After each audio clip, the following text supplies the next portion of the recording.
Hello, everyone. I hope that everyone is enjoying the sunny day outside because we're going to be inside today. Okay, and welcome to the. And I think I need to turn the sound here. Um, I was just watching the stream too to make sure that we are live. But basically, just welcome everyone to the Global Azure Portugal 2022. I'm here together with Pedro, Virgilio, and Sandro. We are basically the local organizers for the Azure user group, and I hope that you all have an amazing time today. But let's just get started by just saying a very important message, which is regarding our amazing sponsors. So we have Microsoft and Phaeton as the sponsors for this year, Global Azure 2022. That will have some surprise here. So I hope that we have people here with an amazing surprise about sponsors in a few minutes. Someone will tell you about some prizes that we might have today to give away if you attend the whole day. So we are counting every second of today. And this is the organization team. You can also see this down in the picture. We have myself, Tiago, that's my Twitter handler. We also have Pedro that was trying to call me, but he didn't get away with it because I did that the last time that we did a stream. It was in Porto, and I called him. It was live on stage, and his phone started to ring, and he couldn't take it out of his pocket from his pants. So he's trying to revenge from that, but he didn't got it quite right because I have my phone in silence, Pedro. Okay, and we also have Sandro and Virgilio that you are also here today, and they're also the organizers. And while with this, I think I'll pass. Okay, basically this to Pedro now. Pedro, I think you're going to talk us about the amazing agenda that we have for today. Correct? Correct. Hi, people. Good morning. Yes, I did try talk with Tiago on the phone, but yeah, he's on mute. But well, anywho's, I will get him soon on another prank on one of our sessions later on the user group. For today, we have an amazing panel of speakers, starting with our colleague Nuno Arias Silva about extend your Azure Active Directory to Azure. Sorry, extend your Active Directory to Azure. I need to clean my glasses. And followed by Carlos Silva session at 10:30, where he's going to speak about YAML and classic UI pipelines on Azure Devops. Later on, we talk about Bicep, a little intro on Bicep by myself, and finishing the morning, we have Nino Crudel with a hacker story about the dark side of Azure. So don't miss this amazing morning, and we'll do a short lunch break. Let me just switch here. We'll do a short lunch break at quarter to one, 75 minutes lunch break, and we resume on the afternoon with Andre Valla, and we'll be speaking about microservices with Dapper. Very, very, very nice session.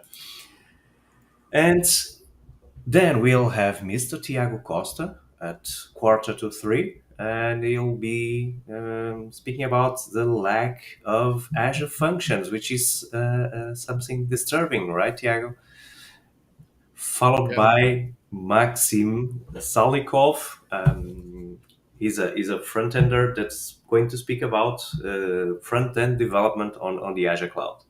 And to finish, to top it off, we'll have our dear friend Nico Neubauer and speaking about his SQL managed instances, followed by our closing session. And I drop it to you, Virgilio. So, can you switch the slide deck? So that's the closing session, And afterwards, we just have like a recap of all the speakers. The sessions today are in English because we have um, non-Portuguese attendees as well as non-Portuguese speakers. Um, can you just shift the slide, Pedro, please? Yeah, okay. So we'll be joined today by Carlos Silva, Pedro Souza, Nuno Cordel, Nuno Silva, André Vala, Tiago Costa, Maxime Salnikov, and Nico Nagebauer. So a lot of awesome sessions, a lot of awesome content, and a lot of awesome and very versed speakers in all the areas. So if you'll have any questions, just bring them on in the chat and we'll reach them out throughout the sessions. Sandro, up to you then. And now, and in the closing session, like Rosinius mentioned, we will have a raft. It will be sponsored, amazing gift sponsored by our sponsored event, the Fatian. So be sure that you fill the form and stay at the end of the event. Of course, we'll be drafting that on the end of the event. So submit the form and good luck for you to win the prize that we have for you guys. Okay. And with that, I think is everything, and we can start the event. Yeah, when Pedro and Basilio.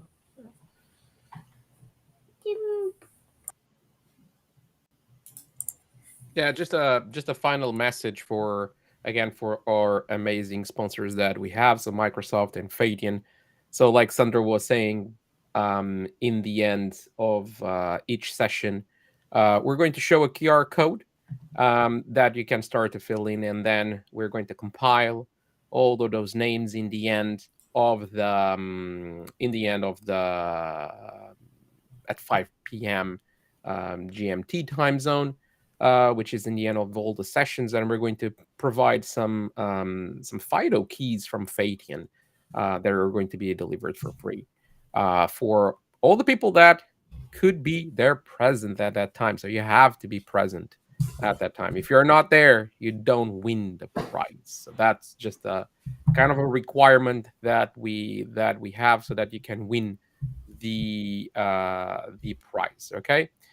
So yeah, that's it. So Pedro, want to say some last words, or can we get started? Well, I think we can get started. Next we have No. no, sorry. Yeah. It was the first one here. Yeah. We have Nuno Arias Silva, so let's call him to the stage, right? Yeah. Hello, Nuno. So are you ready to rock? Yes, I'm ready. Okay, so can you share your screen? Because I think we need to get this out of here. Put your screen on.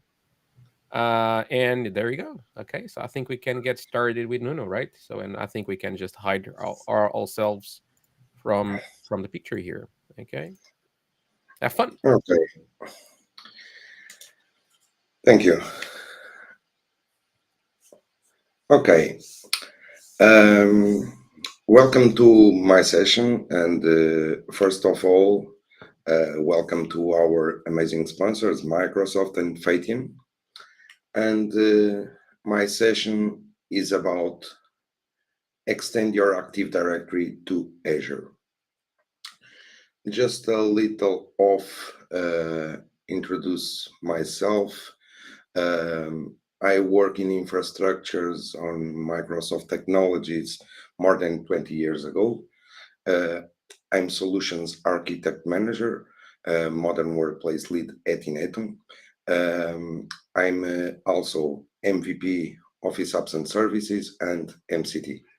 You have here my contacts, my blog, my Twitter, my LinkedIn, and also you have here my book about Office 365 Essentials.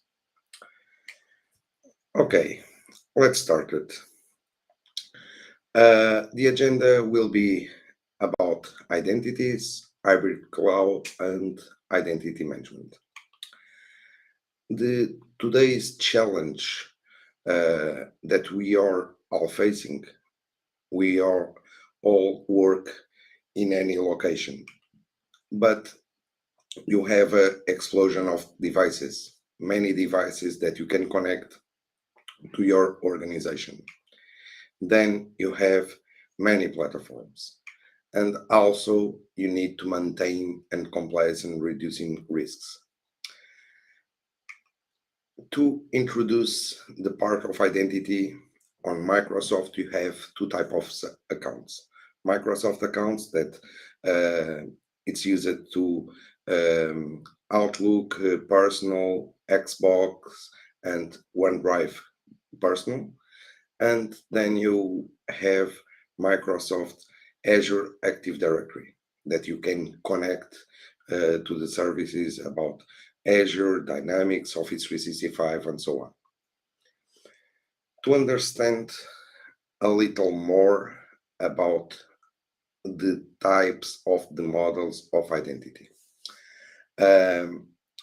In small organizations, you will have just cloud identity because you don't have zero on-premises server, or you just don't need to synchronize your directory.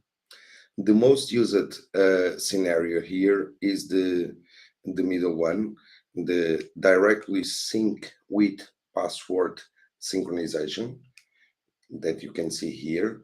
Then you can connect your on-premises directory. You will have a machine in the middle that has Azure AD Connect that connects your Active Directory to Azure.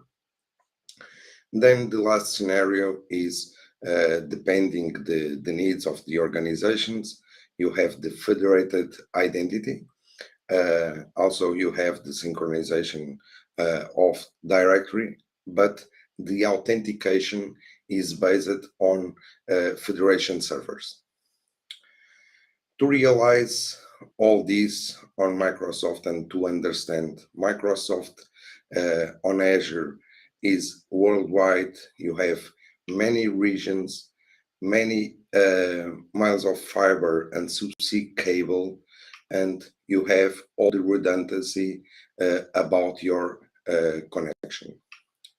But within this, when you connect to Azure services, you connect from the edge sites at first. The edge sites, it's the sites that you can connect directly, is the bridge to the fiber to the Microsoft data centers. For example, in Portugal, we have one edge sites. Just to realize a little more, Microsoft has the fastest private internal network with 100 gigabits connections between the data centers. Then you will have all the connections all over the world to connect and to authenticate and use those services. To understand a little more about how to extend your networks and identity management. If you have in your organization your on-premises servers, is better to extend your networks, your servers, your authentication servers to Azure. Why? Because about business continuity and disaster recovery, the first thing. If you don't have a second data center, you can extend directly to Azure. And for example, you have the part of all the servers on data centers of Microsoft. And what about hybrid cloud? Hybrid cloud, remember, you have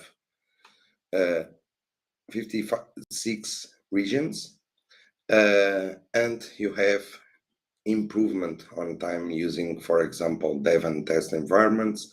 It's fast to create your environments. And what hybrid clouds help your network? Remember, business continuity. You have global scale and near zero maintenance, because depending the workloads that you are using, but Remember, you don't need anymore to change disks or power supplies in your servers. And how can we extend the users? You have boundary-less network. If you extend your directory to Azure, it's reachable faster because it's near the servers and you have all the connections all over the world. And it's time. To understand, you can connect your identity from your on-premises directly to third-party services, not just Microsoft. And how can we extend the infrastructure? For example, you can start to create an Azure virtual network. To start, you can have subnets, you can bring your own DNS. For example, if you have domain controllers, you can bring your own domain controllers with DNS to the Azure. And how do we extend our connection? As you can see, you create a VPN site to site to your data center. It's an extension. It's different subnets. Then you can domain join your virtual machines. And it's like a second network or third network that you need. And it's scalable. You can use virtual machines on Microsoft, third-party, Windows, Linux, SharePoint, BizTalk, whatever. And also remember, you can migrate your disks to Azure. Or for example, if you have a virtualization in-house, you can implement, for example, Azure Site Recovery that replicates your machines to Azure. And you can migrate using that service. And you can manage both your data center with Azure and System Center. And all about identity. Remember, we have the users, we have the devices, and we have the data. After this, we need to innovate. It's a challenge for IT. How do I integrate with my existing IT investments? How do I connect to my on-premises and cloud applications? And how do I ensure business continuity?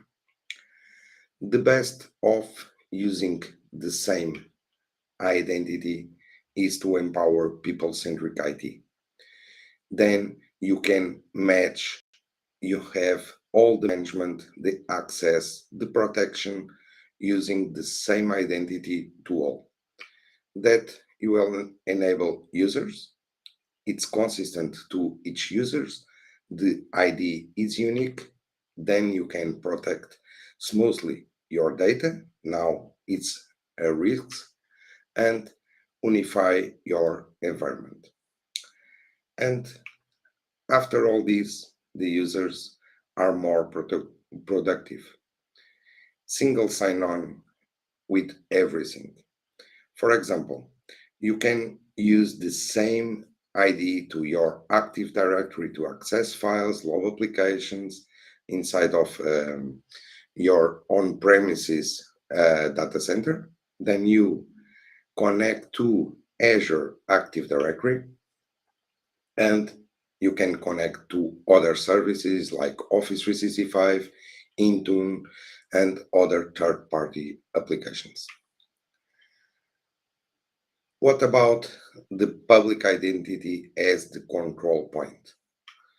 Remember, you can connect to third-party applications and web applications and ISV. You can connect over that. With Windows Server, other directories, LDAP directories, and PCs and devices. With all this, you manage this with Microsoft Azure Active Directory, and you can connect everything to the smoothest user and to fast all the identity. Okay, and what about the type of identity that we need to implement depending the organization? Cloud, synced, or federated. You have Azure, you can connect your on-premises servers. You also can connect your different identities or other type of resources, and you can federate to other type of third-party services. What is the decision within this? Depending what you have, if you have Active Directory on premises, you will use hybrid identities. You have Office 365 or Azure ID, you have Azure ID Sync, then you have all the options with the federation or synchronization. And also, if you don't have AD on premises, you go directly to the cloud identities. Then you can use all other services directly to Azure. Just to remember, not just Microsoft applications about integrations. A few examples. You have here third-party brands, IBM, Netflix, SAP, Oracle, and so on. You can connect your identity to these third-party services. And how can we design all the part of identity to the Microsoft Cloud? Depending the workloads that you are using, you can extend and integrate your Active Directory within all these services. An example that is advised also to have your business continuity is, for example, you can extend your Active Directory using VPN device, a VPN gateway, your directory servers, and you can also migrate your business applications as infrastructure as a service. But to Azure, you will need Azure ID Connect tool. And how we can do the part of synchronization. Remember, depending if you have cloud identity, it's independent cloud identity. You just use Azure Active Directory.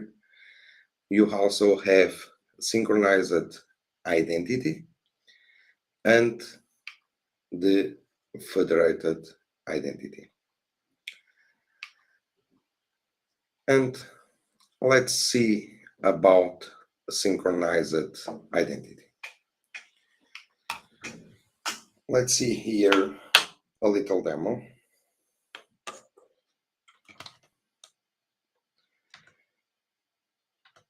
Let me switch to here the portal.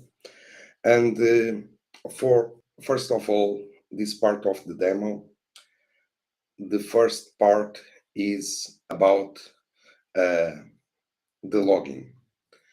I can show, for example, I can go to Portal Azure, and I will show to you a new way to authenticate yourself. I will put here my email, and I just click next. And as you can see, I have here the part of authentication that I'm using a FIDO2 key to connect to Azure. I do not use my password. I can also use other type of authentication. I can use, for example, a mobile or other type of authentication. For example, I will connect now this FIDO key. Now it's connecting, and I can select here to realize I have here the key. It's asking to touch my security key, and I just put my fingerprint and have login smoothly. This way is passwordless using the security using my fingerprint. I do not use my password. Also, I can have other type of authentications. For example, I will log out again. Let me just close this browser and open again another browser just to you realize how can authenticate again with different ways.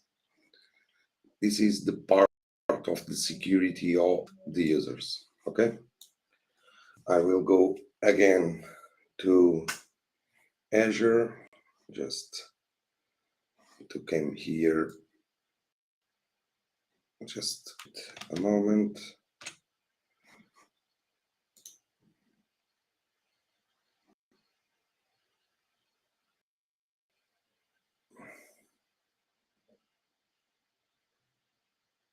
Okay, I will put my email again. Then I will not use the security key in this part. For example, I will cancel this part, or I can use an Android directly. I can use this code, and I have here other ways to sign in. For example, I can use approve a request on my Microsoft Authentication app. If I select this, I just receive a number. I receive a number in my mobile, and I can use that number to sign in to my Azure or other application. Also, I can use my password. But if I put here my password,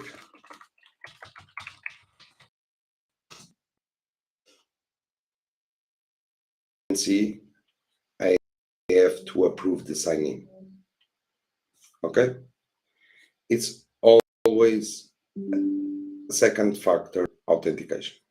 But if I don't have internet in my phone, but have my mobile phone, I can't use my authenticator app right now, then I have all these options to log it in. I can use the security key, the first part. I can approve the authenticator, use a verification code that show in my app because I have my mobile without internet. I can receive that text message, a call, and to authenticate. For example, it's faster to receive a call rather a text message. I can select here to call me, and I will put in speaker. Thank you for using Microsoft Sign-In Verification System. Please press the pound key to finish your verification. If you did not initiate this verification, someone may be trying to access your account. Please press £0 to submit. Your sign-in was successfully verified. Goodbye. I have authenticated using a phone call. Okay. As you can see, this is smooth to the end user. This is the best way to protect all the users, because using this type of authentications, you can secure your environment. Remember, the part of identity is the part that mostly has attacks to you. Okay.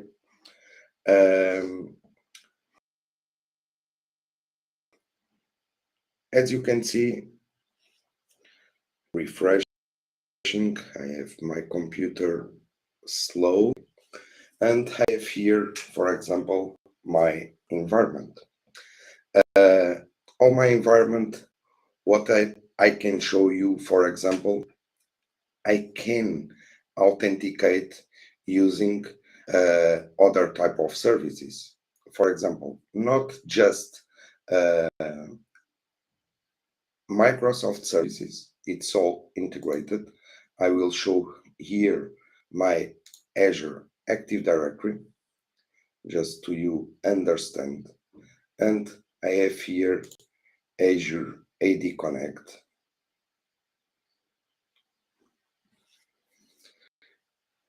As you can see, I have desynced. The last sync was less than an hour ago. I have the password asynchronization. I do not have federation. And I can understand, for example, my health about the services.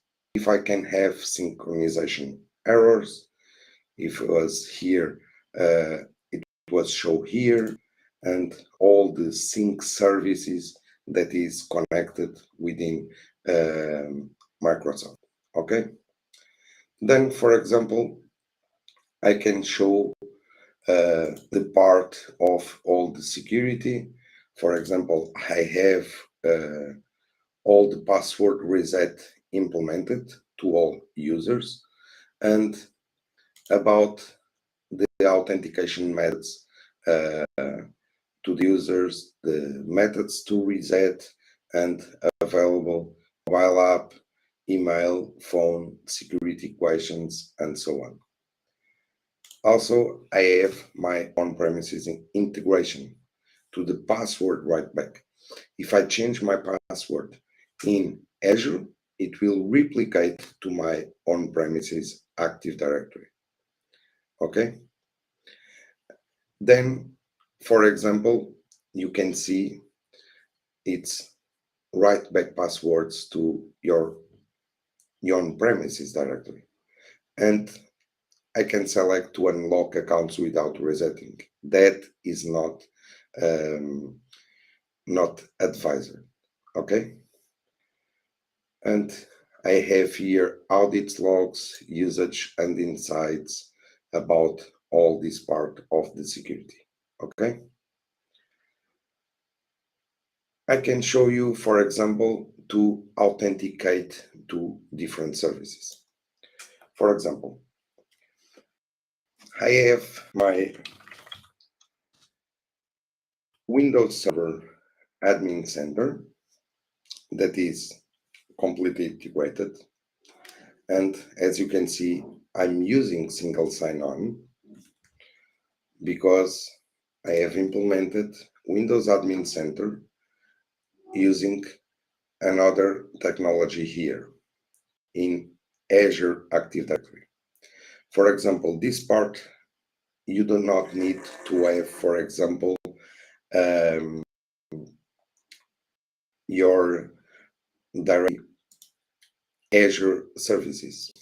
I can come here, just realize I have my application proxy.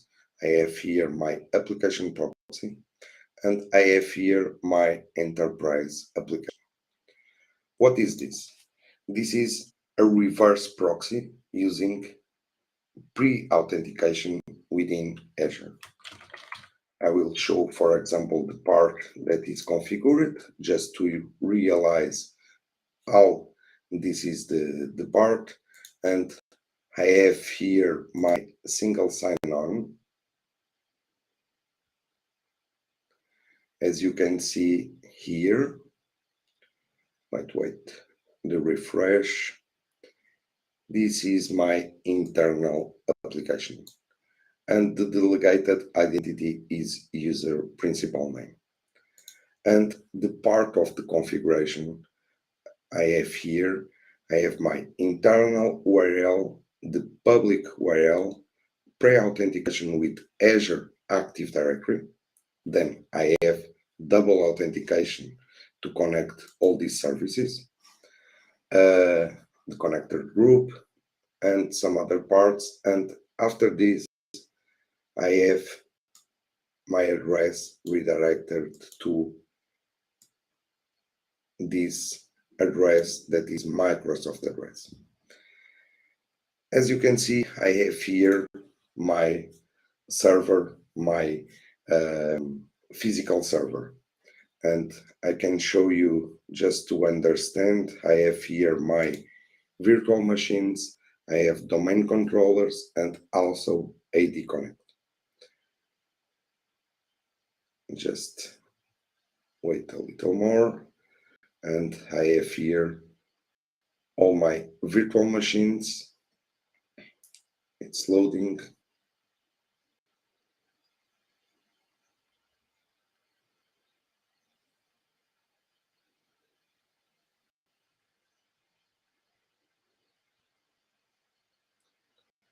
Okay, a few more moments.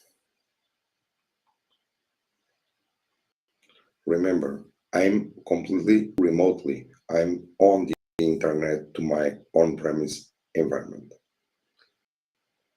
It's a little slow.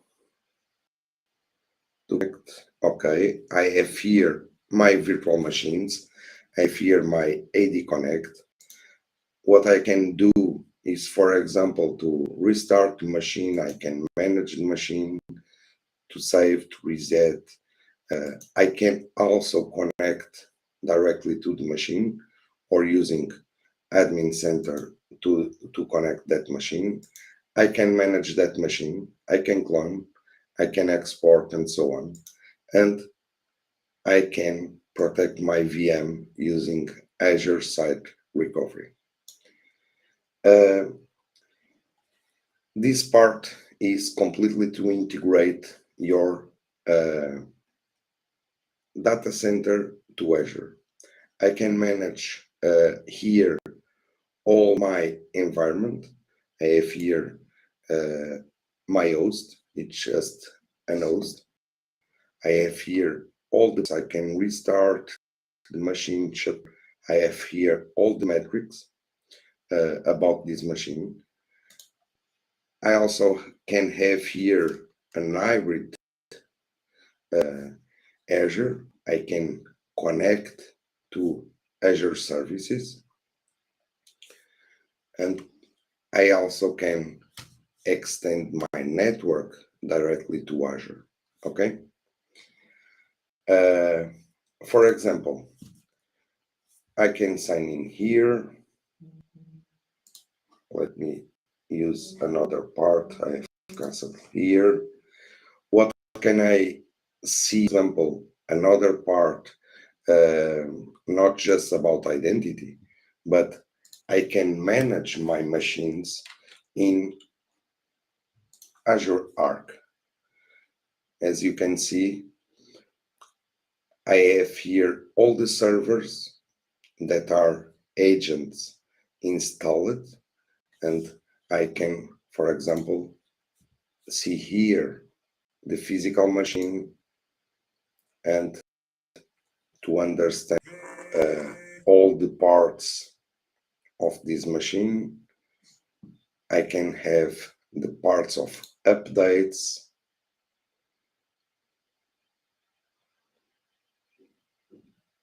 the software installed,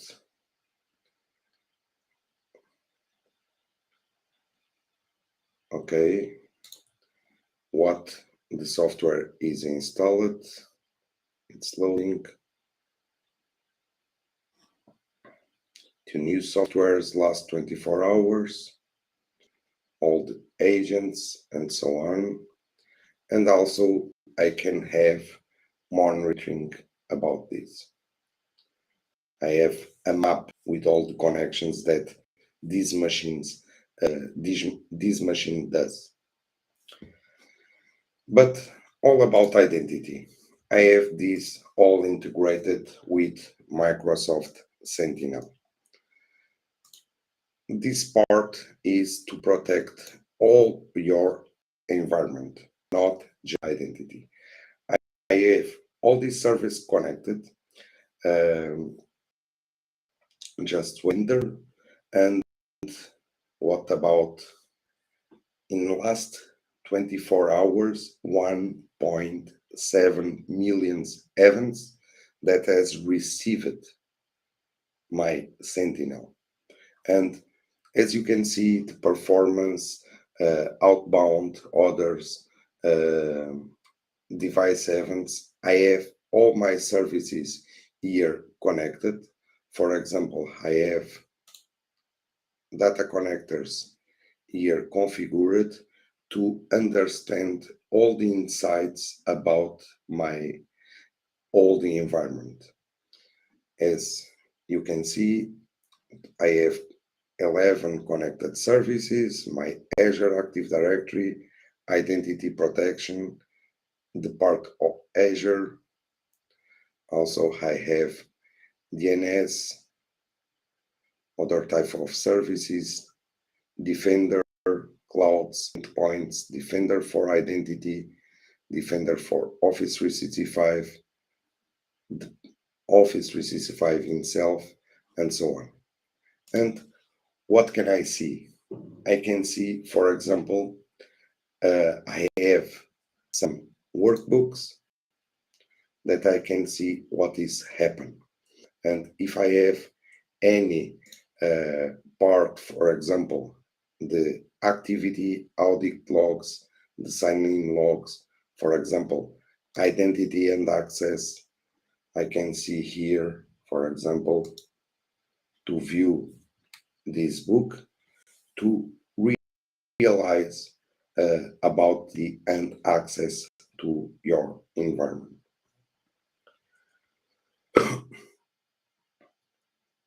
Just wait a few moments. As you can see, all my connection, not just my directly the computers, the accounts that is connected, all the users, all the machines activity. As you can see here, my AD Connect, the activity count, migrations, logged on, and so on. I can realize everything. Also, I can not just this Microsoft, for example, I can manage, as you can see here, I have, for example, just to realize, I have my Exchange, for example, hybrid. And I will show that also I have my Exchange published using web application proxy with pre-authentication. I have gone to my mailbox, it's right redirecting to Office 365. Let's go the part of management of the Exchange. And as you can see, I'm managing my Exchange. Okay? It's faster to implement this. And I can go here back again to my Azure Active Directory.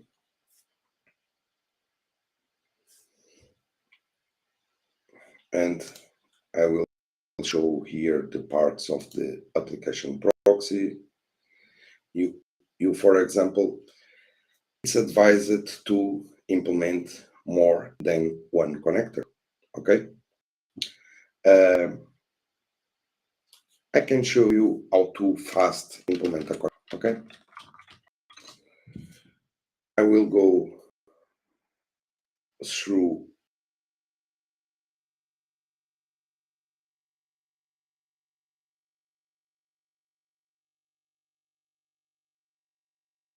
directly here.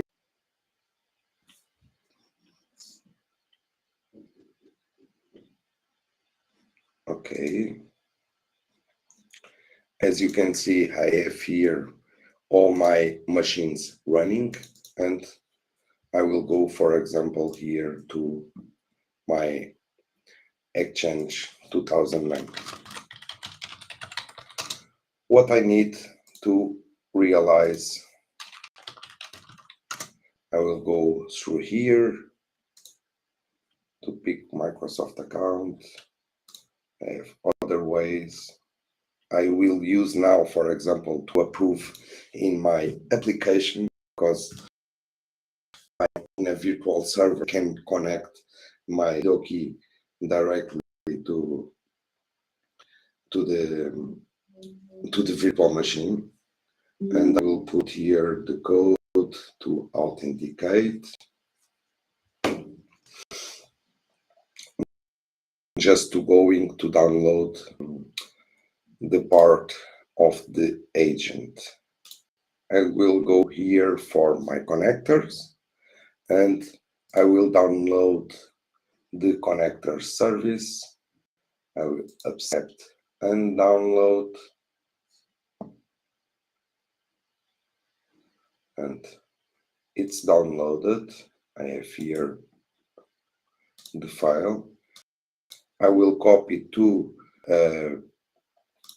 the server. I will put here in a temp machine the application proxy. I agree.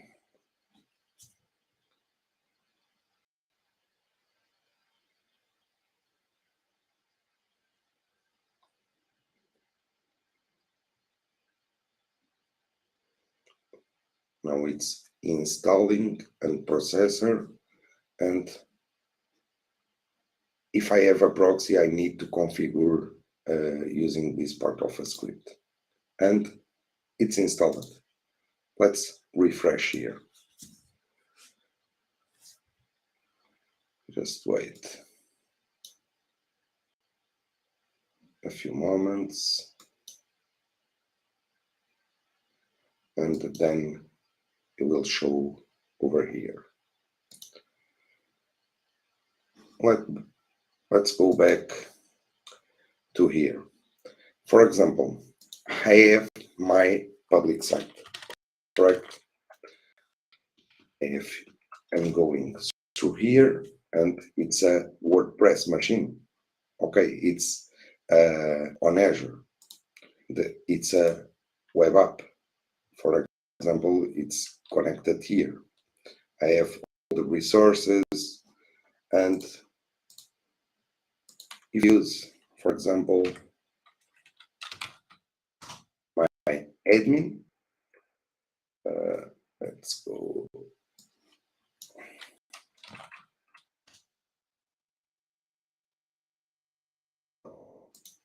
It's not working smoothly. Okay, let me refresh.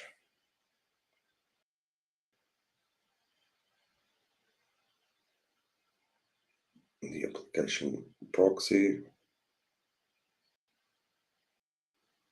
It's not here yet, but remember, you can use all this part of authentication.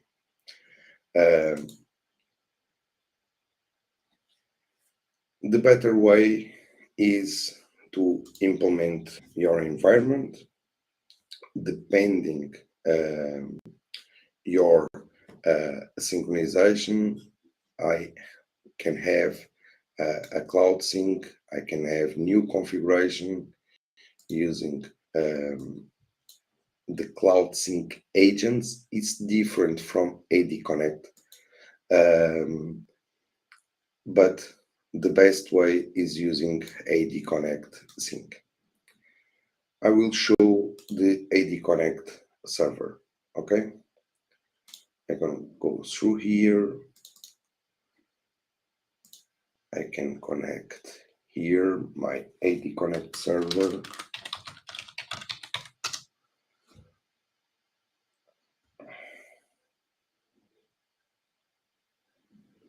And I can show the synchronization part that are doing in background. This is the last connections, the exports, no data that is here, but for example, I can simulate all the connections. I will go here, for example, I'm using Windows Admin Center to connect to my directory server, one of the domain controllers. The name is 2016, but not anymore. It's, as you can see, it's 2019. I have done in place upgrade, but didn't rename the domain controller. I can go here to my Active Directory. Okay, I can search all my Active Directory, but I can create here a user. Let's see, to create a test user Azure or Global Azure. I will put a password and just create the user. Okay, call it create. Maybe because this is in the preview, I will connect directly over here just to you realize the synchronization part of a user to Azure. For example, I can go here through my users and computers.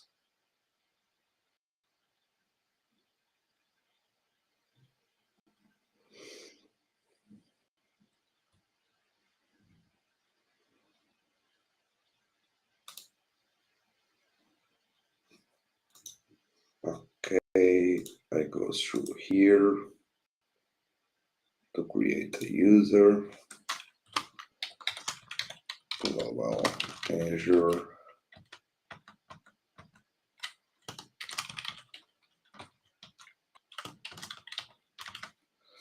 I also can select here my public domain. I just click next. I will put here a password.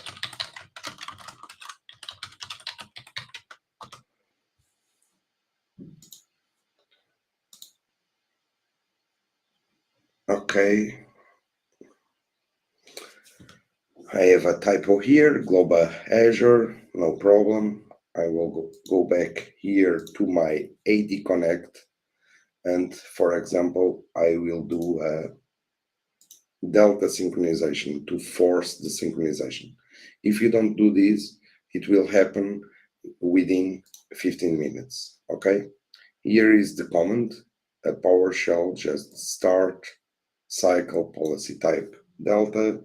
I can go through here, but if I use it a lot, I just create a script in my desktop and start AD sync cycle. The policy type is delta, just to do the differences, and just execute this command, and we can go back here with a few seconds and starting importing. And as you can see, I have here the user that is synchronizing the import of the user that will be here with following updates, the projection, and now I can have here an ads to my tenant. Okay, as you can see, this is the user, what happened in the background, and all the users, all the local, the name, and so on. And we can go to the Azure portal through here.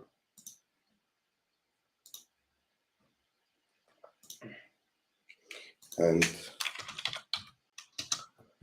it's here. And it's faster to synchronize your identity.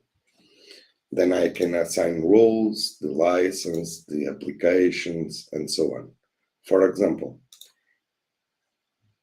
if I need, for example, this user to have access to Office 365, I can select here, okay, I will give here a license and just save. And here, just try another license, or I can go through here because all is integrated.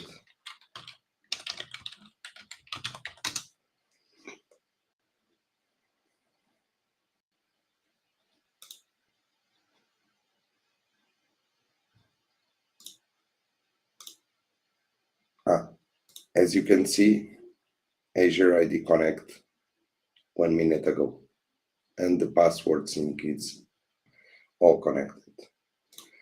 I can go through here.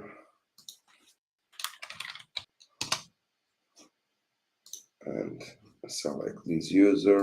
I can give a license, for example, an E3, save changes, and I will connect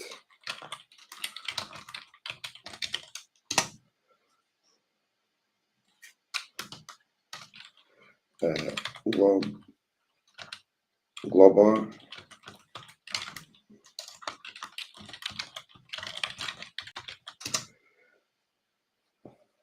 maybe it's not this one.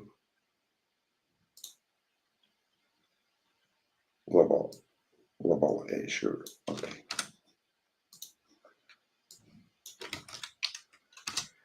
Less than 2 minutes, one of the organizers can send an email to this one. Can one of the organizers that is here in backstage to send an email through here?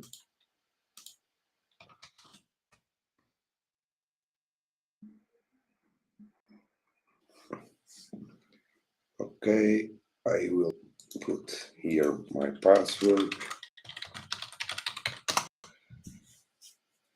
As the first part, the last part of the demo, I will need more information about all the security.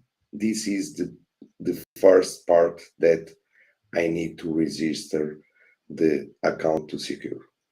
I will skip now, just so you realize that all is working. Less than a minute to the session ends, and as you can see here, I will go through here, Outlook, and it's asking the information because it's the secure way. And let's see if some organizers has sent an email and it's working.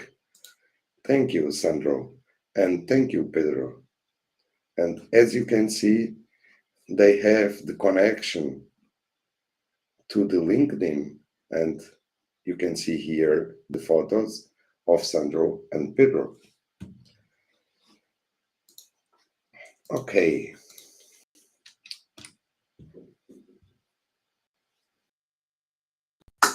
Questions?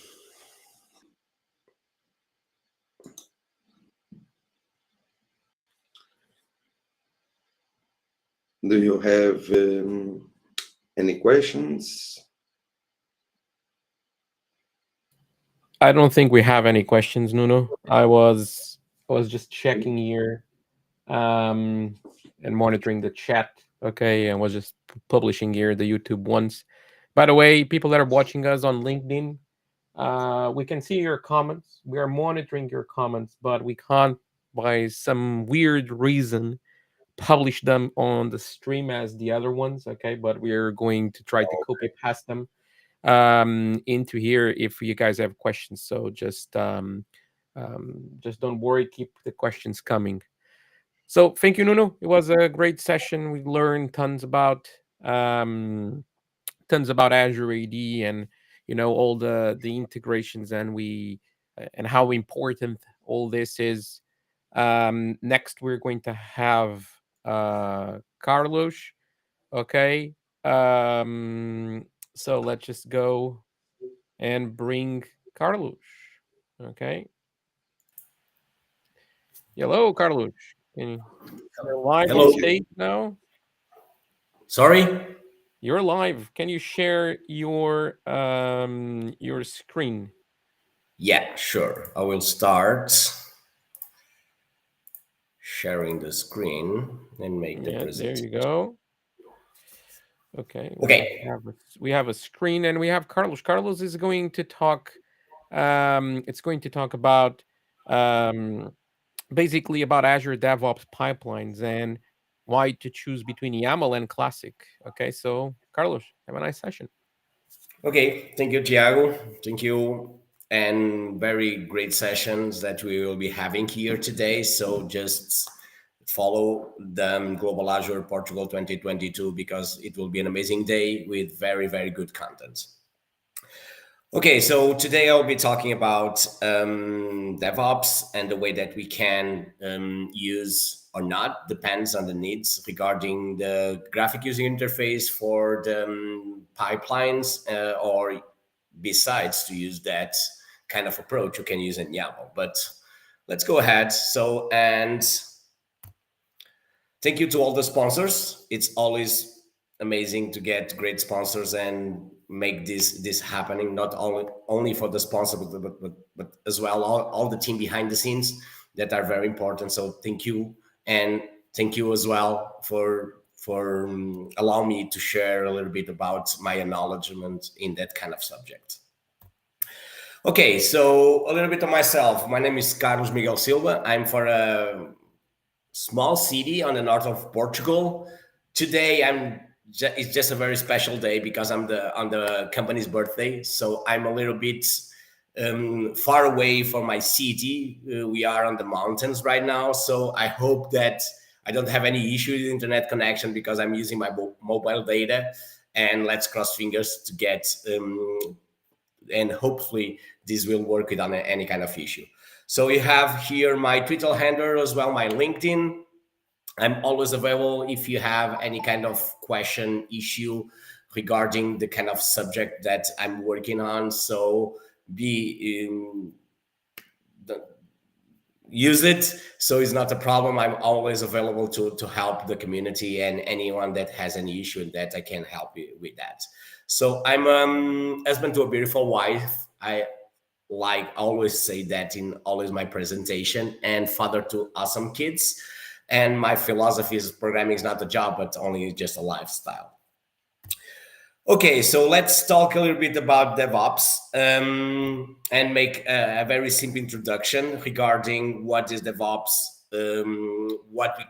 why we need to use, because it's very important, because DevOps is right now is not only a different department within the company. So DevOps it's a matter of a combination of cultures and philosophics, practice, and tools that can increase the company availability to deliver applications and services in a high velocity. Because everything right now regarding products is like time to market. It's very important to get our products in the market, and it's important to get optimization and improving the products at a faster pace than companies using traditional softwares development and infrastructure management process. So this speeds allows companies to better manage their customers and compete more efficiently in the marketplace.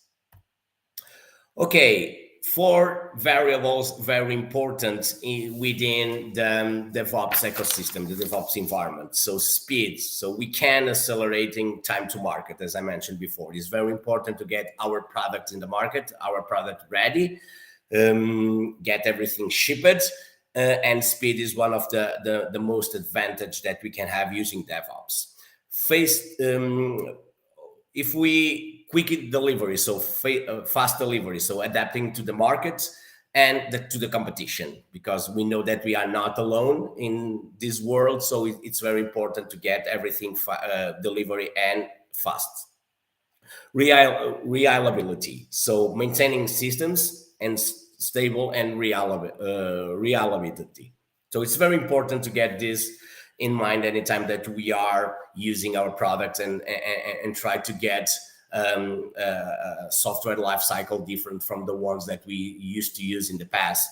And in nowadays, using this kind of technology, this will help and increase the product in the market. And scale, of course, so we can improve collaboration and no less important, the security associated with this scale. Since that we are talking about application life cycles, so each phase depends on others, and none of them is specific to a particular role. So in a true DevOps culture, each function is involved to some extent in all phases. So we have the plan, and then in the planning phase, DevOps teams define and describes the features and the capabilities of application in the system they will create.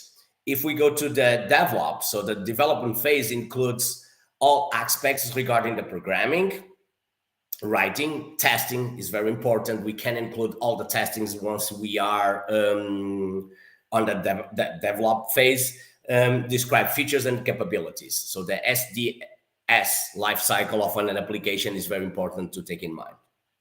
If we go to the part of the deployment, the delivery, so the delivery is the process of consistently and consistent deployment applications to production in the environment. So the delivery phase also includes, in nowadays, implementing and configuring a fully governance-based infrastructure to mix up those environments. Anytime that we are commit and pulling our codes to any repo, so we need to keep in mind that we can also make a deployment and take in mind all the infrastructure that we have behind the scenes. Because anytime that nowadays, a developer is not only a guy that is in charge to create code, to get a screen with a black screen with letters and numbers. It's more than that. It's not only a guy that will be creating a task regarding a software development that the company is creating. It's more than that. It's someone that needs to take in mind everything regarding code base and also infrastructure base. Okay, if we go to the operate part, so this phase involves the maintenance, the monitoring, and as well the troubleshooting of any application in the production environment. And we can have here different kind of environments. We can have the production, we can have different stages like production, we can have a CI slot, a pre-development slot, and a production slot. We can have different kinds of stages. And teams, when adopting Devops practices, they work to ensure that the systems can be highly availability. So, and aim for no downtime. This is one of the biggest advantage to work with DevOps while we are enhancing the security and the governance. Okay, so regarding practices, there we go. So some of these practices help to speed up, and improve specific phases. Others cut across multiple phases and help teams to create smooth process that improve productivity. So the continuous integrations and continuous delivery. Continuous integration is a software development practices in which programmers frequently insert code changes into the main repo, in the main branch of the code, not the repo, the branch. So these practices uses automated tests which are run whenever new code is consolidated. So that the code in the main branch always remain stable. That is very important. So if we talk a little bit about version control, so it is usually implemented with version control systems such Git, for example. But you can also use a subversion, SVN, if that will be one of the practices within your company, because DevOps also allows you to use SVN repos. So that the version control enables multiple programmers to collaborate on the code creation. So systems provide a clear process of inserting changes in the code that occurs in the same files. So for dealing with conflicts and for reverting changes to the previous stage. If we go to the agile mechanism, so teams that follow agile approaches offer continuous changes and improvements to the customers. So it collects feedback from them and then learn and adjust based on their wants and needs. So agile is different from other more traditional frameworks, such as waterfall methodology, which includes longer release cycles, defined sequential phases. So Kanban and Scrum are two of the popular frameworks associated with Agile. So you can use this kind of boards within DevOps and provides to your team a better management of the work.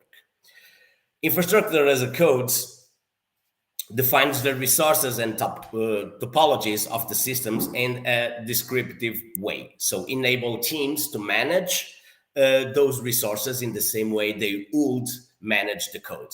These definitions can also be stored and create in a version control system in which they can review and roll back, just like the code again. So it's very simple to management. Configuration management. So it refers to managing the state of resources in the system, including servers, virtual machines, and databases. So by using configuration management tools, teams can roll out changes in a controlled and semantic way. So reducing the risks of modifying the configurations of the system. So DevOps provides you on the Azure pipeline some variables that you can create yourself. So they are a huge list of variables from the system that you can use within your builds and your pipelines. But they are the possibility as well to create your own. And you can create a variable that will be only regarding some simple configuration, or you can also place like a password or personal token authentication as well, and you can encrypt that value and provide and associate that to a variable on the build pipeline or on the release pipeline. So the last but not least, continuous monitoring means that having complete and real-time visibility into the performance and health of the entire application stack. So from the underlying infrastructure that deliver software components. Okay, so Azure DevOps, the application itself. So the demands on the speed of the development and availability of the applications are increasing today. And there are workflows where we have mapped out when an alpha or a beta version should be published. So the logical way is to do all this process by hand and separately. So, but this takes time and we still have the possibility of errors always. We need to keep that always in mind. So if anything can break, it will break for sure. And if we use this kind of approach, we can reduce the errors that we'll have.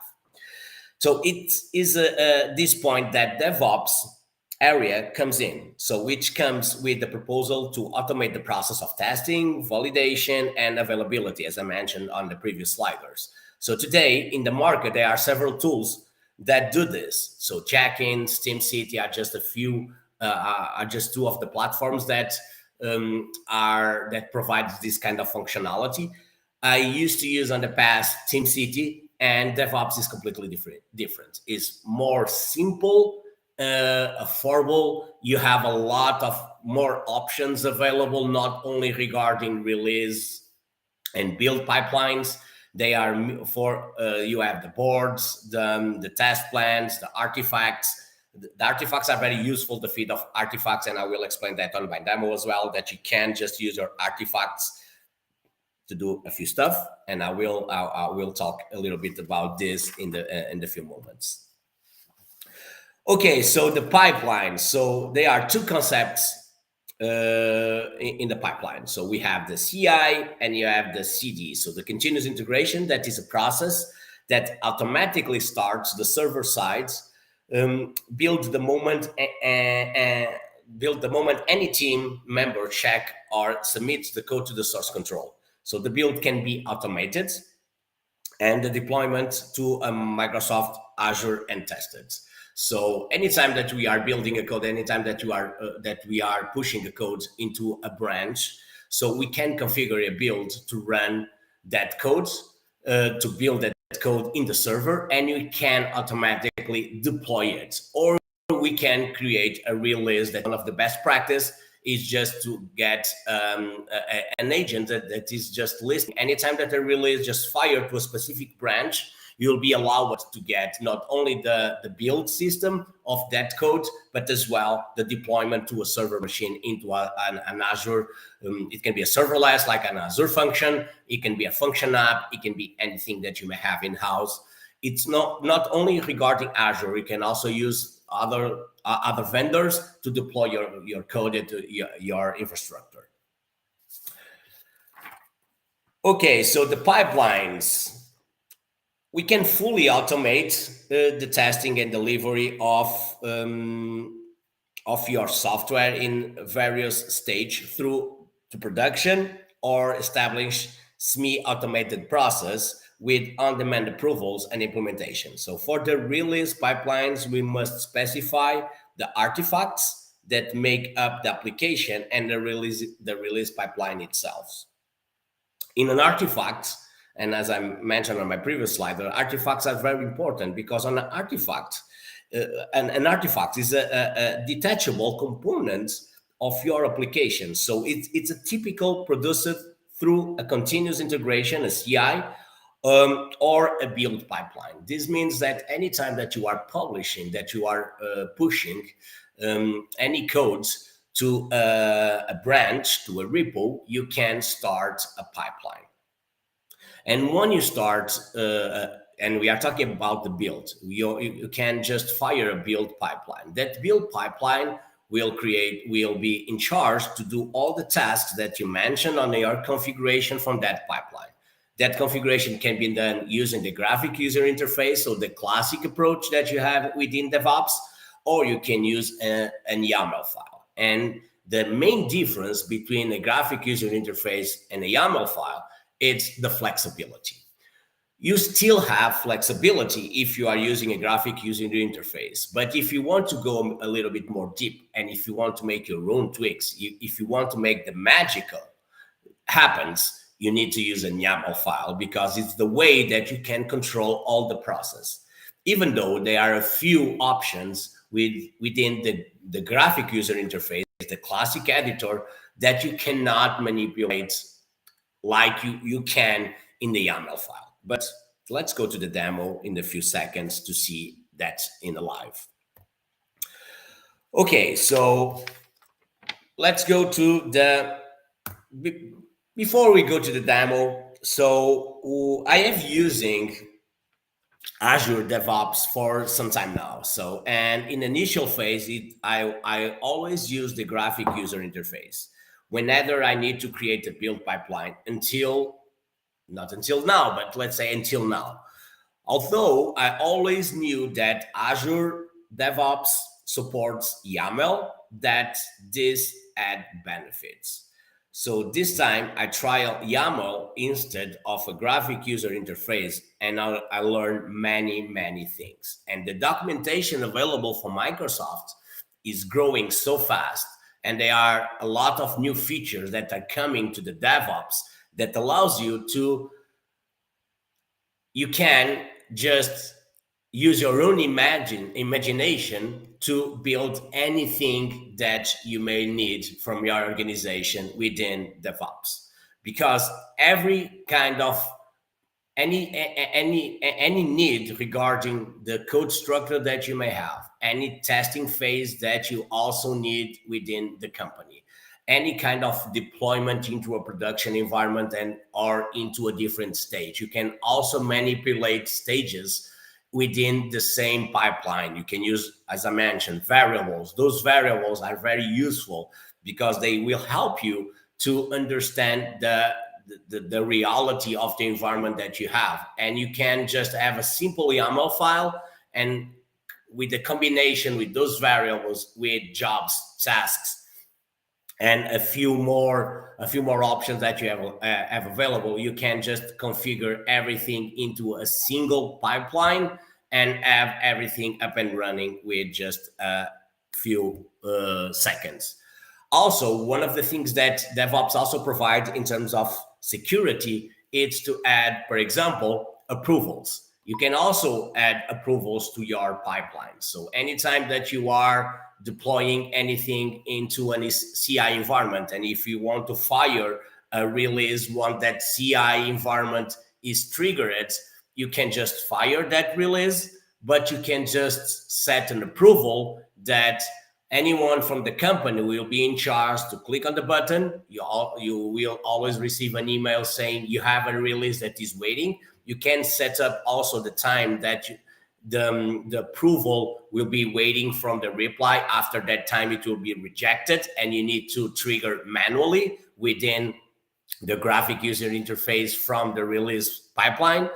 But with that kind of flexibility, you can use your phone, and anytime that you receive an email, so I approve this this release, you can send the code into the production with just a simple click on your phone. Okay, so let's see this in action, and now we can use this graphic user interface and the Azure and the YAML file within DevOps. So let me just open here my browser. There we go. Okay, so I'm inside DevOps right now. I have a few projects here created, and right now I'm using a project that I call it Playgrounds. So here you have everything in place. So you have the overview, you have the boards, you have the repos, you have the pipelines, and you have the artifacts. There are more options available that you can, and all those options you can switch on and switch off. You have that possibility to enable and disable some of the features. On this playground, I do not have the tests available, but if you go to the settings, this is one of the options that you can enable. Just here at the bottom, you can enable the test plans. And if I come right now to my environment, if I refresh, you will see that the tests are already available here at the navigation on the left.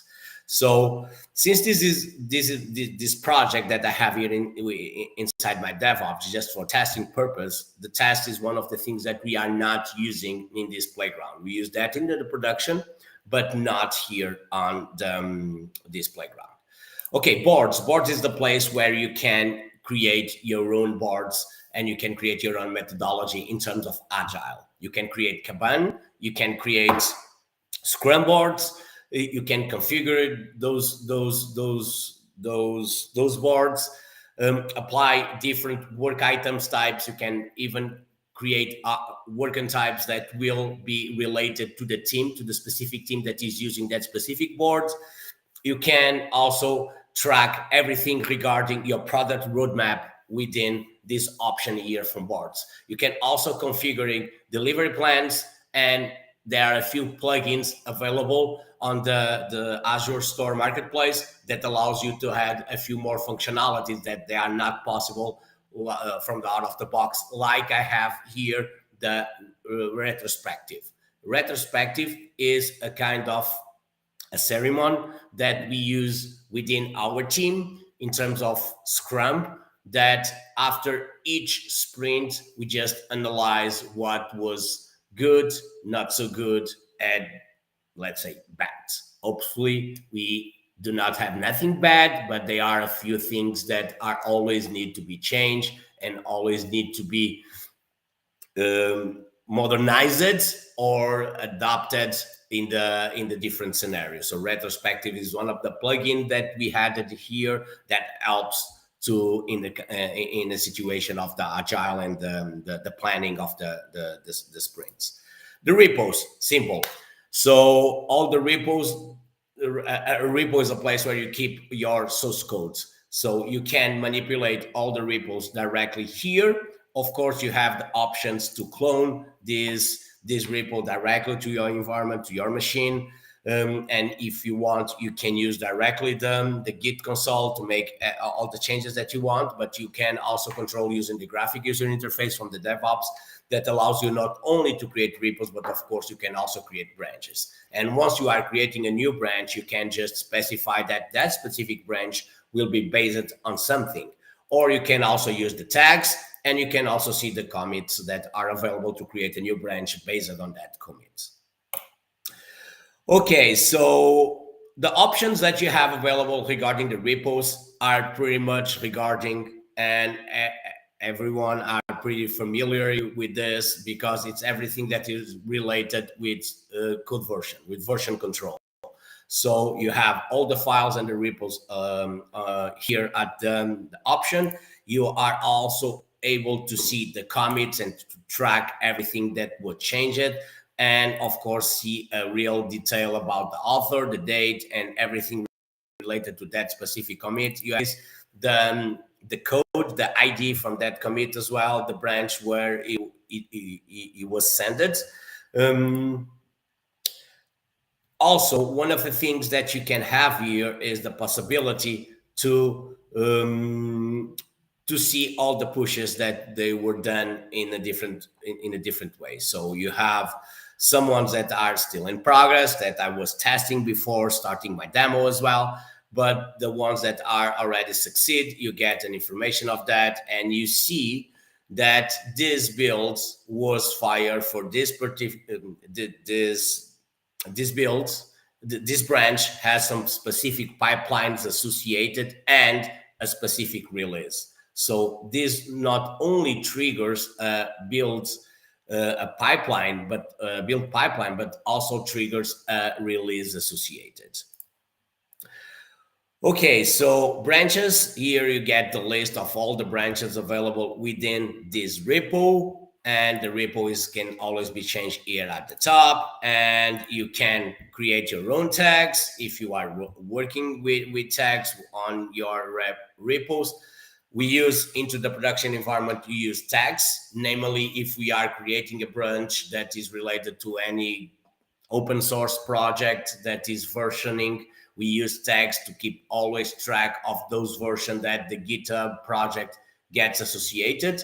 But anytime that we just clone that repo, we use our own branch and make a merge between that tags and our branch to get the code equal to the ones that is on the GitHub, and we can tweak the project in our side and always keep the updates available using the tags from those projects available on Git. Okay, build. So the pipeline. So this right now is called pipelines, and the option to create the build also it's called pipeline. This was one of the changes that DevOps were introducing into the portal, but in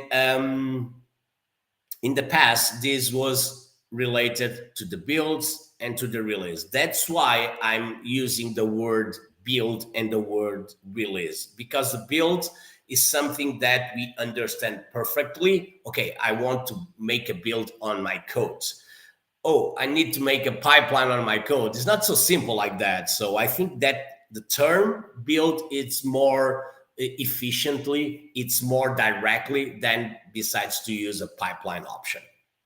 You have environments, and I will not talk about environments because they are a little bit tricky in this scenario right now, and the proposal of the demo is not talking about environment, but we have the pipelines, we have the releases, which we already talked into the introduction of the presentation.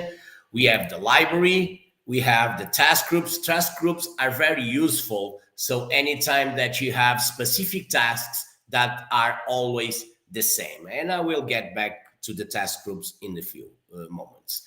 So artifacts. Artifacts is the place where you can add your own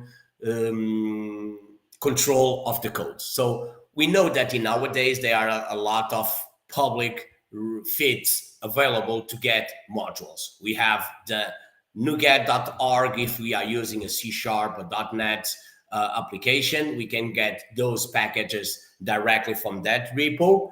We have the NPM that allow us to get a huge list of modules already available into the community that will allow us to get and speed up into functionalities within our product. And if we want to have our own NPM modules or our own package models from .NET and C# projects, do you have a place to get this? Yes, we have. Within the artifacts, you are allowed to create feeds, and those feeds will allow you to get a link directly to a place where you can create your own modules, publish that modules directly to that feed artifact, and in the project, you can call it directly from that feed artifact. You can use for example, you can use a NuGet file into your .NET application to a feed of artifacts within Devops and just grab that information from your feed, and that specific model, you own the code. It's not on the public repository. You can create your own modules and call that model directly within any kind of project that you may need. So that is the functionality of the modules, is the possibility to include in any kind of project. And the feeds that you are allowed to create are innumerous. So you can create feeds you can connect to feeds from .NET, NuGet, Visual Studio, NPM, Maven. So you have a huge list of feeds that you can connect, and you can create your own to a NuGet or an NPM module, depending on the project that you are creating. Okay, let's go right now to the pipelines. Let's understand a little bit the difference between the graphic user interface, the classic one, and the YAML. Okay, so I have a few repos already with some source code that I created. So let's imagine that we have sort like a SharePoint web port created with SPFX that needs to compile. So we know that we can compile the code directly into our system if we run the gulp tasks available within the framework.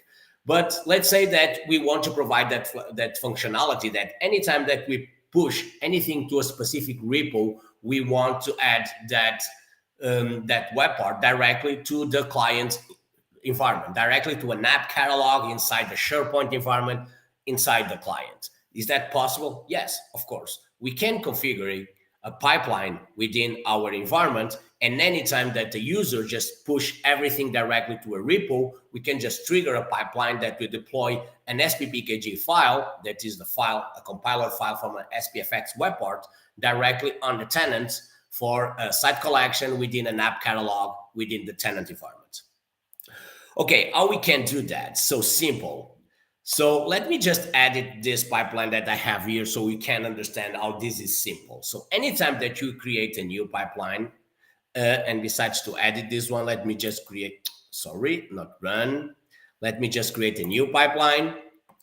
Okay, so the options to create the pipeline are a few. So we have always the YAML file, but you have a link, a very hide link here at the bottom that helps you to use the graphic user interface.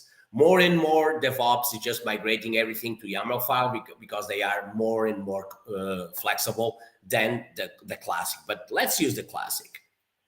If I click here on the classic right now, I will have like a wizard where I can pick the options. And here is when I start to see that there is a limitation regarding the option that I have available. I can only set a branch to be connected with that pipeline, to that build.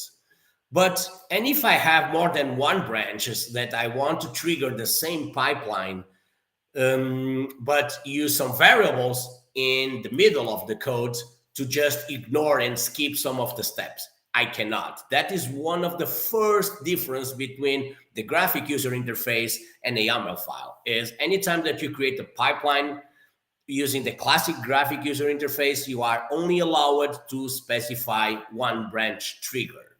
Okay, next. Okay, so here you can just pull, you have available a few templates regarding the project that you are running. So if I come here, if I type, for example, Go, okay, so this will help me to have a template already pre-built by compiling a project with JavaScript. So clicking on Apply, this will grab the template and add a few options here available all at the same time. Perfect. So this is already in place, but of course you can go through the options available and add a few more options if that will be needed. Like I want to include the PowerShell script in the middle of my tasks. So you can add, you can drag and drop, and you can specify on the options for each task that you are applying. You can specify if this will be running a script, or you can use, for example, inline, and you can have your code here. A very simple example. So let's imagine that you have an SSL certificate, and you need to apply that SSL like a binding directly to your Azure account, directly to a log, like let's say simple, 10 different Azure web apps. You need to add that binding anytime that you need to renew that certificate. Create a pipeline. So simple, I created a pipeline using PowerShell to connect directly to your Azure account and upload the SSL directly to your environment. DevOps is amazing for that. You can have everything in place automatically, your process, and just triggering that. And you can also make schedules. You can use schedules within DevOps that will allow you to trigger that build, that pipeline each 3 months, for example. That is possible using this. Okay, so you can set up here the pipelines, the tasks, simple. You can specify the agent that will be in charge to create those tasks. This is, as I mentioned, is always related with your only one branch. And here is the place where you can set up your variables. Let's say that on your PowerShell, you want to have a variable like env, and this will be CI or MCI, for example. And I will add another one like env prods, and this will be production. If you want to use those variables that you are defining on the graphic user interface, this will be available in the tasks that you are creating, and you can use it very simple, like using the syntax like env CI or env prod. Just to be a little bit aware, because the $sign is also one of the, probably the PowerShell script was not the best example, but if you are using a batch, for example, a script batch or any npm run task, you can use the variables like this, and this will pull the content that you have within here. Of course, within the tasks, there are a few possibilities that helps you also to populate and to run those tasks within multipliers. And what are multipliers? Let's imagine that I have not MCI, env production, I have only env environments, and I have CI, I have production, and I have beta, for example. You can use this kind of approach. You create a variable, split the values within a comma, and here on the tasks, you can set that you'll be using multi-configuration. And on the multipliers, you need to specify the name of your variable. What Devops will make is for each job that is running, DevOps will be splitting on the number that you have here. So this is like an array of 3 positions: CI, prod, and beta. For each job that you have here, the build will be triggering one time, but will create 3 different processes. And you will have a build for CI, a build that includes the CI, the prod, and the beta. So this is useful, it's simple to use, and but it don't give you a full flexibility, because I want to get different pools. For example, I want to get for the CI, I want to use a Windows machine, but for prod and beta, I want to use, for example, Ubuntu Windows machine. So Windows for CI and Ubuntu for prod, because different machine includes different values. So this is not possible. Okay, so this is one of the limitations once you are starting to create flexibility within your builds. Okay, let's go right now to the YAML file.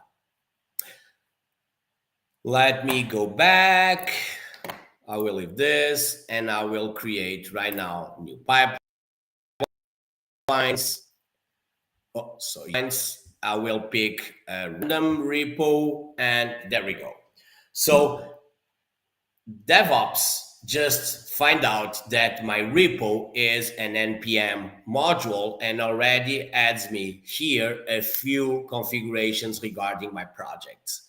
But if I want, I can, of course, change everything that you have here in place. Okay, we know that, okay, but the graphic user interface is more simple. We have all those tasks. I don't know the code that I need to enter in each step. Is there any help for me? Yeah, of course. You have here the show assistant. That is exactly the same that you have on the graphic user interface. That anytime that you need to add any task, and I will add the same as the PowerShell, you just need to type the task that you want to have, click, you have same options, and you just need to add. And this will adding the task here directly to your code. This also use IntelliSense and also use, so anytime that you type enter on a task, you can see all the options that are available within that configuration. If I come here to the bottom, you can see, I will just remove this. I will not talk about this, it's not important. You can see that I can, the first limitation that I found on the graphic user interface, I can see right now that I have my YAML file that allows me to add more than one trigger. And you can also use, like, for example, if that will be the case, I can also use like wildcards. And anytime that you use a heuristic, you need to use single quotes to on the string. If not, for example, here at the pool, you can see that I'm using a VM image that is an Ubuntu. If I don't use the single quote, that will not give me an error. It's sort like a best practice to use single quote, but in nowadays, the linter that is built within this code editor is very, very simple to use. Okay, so here is the place where you can configure this, but the option that it provides you by default is very simple, where you only have steps and tasks. And let's close the tasks like this. And you can see that every step, just close, close, and close. You can see that I have steps and I have tasks, and you can pretty much configure everything that you want within the steps. But right now, and from 2021, I believe at the beginning of 2021, on DevOps, it was introduced a different way to organize the builds and to get a different perspective about everything that is being done. Before I go to a more a different strategic in terms of creating an YAML file. One of the things that is very important regarding VMs, because that was one of the biggest issues that I had in the few past weeks, is we can always use the latest version from, so we have 3 different environments that we can use for our builds. We can use a VM regarding Mac OS, Ubuntu, and Windows. So if you don't know the kind of the version that you want to use, on the documentation, there is a huge list about every VM available. And if you are using Windows VM at this moment, do not use the latest, because there are a few features that they are needed to run. And sorry, I forgot to tell. If you are compiling a .NET codes, do not use the latest version, because there are a few features that they are not available that will returns error on your build, and they are not documented so far. So I run into debugging like hours and hours, and the solution was just to change my code from latest to 2019, because the latest from Windows is running to. Okay, Carlos, we are pretty close to wrap up. Okay, just 2 minutes. Possible? Half. Okay, 1 minute. 1 minute, very quickly. Okay. Okay, so I will just show right now what I was telling about the way that we can create a different structure within our configuration. So triggers can be set like dev, master, and any kind of branch that you want to trigger regarding that build. So you can configure variables and give the name of the variable that will be needed. There is no limitation about that. Do not forget that you need to use single quotes, and you can configure a stage, and stage are the collection of related jobs. Anytime that you create jobs, that is a list of specific jobs that makes up the work of your stage, you can set steps that are linear sequences of operation that make up the job. And here I'm just configuring the variables that I pretty much set up at the top of my pipeline. So if we come here to the DevOps, this is a multiplier that you can see that I was just building web parts regarding different kinds of environments. And you can see that running this will make everything automatically, but I don't have the stages, which does not allows me to understand what is be doing in terms of sending the code to production.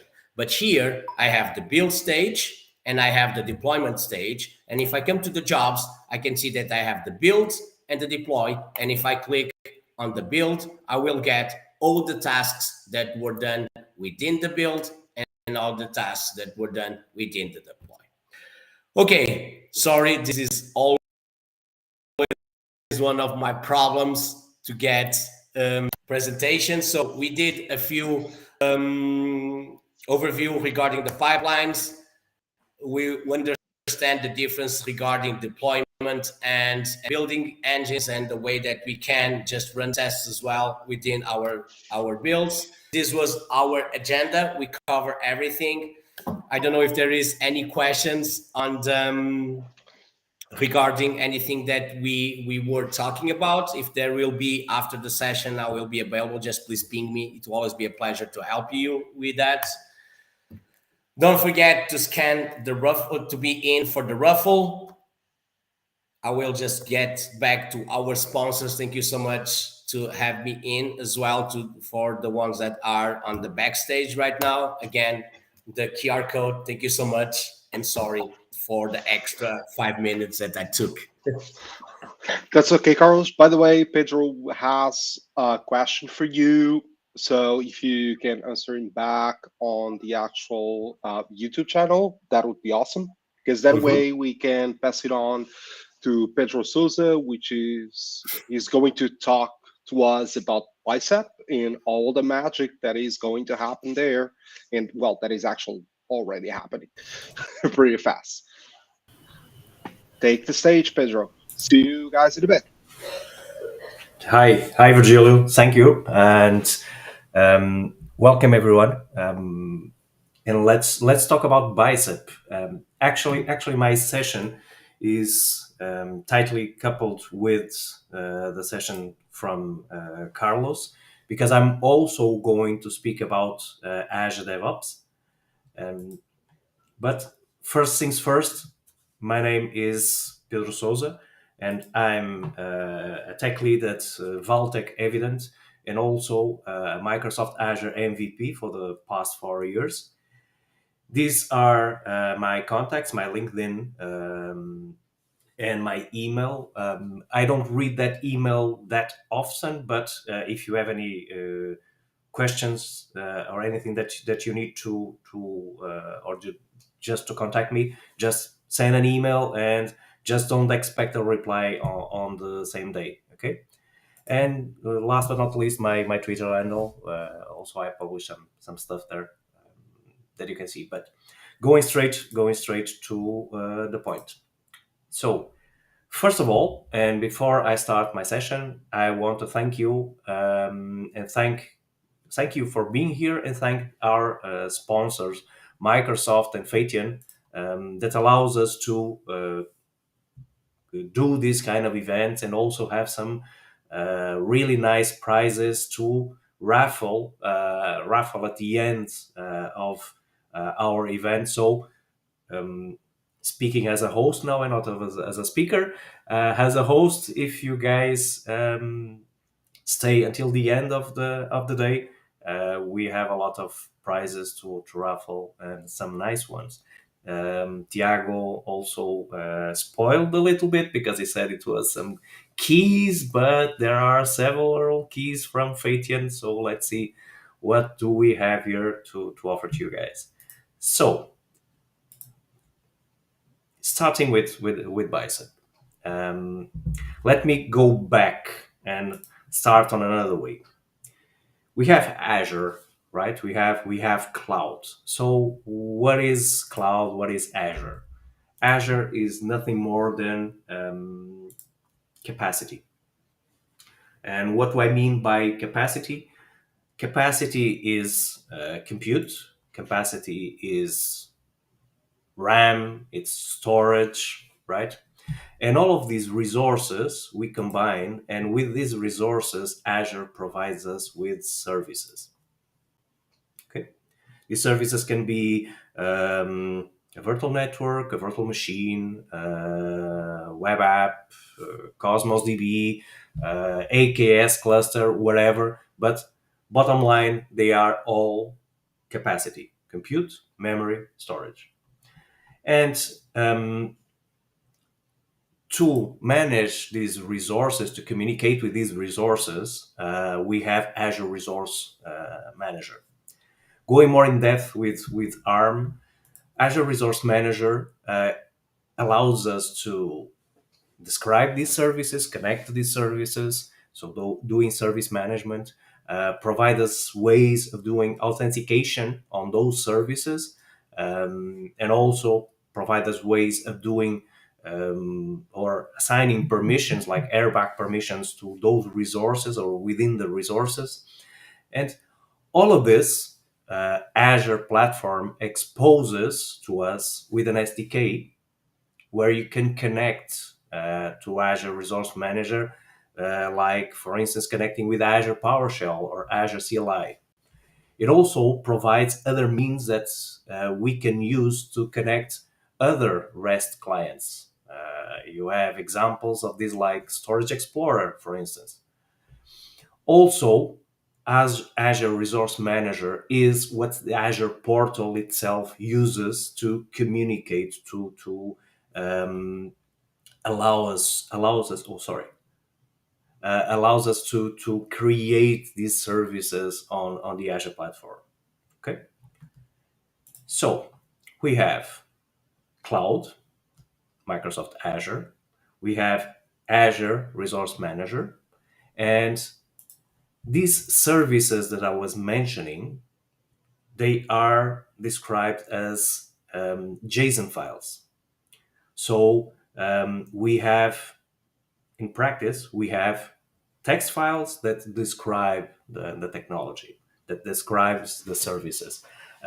I'll give you a quick example.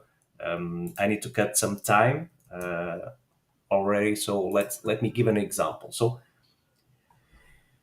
if I go here, for instance, and if I go here, for instance, this is an ARM template, right? Sorry, I lost my mouse. This is an ARM template, and in this ARM template, I don't know why my computer is freezing.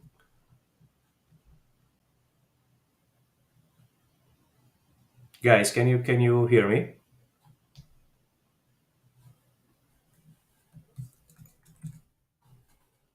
I think Murphy, he's here because my computer is frozen, but I will try to explain what I was trying to get there. So this is an ARM template, right? And here you can see, for instance, that I'm building something with this is a parameter, a storage account parameter, and I'm building something. Yeah, my laptop is completely frozen. Sorry, I'm seeing my presentation using the back office that we are using for streaming because I can't see anything on my computer. Murphy's Law. Today it's been an interesting day, at least here at my house. So here, guys, you can see, for instance, that I'm building a storage account, right? And also on this storage account, you can see that the storage account has some tags because I always tag everything that I do. It's a storage account v2, right? And also you can see here that it's a standard LRS storage account, right? So this is the JSON.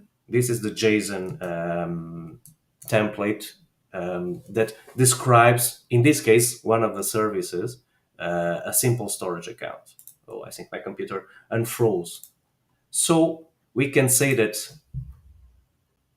ARM is a declarative, uses a declarative method of describing the services, right?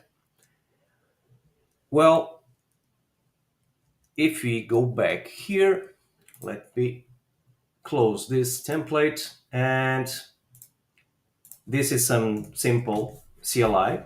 I'm going to open my Azure portal. So this is my resource group here, Bicep 101. There's nothing on the resource group. I'm going to just select this. Better still, I'm going to cut some time, and I'm going to select this one. This is the template that you see here, right? So this is the template that I've shown you previously. This is building the storage account with the template. So let's run the template. This is an ARM template, right? Let's run the template here. If we go back to Azure and we do a refresh, we will have a storage account in a few minutes, probably. Let me see. Yep, succeeded. So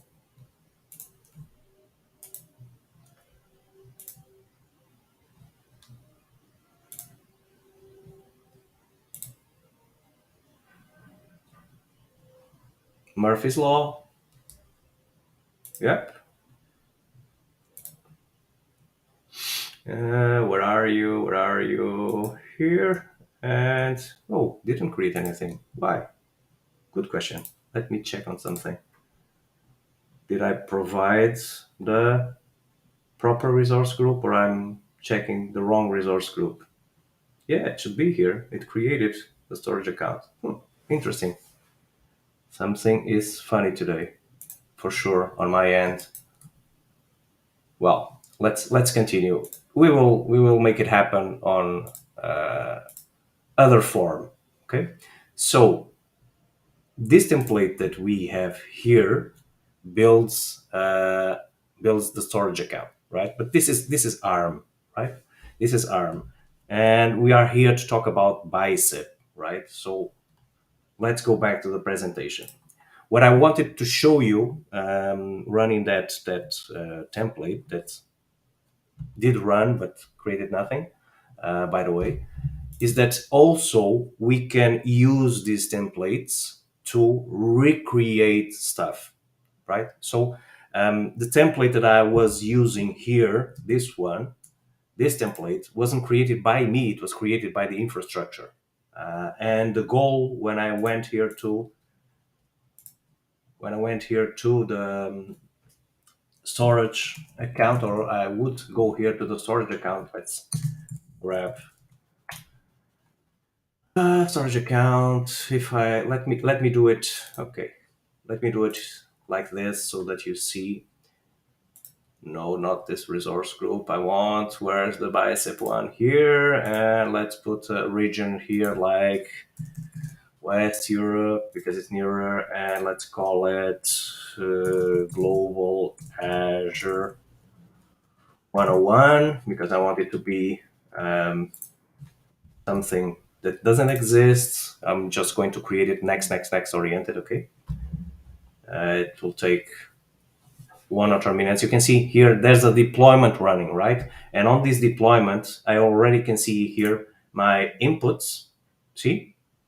Everything that I inputted on that form or didn't, actually, because it was too fast. And this is the ARM template, like the one that I was showing on Visual Studio Code, right? And it does create the resource, and it will appear here soon. Yeah, let me go to the resource. See, you have here the storage account. It exists. I can grab this storage account and I can go to the export template. I can download this template and reuse it. And that's what I did here. It was a template that I'd created prior and that I was reusing. So that's the part of being idempotent on ARM. And because there are these files are text files, right? You can, and you see it already, I can pick up these text files and use these text files as code, right? So I'm using it on one of my favorite tools, which is Visual Studio Code, and I'm source controlling these files, and also I'm using commands, CLI commands or PowerShell commands to use these templates, to grab these templates and to just create my infrastructure, right? And that's also something that it's really, really, really interesting on this part of being idempotent and being infrastructure as code. You can recreate your infrastructure whenever you run this kind of templates. Okay, going back here to my storage account, this command here, I know why it didn't run. Okay, let me do it again. I was missing these two variables here, which are very important for the template because I need here the resource group. Let me do this again. Let's see if it creates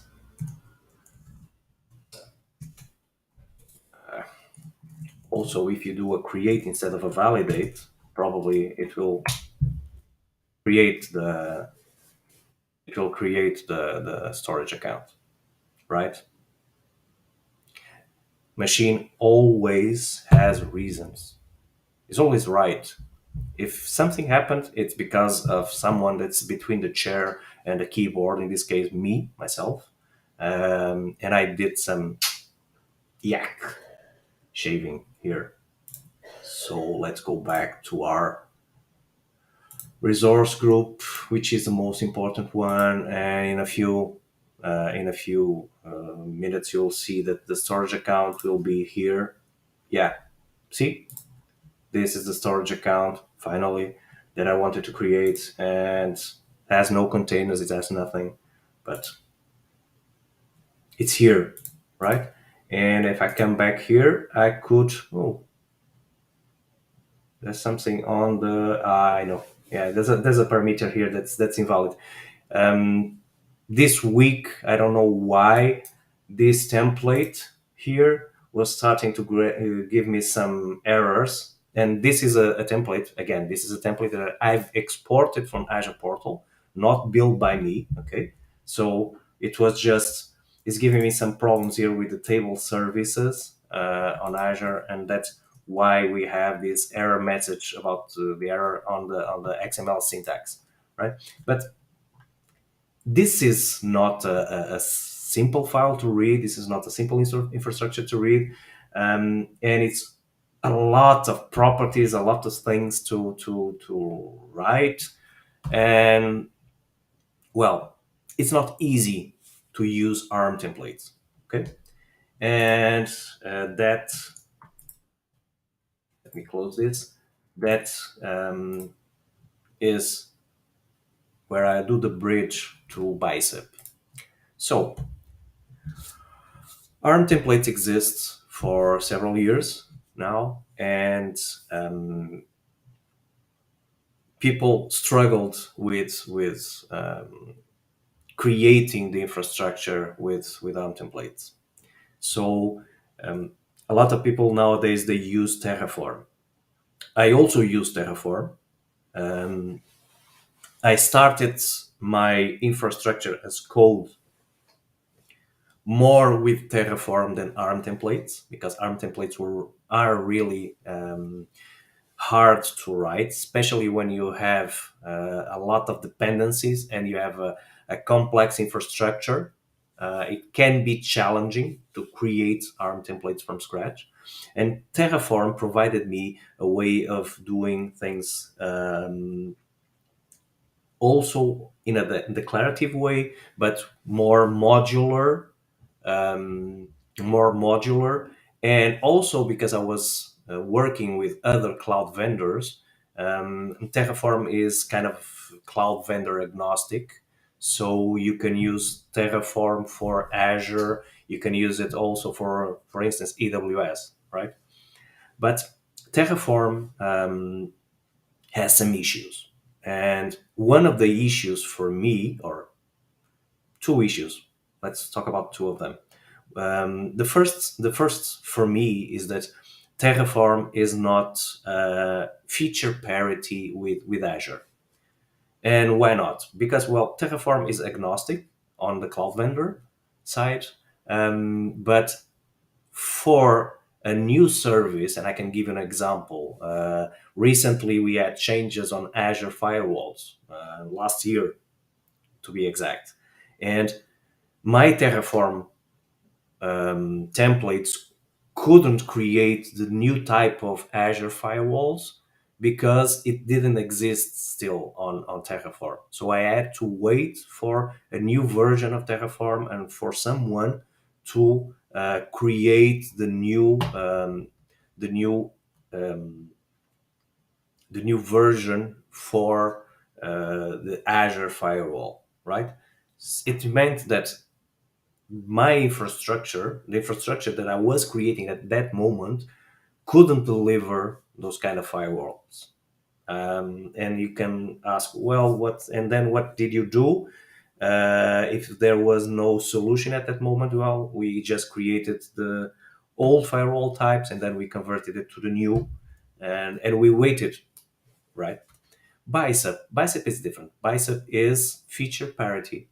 So that's one of the great benefits for me on Bicep, is that you can communicate with the new services that surface on Azure, and also you can use the new versions of the services, and you can use the new changes, the new features added to a service very, very, very, very fast.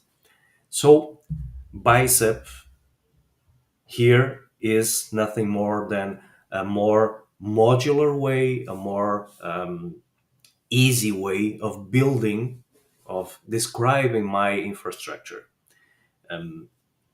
One small note: you create Bicep files, but those Bicep files are, I can't say compiled, but they are transformed to JSON, and they are deployed as ARM templates on Azure. So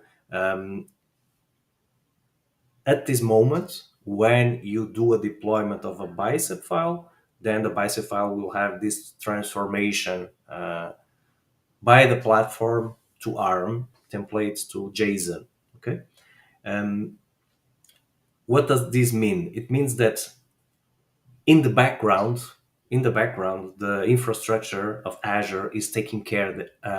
Azure Resource Manager is taking care of that change, in the background. Okay. If I'm not mistaken, and I know that there was a version coming up on Bicep and some changes on Azure, so that the Bicep wouldn't be transformed also to ARM, but for us that's kind of transparent. Okay, so how can we use Bicep? We can use Bicep with your normal tooling.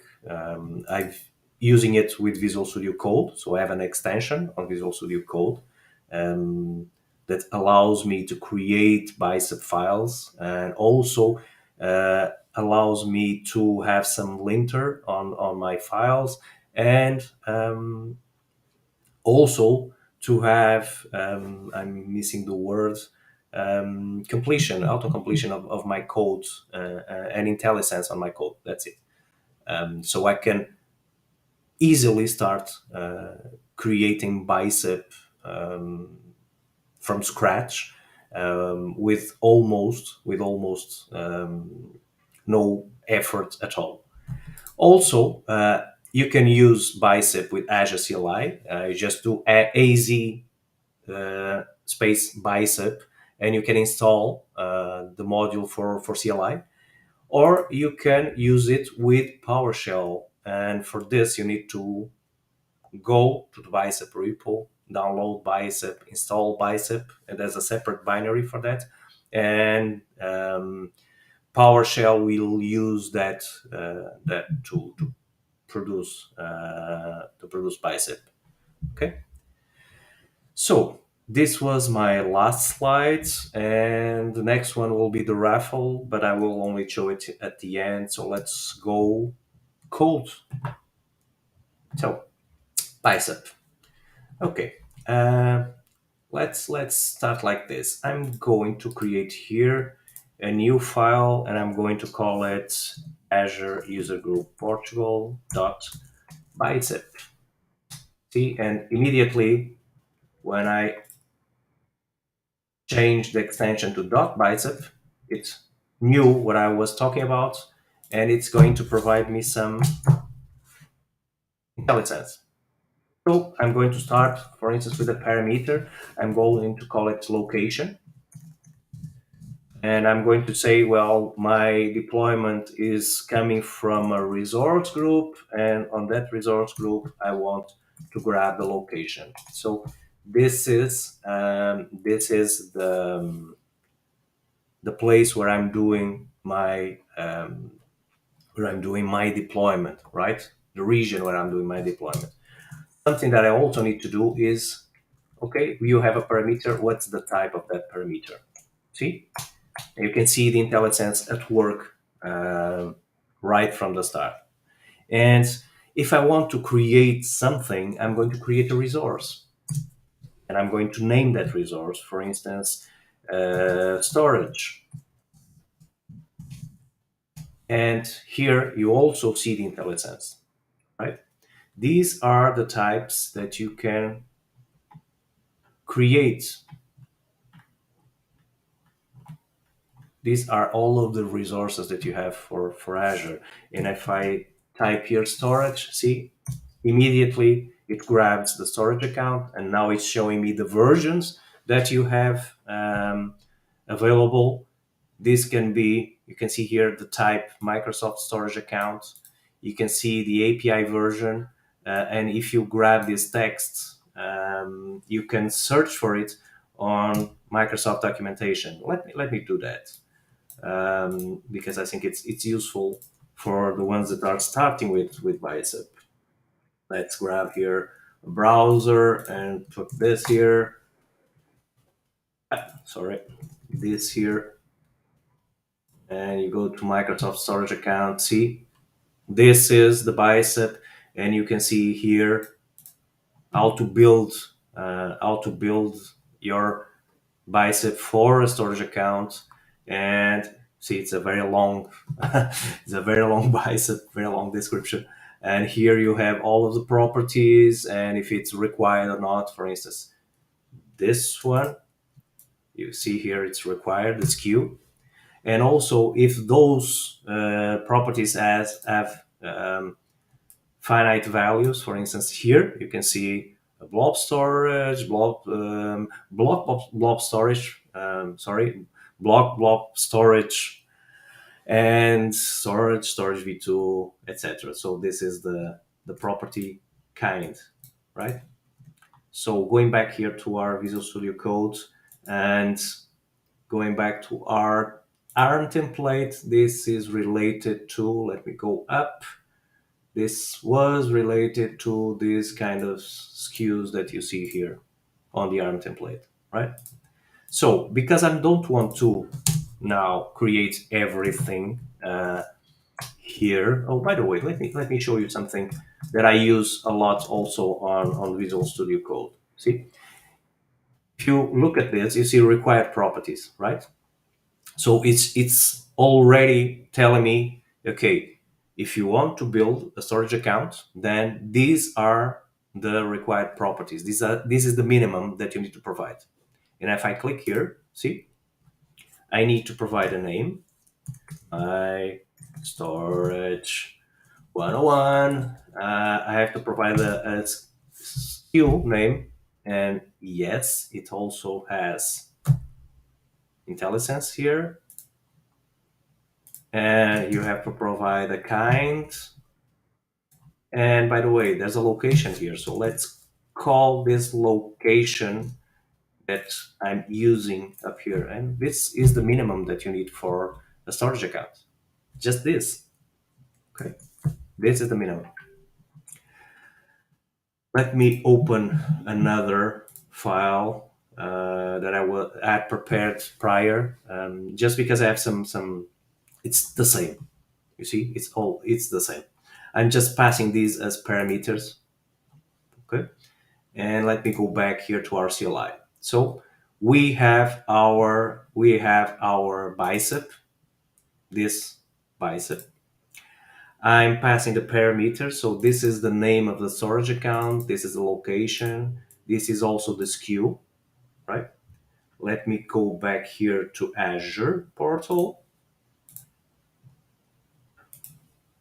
And let's try to do something. I'm going to delete this. I'm going to delete this storage account. Okay. And gone, right? Okay. Now back here to my Bicep. So I have my Bicep that creates a storage account, and now I have my AZ deployment group validate. I'm going to use this deployment group validate to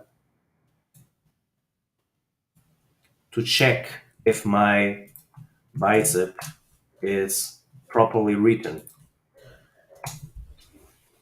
So it's going to do some syntax validation on the Bicep. Yeah, this has a typo here. This one.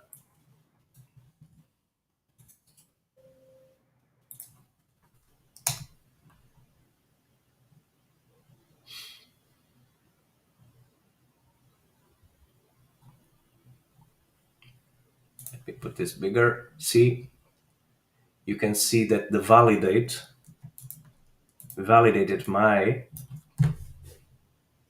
bicep file, and it's valid, right? And now here, let me just also fix this one. I'm going to do a what if. So what's the meaning of this what if?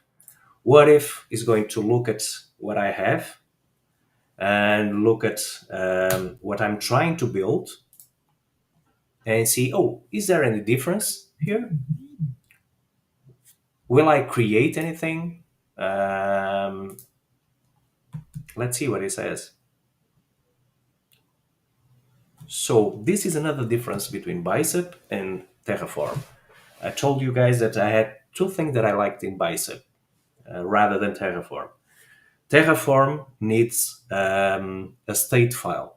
So if you have a team, for instance, if you're working with a team, then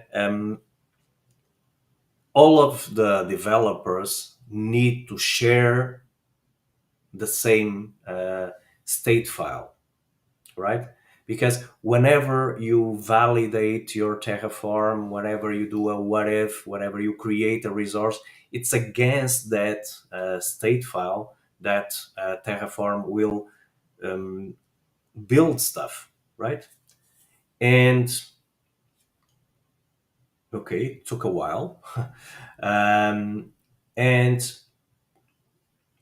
the Bicep is not going to use a template, a state file. Bicep is going to connect to the infrastructure, connect to Azure, communicate with Resource Manager. That's why it took some time. Okay, it depends on the availability of the infrastructure also, and that's a caveat. But connects to the infrastructure, sees what exists, and okay, what if I'm going to create this storage account, right? And to show you guys how easy this is, I'm going to create this also. So let's create the storage account.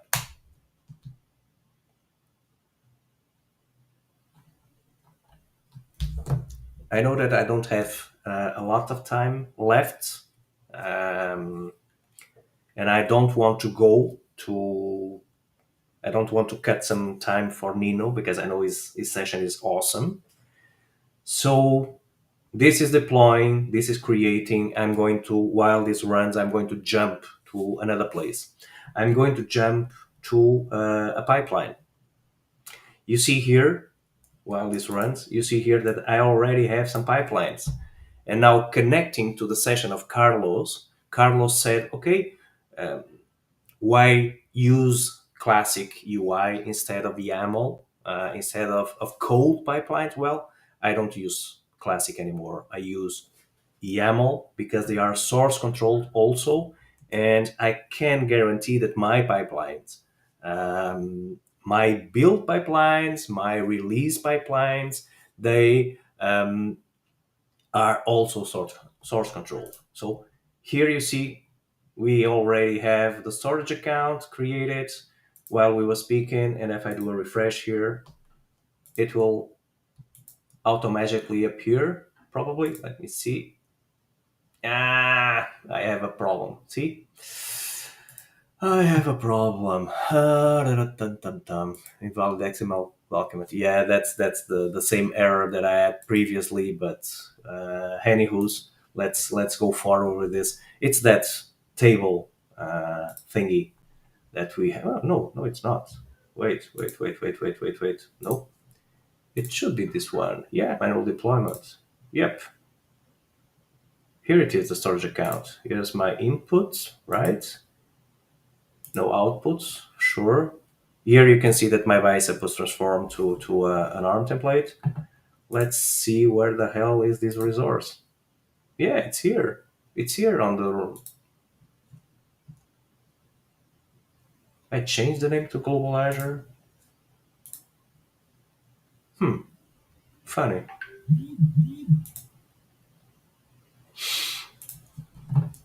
Let's do a browser refresh. Yeah, it was a browser refresh. Here it is. God damn. See? And you can see here an outline. You can check the creation date and also the timestamp. So it was created just now. Okay. So pipelines. And I have, I believe, 5 or minutes left. So my pipelines, if I look at the pipelines, let's look at this validate, right? If you remember, yeah, F5 rules. Yes, it does. If you remember my previous example, I did some validate and some what if, right? So what I do here on my pipeline is exactly that. I'm going to do an inline script. I'm not going to describe everything that's here. This is just as Carlos showed previously. I'm just using a step for Azure CLI, giving my subscription. This is a PowerShell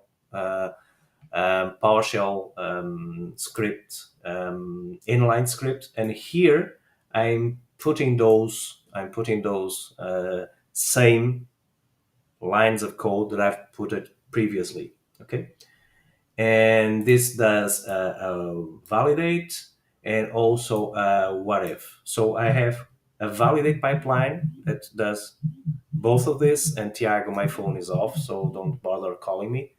I have a validate. I have a validate, and I have a what if. Why do I want this what if on the pipeline? Because with this what if, I can have on the history of the pipeline, on the outputs of the execution, I can have the before, and when I do the build, when I do the actual deployment, I will have the after, right? So it's always good to know with the what if what we are actually doing. So I'm going for Azure Devops. These are my pipelines,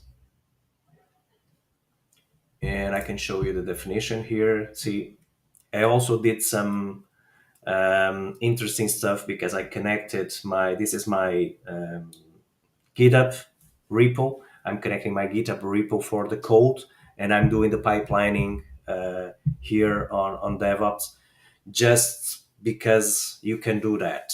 I could do GitHub Actions also. Well, I just wanted to play with GitHub and Visual Studio and Azure DevOps.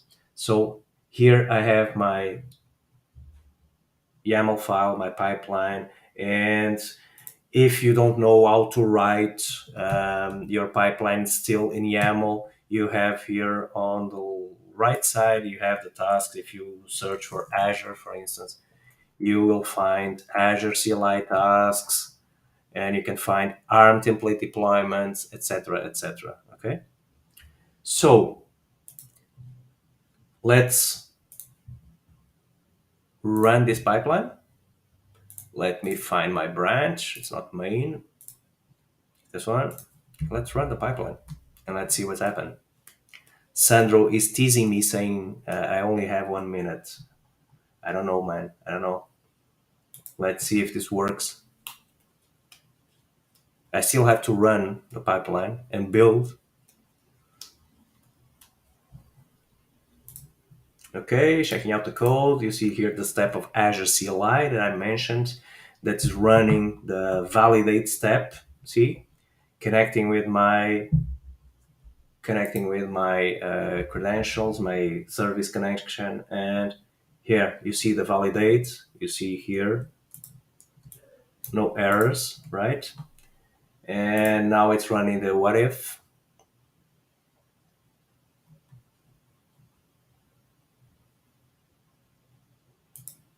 And because I already have here the storage account created, this what if will say, hey, man, I'm not doing anything. You have everything that already exists, right?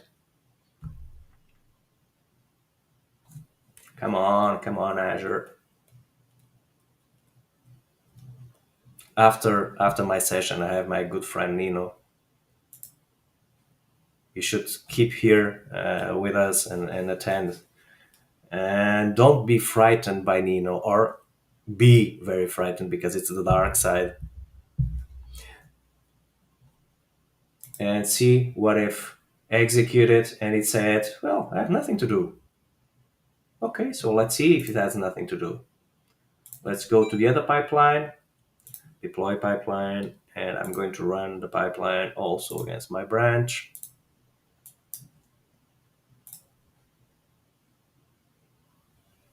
And the idea here was to run this once, and you could see nothing would be created, and just delete the storage account and run it again so that you guys could see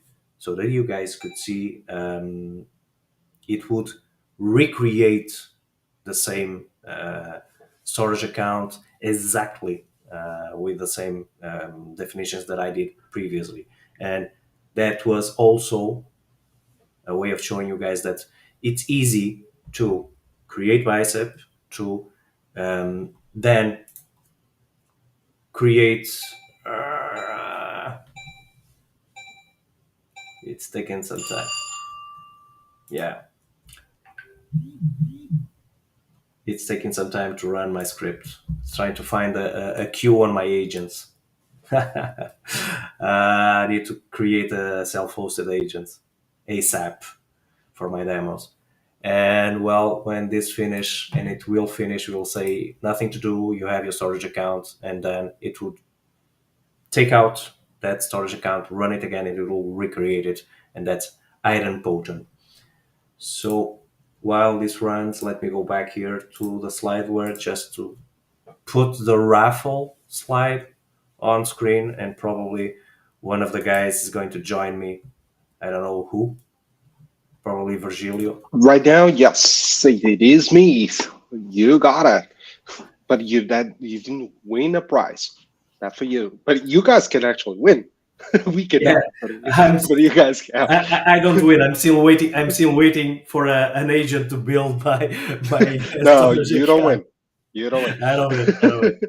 So next time, hosted agent. Put a VM on it. Yeah, Pedro, thank you so much. So let's welcome Nino. Nino has just shifted the May the 4th a couple of days, but he's going to bring the dark side still to all of us with an awesome session. Nino, thank you so much for joining us, and please take the stage. Thank you so much. Thank you for inviting me here. It's always a great pleasure for me. And let's jump in the session. So it's nice for me because I love Portugal. I'm from Italy, and Portugal and Porto, I have so many friends and a second family. So for me, it's always a pleasure. Hopefully, I can come in person. What we are going to do, first of all, thank you so much for the sponsors. It is very important to support community activities like we do as Microsoft MVP and so on. So thank you so much for the sponsor for supporting us on this all this activity. The agenda, why this session? I will say something about myself, so it's going to clear for you who am I. We will speak about attack and defense in security, and we will have a Q&A. First of all, why this session? We know a lot about Azure. We use Azure a lot.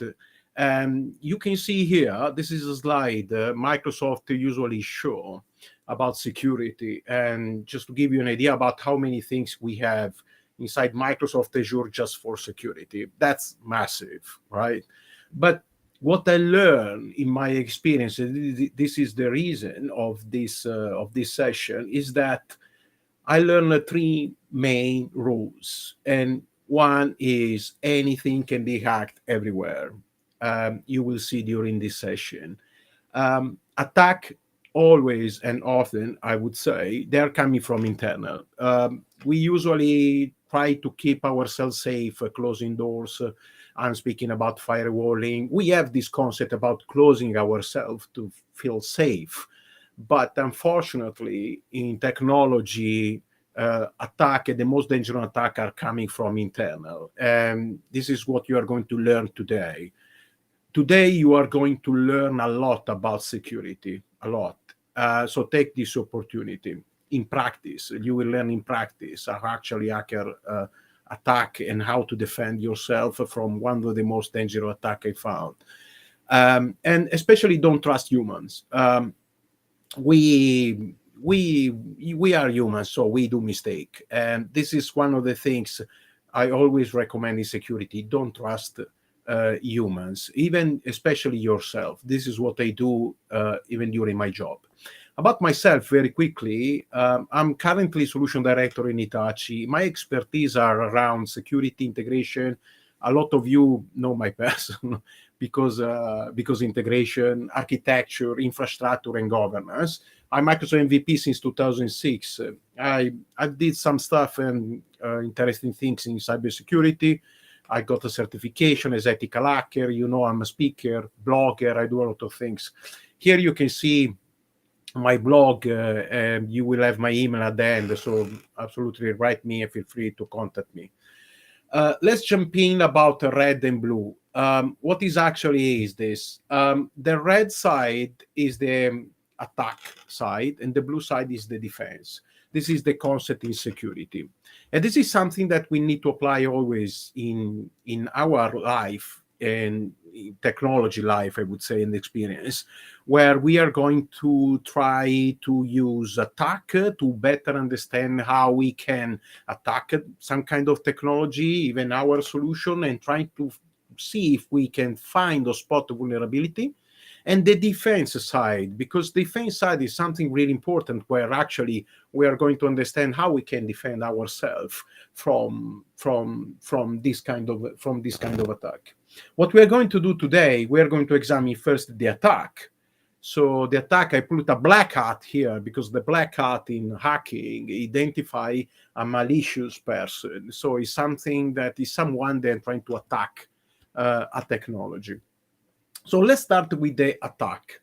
Why we start with the attack? Because in my opinion, it's really important to understand how actually a hacker and an attack is being made, right? There is nothing more important than that. If you understand how you can be attacked and how to do an attack, then you are it is very clear for you how to defend from this attack. I give you an example. If someone is coming to you to give you a punch, of course, if you know what exactly is a punch and what it actually can come in your face and is very dangerous to take a punch in the face, then you know you need to do some kind of technique to evade this one. It's the same thing in technology. You exactly know what is going to be, what is going to attack you, what is going to be the damage. Then you are very clear about how to defend yourself about this attack. Today, we will see some very dangerous attack, especially one, because we don't have a lot of time, so we need to keep it focused about something, and I want to give you something very important. I know you're working a lot in this technology. This is why I'm bringing this with you. So be careful, please. Everything you are going to see here is extremely dangerous. I'm happy to share with you the code you will see here, no problem. I'm not going to put in public, share in public here the code, but just write me an email. I will share with you the code. It's not a problem. So let's jump in about the history. A couple of things very quickly. I know you remember about Log4j injection. Log4j injection attack. The technique is very easy. The concept is actually you are going to inject some specific code inside the application, where actually this code is giving you the permission to access to the target. Okay, that is the Log4 injection attack. What was Log4Injection? It was a library in Java. And actually has been discovered that using some specific call, the attacker was able to execute and access to the target environment and machine. This has happened not long time ago. We have now a lot of different variation. Now is a log4shell. You can find a lot of information here, and you can see here in GitHub actually a lot of code, everything you can use. Another one was SolarWind. That was very famous. You will understand why I'm showing you this very briefly. SolarWind attack. SolarWind is a product, and someone inject some code in a library where actually DevOps, where developers are working, everything. Nobody got this, and they release this patch everywhere. And when this patch has been executed, the attacker has been able to access inside the machine. What we are going to learn today is actually this, how to do this and attack Microsoft Azure using the same type of attack. How attack works and what actually is the the way people attack the cloud. Usually social engineering, people get information about you, okay, your company, everything. They going to identify the person, the critical person to attack. So this is what they do. And after that, they use a technique like sending email, malware, intrusion, wherever it is, to execute something in the machine. When they do that, they usually have two ways. One is that they take the ownership inside the cloud because they get access. If we have time, I can show you one of those attacks using PowerShell. Otherwise, they actually send a malware. And when they send a malware or a Trojan. And malware and Trojan are actually package containing the attack, the virus. This is going to be executed. The attack you're going to see today is the reverse shell attack. What is a reverse shell attack? We know my firewall block port, right? That is the nature about firewalling, right? So we block a port. We say, okay, I don't want anyone coming from this port. So we start blocking port. There are also, depending by the layer of the firewall, we can do even more complex things like executing specific rules and other things like filtering what exactly is going on in the traffic. So this is the firewall, the concept of firewall. The problem about firewall is that actually firewall usually don't block external communication, like even more important communication, like port 443. Port 443 is actually used to navigate on internet. So nobody block outbound 443, right? This is how actually it works. So what the attacker is going to do is going to send some code in the target machine in the victim, and this software in the target machine is going to call the attacker using a specific port. In this case, it can be the 443, which is usually always open. All right? So it's not the attacker going to the victim, it's actually the victim going to the attacker and say, hey, I'm here, you can come to me, okay? And this is the reverse shell attack.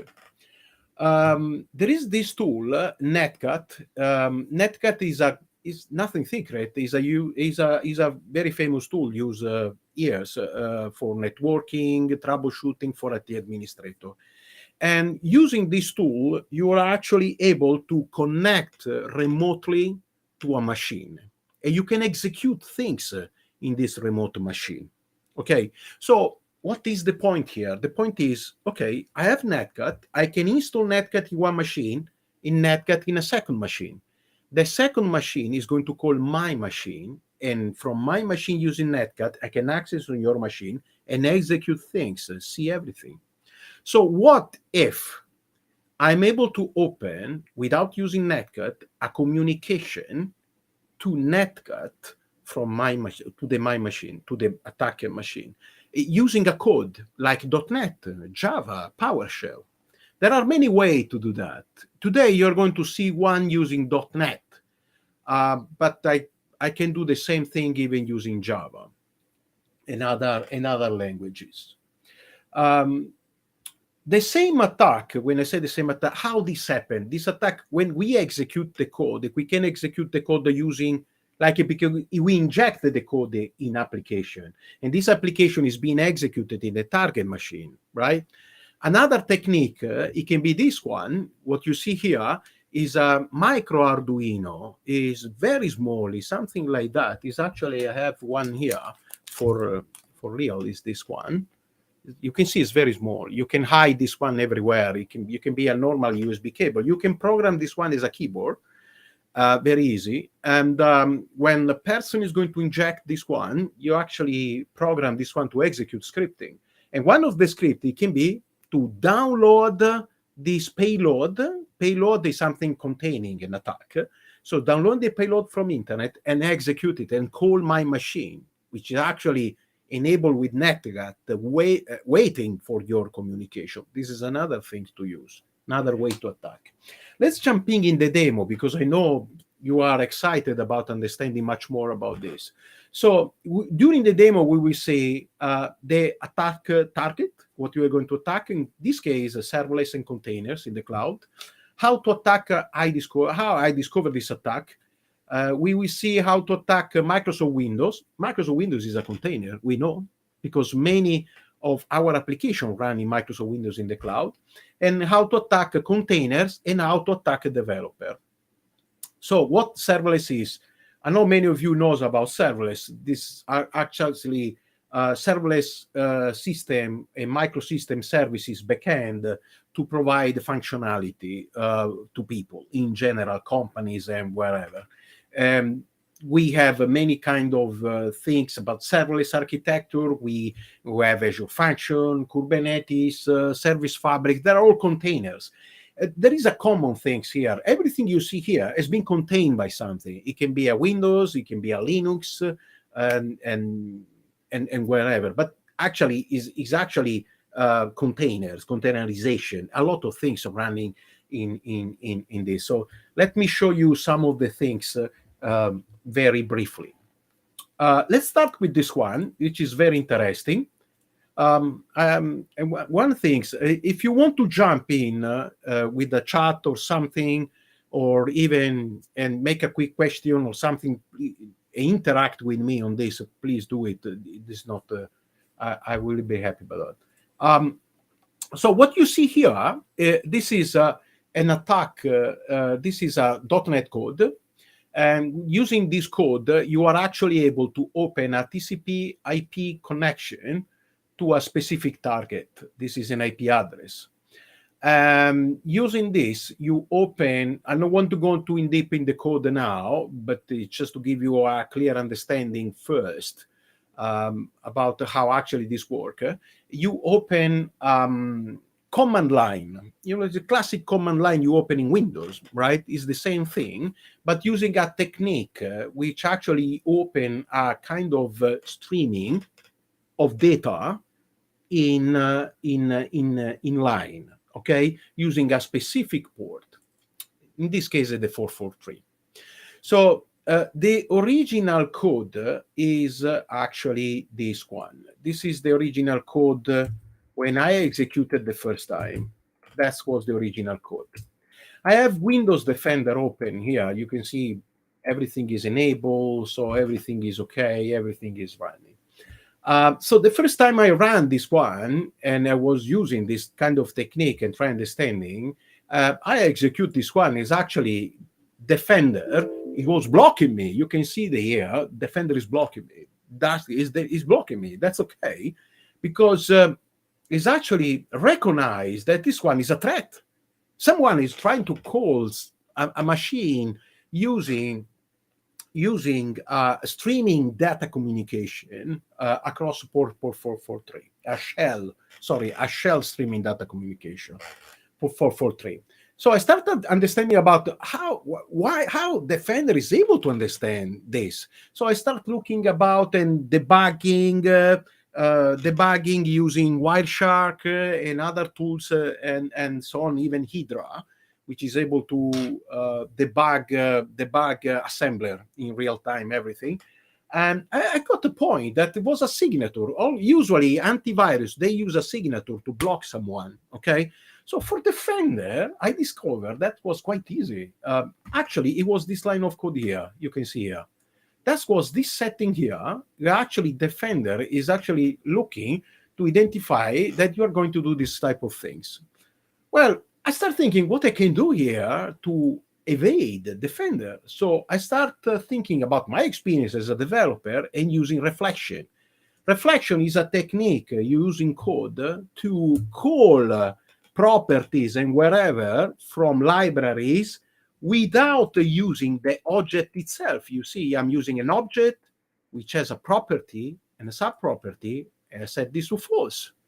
I can do exactly the same thing you see in this line using reflection. That is the same technique using the reflection, where I'm going to use the P object, which is actually the process object, and I'm going to take the property called use shall execute. This is the property, and I'm going to set this one to false. This is exactly the same thing. What is the difference between what is going to be the difference here?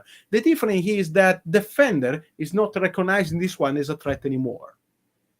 So when I discovered this, I start thinking, wow, that's really dangerous, right? Because I mean, I tried with another antivirus. Actually, the other antivirus was blocking me, even using this one. But it's just because it was blocking everything, and we cannot accept an antivirus like that. So, and now I'm going to show you the important things. Let's try this one. So, how to try this one? I have a Linux machine here. It's not this one. I have a Linux machine here, and let's duplicate this one. I have a Linux machine, and this Linux machine is a Ubuntu machine, and using this machine is this one. So there is an IP address, a public IP address. So I connected to this machine, and I have my console using SSH. This is the console, okay? So I already connected using SSH.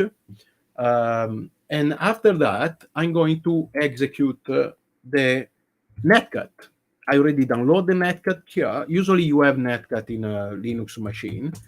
So I use the command sudo because I need administration to execute netcat in this machine. And I enable netcat. Now netcat is there. It's just waiting. Someone is waiting. This machine is in the cloud. Okay, and what you see in Visual Studio is my machine. Okay, let's see if this is running. Let's see. If I run this one, sometimes it's blocking, sometimes it's not, depending. Let's see. Okay, I mean, you see this one is the machine, and this is one machine. It's my machine. That's scary because I have Windows Defender enabled in my machine. Everything is okay, but actually I've been able to do that. So, and I tried this in many other occasions, and this is actually work. What I can do now, I can actually navigate in my machine, in the target machine, which actually is my machine now, my local machine, and I can actually do wherever. Like, for example, execute things like Notepad. If I write Notepad here, I open Notepad. Can you imagine how many things I can do now? I own the machine now. I'm inside the machine. I conducted this attack to Sandro machine just for fun.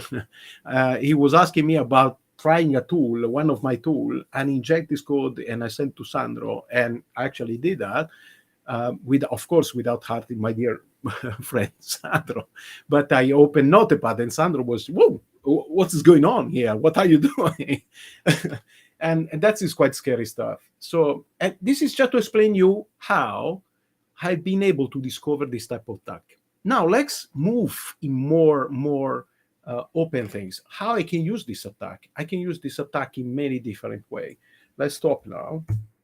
Let's jump in the cloud, and I will show you two types of attack now. And let's see if the time, yeah.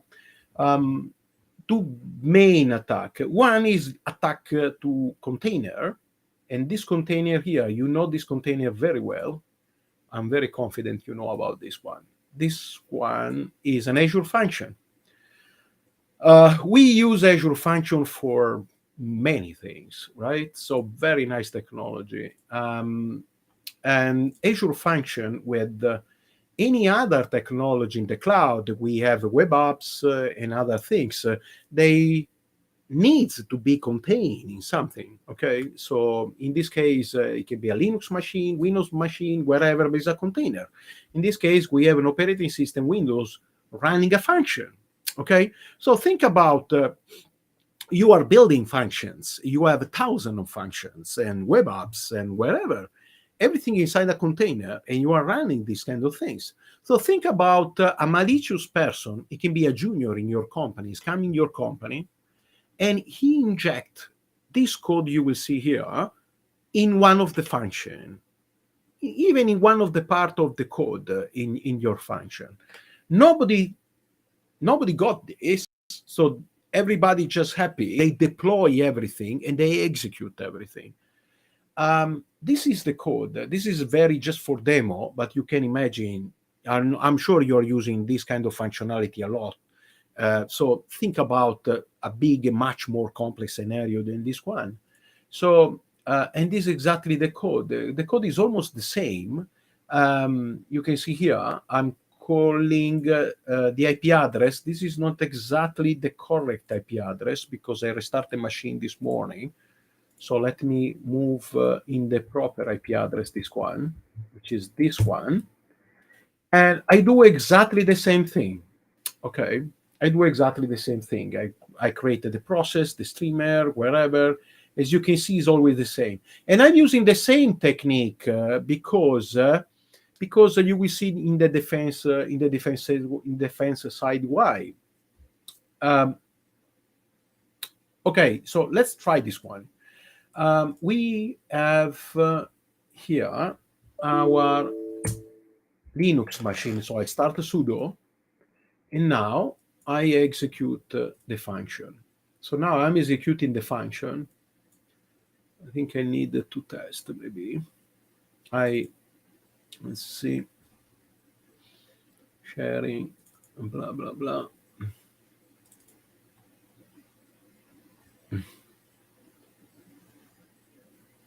Test and run. Okay, and run. I'm running now. I'm in. You see this one? This is extremely scary. This one you see here is the container in the cloud hosting the function. And I'm able now to access to all function, all web apps, and wherever other application is being hosted and contained in this specific container. And I'm not authorized to do that because that's it's something that it's just happening because I execute this code, right, without any real permission. And this is why I'm inside this container. So think about what I could be capable to do at the moment. I don't even know if there is a notepad in here. It's going to be executing the server, maybe. I don't know. Just for fun now. I never tried this. This is the first time I'm doing this. But curiously, the server is responding me. Maybe I'm executing notepad in the machine, the container, in the cloud. Not sure about that. But anyway, so this is an attack to the container. What about the developer? Can I attack the developer? Because this was an attack in the cloud. Let's attack a developer. Let's assuming a developer, let's close this one now. Let's assuming a developer is developing a website using Blazor and hosted in Kubernetes.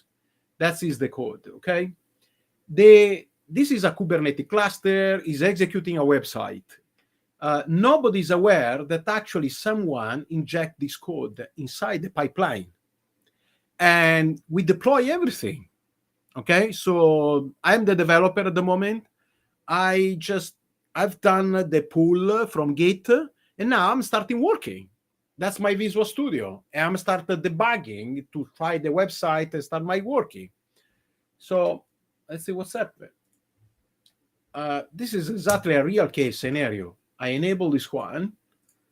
I'm the developer and I'm executing and say, okay, let's start my daily job, wherever it is, and try testing my stuff, everything. So it's actually, this one is the website. I developed this fantastic website. I'm the developer. I'm testing now. I just put a button here for demo purpose, but so you can see what's happened. So if I do attack, I mean, that is a another very scary scenario, because I'm one of the developer. And so the attacker at the moment is actually accessing to any developer machine executing this code. So actually this one is, as you can see, my machine. Okay. So you can imagine how many dangerous things it is possible to do using this type of attack. Let's jumping back now in something here, and I have some bonus material if we have time. I want to give you some time for question here. Defense.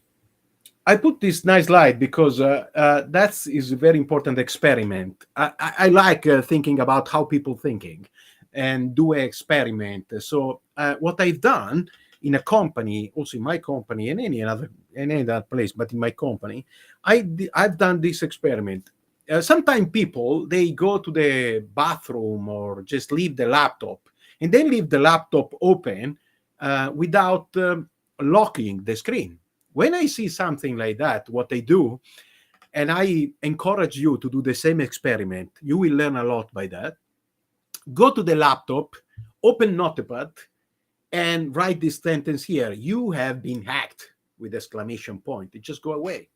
Wait for the person come back and see what's happened. You will be amazed about what's happened. All of them, all the person, I've done this test with many people, and all of them, they have the same behavior. They come to the desk like that, they look at the screen, they see that, and they do something like that. Oh, they look at right, look at left. And they start thinking, oh my gosh, I've been hacked? Okay, it's something, maybe someone did that. It can be a joke, or maybe I've been hacked. But anyway, oh gosh, that's wrong. So all of them, they stay quiet. They stay quiet. They don't say anything. They stay quiet. And that is the biggest problem we have in security, because this is what's happened. We are human. People are scared. Also, even speaking with other people. And this is why we cannot trust human at all. That's a very important experiment. Try this experiment in your company and see what's happened. And you will be absolutely surprised. What about how we can defend from an attack like that? There is Microsoft Defender for Container, which is something Microsoft is providing. But as you can see now, you learned today that actually Defender is not blocking this attack. So I started thinking how I can block this attack. How I can do something like that. Can I use I don't know, I cannot use antivirus. So I found a smart way, and in my opinion is the smartest way I can see. What I recommend you is block any unnecessary port in outbound, unnecessary port, all of them. Don't be shy about that, because today I show you the 443, but you can conduct the same attack in many other ports, even the port 80, okay? Another number. So you block any kind of port, so you put a rule in your firewalling and then container and say block everything, but the real port I need, okay? And after that, you can run very easy script. You are all developer, all very good technical people. I know you are able to do this very easy. Just run a script that is going to execute the command you see here using netcat in your machine, and try to connect with this port. In this case, I give you an example about port 22, but it can be 443 or whatever port you need.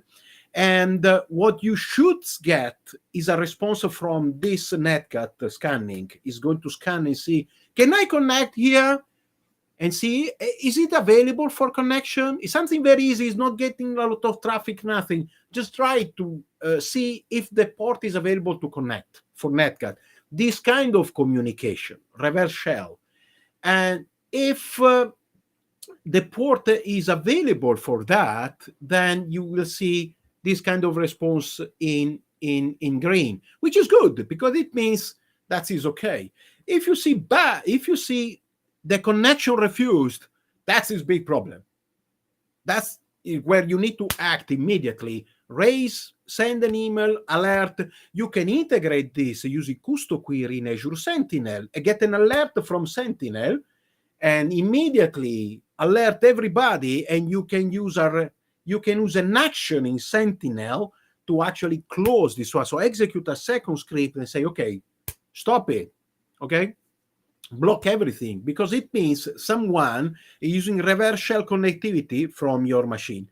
That's, in my opinion, is the best way to evade this type of attack, okay? Protect the code. This was about protecting the container. Let's go protecting the code, which is much, much more complex, this one. There are several tools you can use to scan your code. I put here a link on OWASP. Many of them even free. And so you can use this kind of tool. And what you can do, you can use regular expression and some specific rules to identify these kind of things. Even looking for this word here, use a shell execute. Of course, you need to look about how to do this using Java or PowerShell or .NET. I put you a link at the end of these slides where you can actually see how is it possible to do this type of attack using different language, so you can create this kind of rule and using these kind of things in many different languages. But however, I think in my opinion, the best things to protect your code is using human. Something people don't do anymore, not so much. I mean, they do in big companies with strong structure, big structure, all these kind of things, is actually do software engineering. So people develop code, all these kind of things, and there are other people checking the code. So they actually look at the code. In my opinion, this is the most effective way to find and spot this kind of things. A last recommendation I wanted to give you is this one, is security. Keep in mind this: security transcends technology. All right.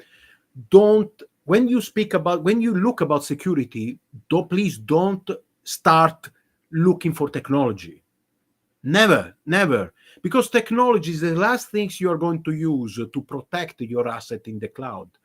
You first need to look about your people. If your people are not aware about security, or they are not good thinking in a security way, and second, your process is not secure, you can use any technology you want, and there is no way you will be able to make your solution secure. Okay, so people first,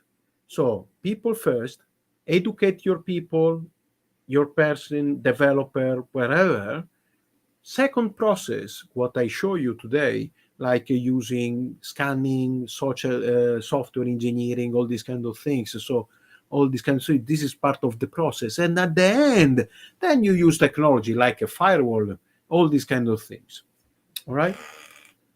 There is some bonus material, but we don't have time now, which is the PowerShell attack. And this is about confidentiality, integrity, and availability, which are really important things. So any resource you have in Azure, there is this scale that is confidential, integrity, and availability. You should always use these kind of things. Always.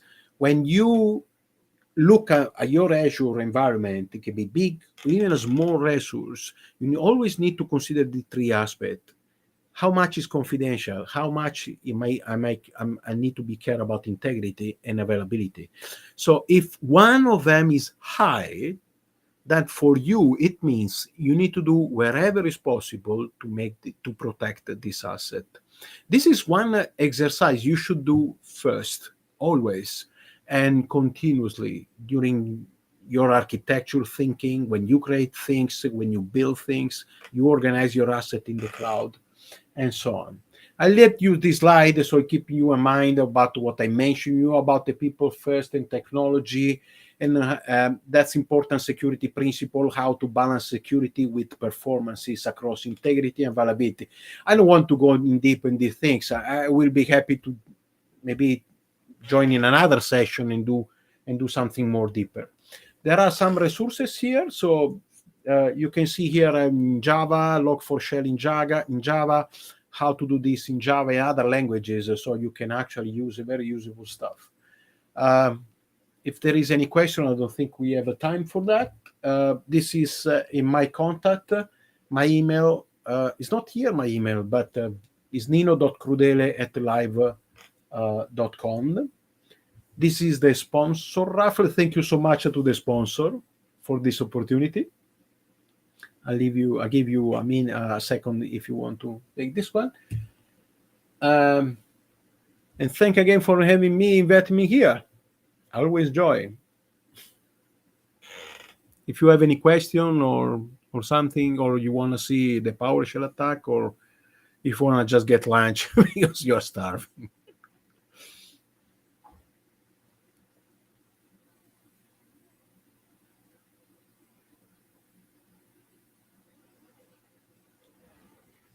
Hello? I don't know if there is anyone need. Okay, Tiago. Yeah, Tiago is here. I was just hoping that someone else was, but I'm here as a backup. No worries. So no, I can only see Pedro Simões saying great session. Okay. Thank you and stuff like that. I don't think we have that many. Yeah, I don't think we don't have any comment. Let me see here, because we also are doing this on LinkedIn. Okay, we're doing a LinkedIn live on our group, on our page, and yeah, no comments there, because it's not those comments are not coming through our streaming People will platform. contact me, so feel free to contact me. So, and happy to provide you the even more deeper discussion. So just my email, or contact me by my website, LinkedIn, send me a message, wherever. Yeah, Pedro Lage is saying 3 minutes for PowerShell ? I think they want to see the PowerShell one. All right, no, that's very easy. I'm going, because I prepare a video for that, so it's going to be video demo is this one. You can see my screen. I hope you can see my screen. Yeah, now.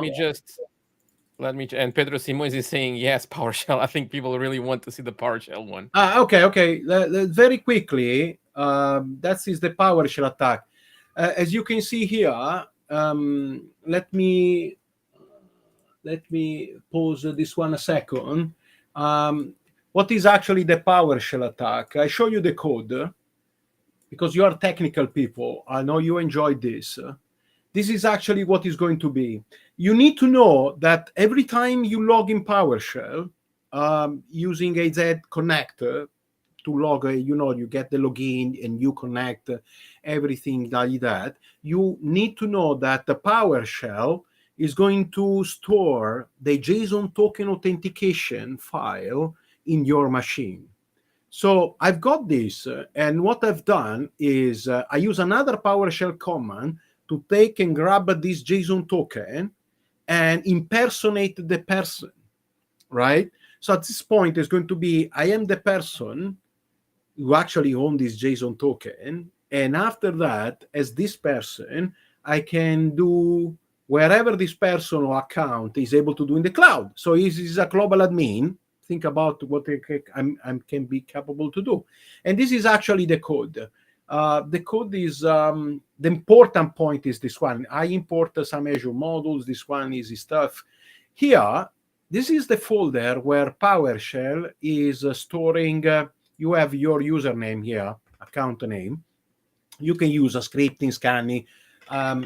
You can understand. It's quite easy for a knowledge person to write a very easy script to get this file from the machine. And this is actually the file. This file is containing everything needed to impersonate the context. What actually I'm doing, you can see import IZ context. Executing this line of code, I'm going to be the person who actually owns this JSON token, right? When I've done that, I set the IZ context. This is not really something you have to do. I've done this for a demo, but when you have done this, you actually get a default subscription. But if you know the subscription of the target, you can use a specific subscription. This is why it's also important about hiding the subscription ID when you show people or do other things, because this is important information. And after that, what I've done here is this one. I get the tenant ID. And after that, I use these two lines where I'm going to create a service principal account in the cloud. This is going to be my backdoor. Using this service principal, when I created this, I take the application ID and I take the password, right? This is what I've done here in the first two lines. And after, I can use a second command, and the second command is this one. Using this one, get credential, I'm going to get the login, and I'm going to use the application ID and the password, and I log using the backdoor. So the scary thing is that actually the attacker can execute this one, not necessarily inside the same machine. It can just access in the machine, take this file, grab this file in a machine in a different location in his machine, and execute the things in his machine. Okay, so there are different ways you can conduct this type of attack. So if you want to see this one in real way, this is a video I've done where you actually see. I'm explaining here. And I just let me go ahead here where actually I'm logging now. Now I'm logging with PowerShell. I'm the IT administrator logging now. So my token now is inside the machine at the moment. Okay. So and after that, I'm going to execute a second script. And the second script is the script I show you. This one, the number 2, is the one I show you. You can recognize here. And this is where it's creating. It's taking the token and he's creating. You can see here the password. Use the application ID and the password, and this is the name of the. I use Power BI extender because this one is a well-known service principle. Using for Power BI. Of course, an attacker is going to use something that is common use in the cloud. Then. After that, I'm going to use the other script. Here, I'm going to show you some of the things. I'm going to show you, here, I'm going to show you, this is the Power BI extender service principal account. This has been created by the script. Okay, this is my backdoor. So when I've done this, then I'm going to execute the last script and using the username and password. Okay, now I'm going ahead. I'm just saving username and password to reuse it. Now I'm going ahead. Oh, sorry, that is the interesting point. Here, I'm executing, you see, the third script, get Azure credential. I'm going to put the application ID as a username, right? And after, I'm going to put the password, like that. And after that, then I'm logging. So I can do this from any location. I'm actually accessing now in the cloud. At the moment, I can do whatever I want. And in this specific demo, I was creating a resource group in a specific, in a subscription. Now I'm just refreshing in terms of just for the demo purpose here. And here you can see I created the resource group. The boogeyman was here. This is actually how it works. This is why it is extremely important not using PowerShell from your machine. Because as you can see, this attack is very easy to conduct. Not many people knows about that, to be honest. Now you know about that. And how to avoid this? I strongly recommend you to use to avoid using PowerShell in local machine for administration, but using different technique. Like for instance, this one, using the PowerShell shell, cloud shell from, you can see here, you can enable this one, you can use this one from here on the top, you can see. Another thing, here I can execute PowerShell and much safer because it's not my local machine. And another thing is using Azure Bastion. Azure Bastion is in a technology in Azure that is giving you the possibility to do remote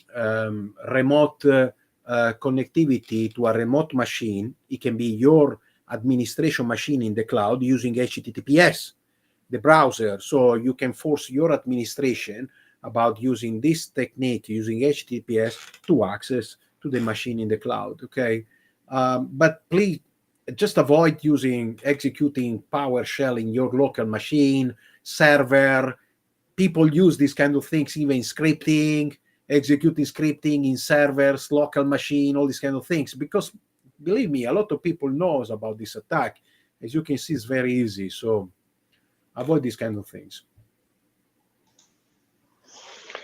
Nino, thank you so much for Very all welcome. your awesome demos. So right now we're going to wrap up for lunch break, and we'll be back at 2 p.m. See you guys in just a little bit.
And we are live again. Thank you again to be here. I hope you guys have a good break lunch. We'll have another amazing 4 sessions on this afternoon, so stay with us. We'll have some raft at the end, and I will not take too much long, take more time to Andre Valle. Now it's Andre Valle that will speak about micro service with Dapper. He's a good friend of mine. I will love this session. So go ahead, Andre, and the stage is all yours. Thank you, Sandro. Thank you.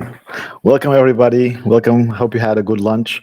I have 45 minutes to tell you all about Dapper, and I have 55 slides and 2 demos. So sorry, Tiago. I'll try not to overrun your time for the next session. Okay, so let's start by thanking our amazing sponsors. Without these, there would be no events such as this one.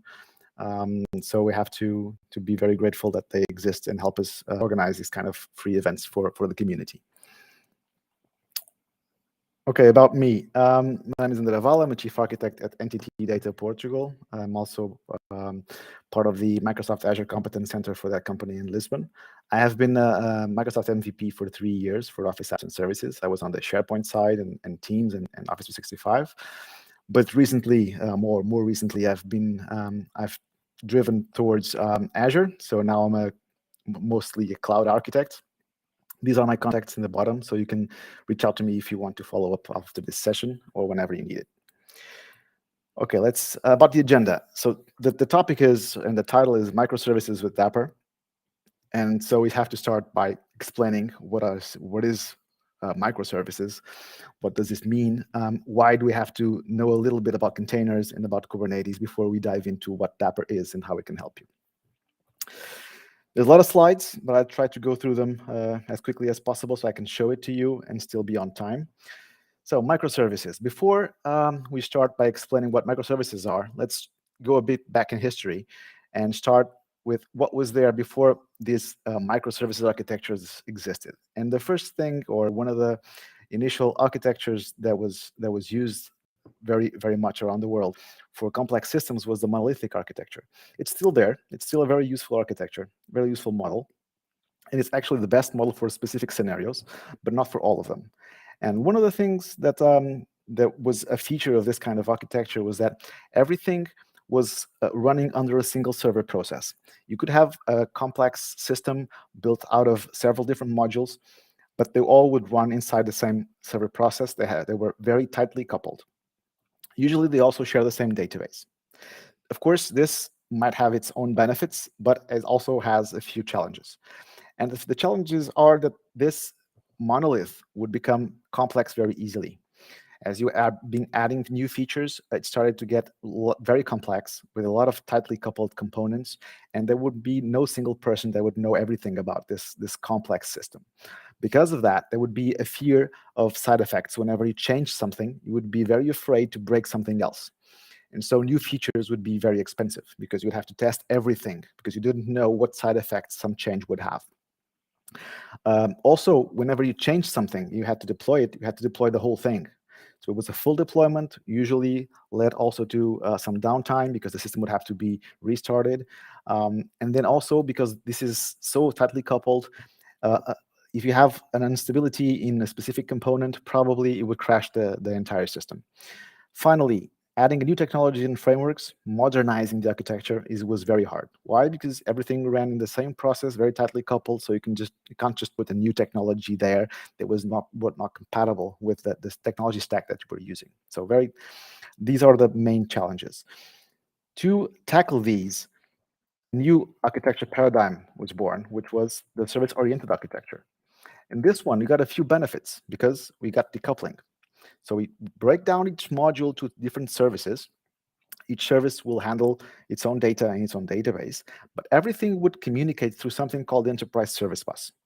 It's a very powerful thing, but has also a few challenges.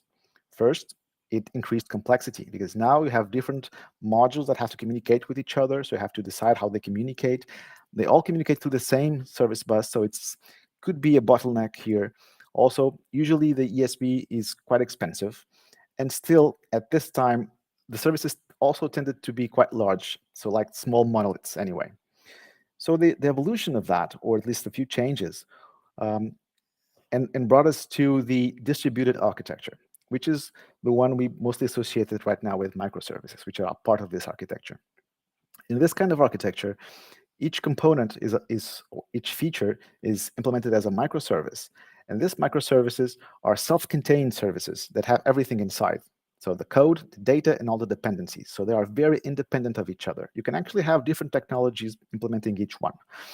And then they usually are deployed, for example, as containers, and then managed in an orchestrator. They usually have a private database, so they handle their own data, and there's no mix and match there. But of course, there's a bunch of also challenges to this. For example, distributed transactions. If you have a transaction that requires some sort of activity by more than one microservice, how do you handle this transaction? How do you make sure that it completes on all the microservices or rolls back if one of them fails? Also, service discovery. How does one microservice know how to reach another microservice if it wants to call it? And if it wants to call it synchronously? Because asynchronously, one of the also patterns that it's used here is this event bus you can see on the bottom. So they can send messages, and the other services might subscribe to them and then read them and asynchronously react to those events. Also, resilience to failure. If one of these services fail, how do you bring that up again? Or if one of the servers that they're running fails, how do you put that up again on different service, for example, different server? And finally, because there's so many moving parts, monitoring and observability. You have to find a way to know what is happening in your system. What service is being called, what's the load on that service, if there's an error, what the events are going to the event bus, and all of this is also a challenge. Fortunately, there's also a bunch of technologies, new patterns that help us tackle these challenges, but they're still there. So finally, what are microservices? It's an architectural approach where you build your applications as a set of different services organized around business capabilities, very independent of each other. So deployed and scaled independently, very loosely coupled, distributed. So that means that if one component fails, it doesn't have to bring down the whole system because they're so loosely coupled. Also, they communicate through well-defined API contracts. That means also that since they have that API contract so well-defined, you can have different technologies on each microservice. So what are the benefits for this? First, independent scaling, versioning, and upgrades. So you can pick up a specific microservice and scale that one if that's the one that has more load or different version. You don't have to deploy the whole system. Faster time to market because, of course, you just have to make your changes in specific microservices. That means you don't have to deploy everything as a big old feature package. You can just do that every day, every hour if you want to, just to update your features in your microservices. It's highly maintainable and testable because there's so small chunks of code that can be tested independently, also maintained by different teams, for example. Usually they're associated with business capabilities, which means that if something changes in your business, you just have to update the microservices that are associated with that specific change on your business. So loosely coupled means also higher resilience. If one thing fails, it doesn't mean that everything has to fail. And finally, services are owned by small teams. That means also that it will scale, your development team can scale along with the complexity of your system. Also, of course, challenges to this. Much more complex, so have to tackle all those moving parts have to be able to be maintained. It's more complex. There's communication latency because now all your pieces of code are not running in a single process. They might even be running in different machines, sometimes even in different regions of the world. So there's latency there. You have to account for that. Cross-cutting concerns such as security, caching, logging, all of that has to be implemented. And since it's cross-cutting, you don't want to do this separately, differently for each microservice. So you have to find a way to do this for all of them at the same time. And this is also a challenge. And finally, data consistency.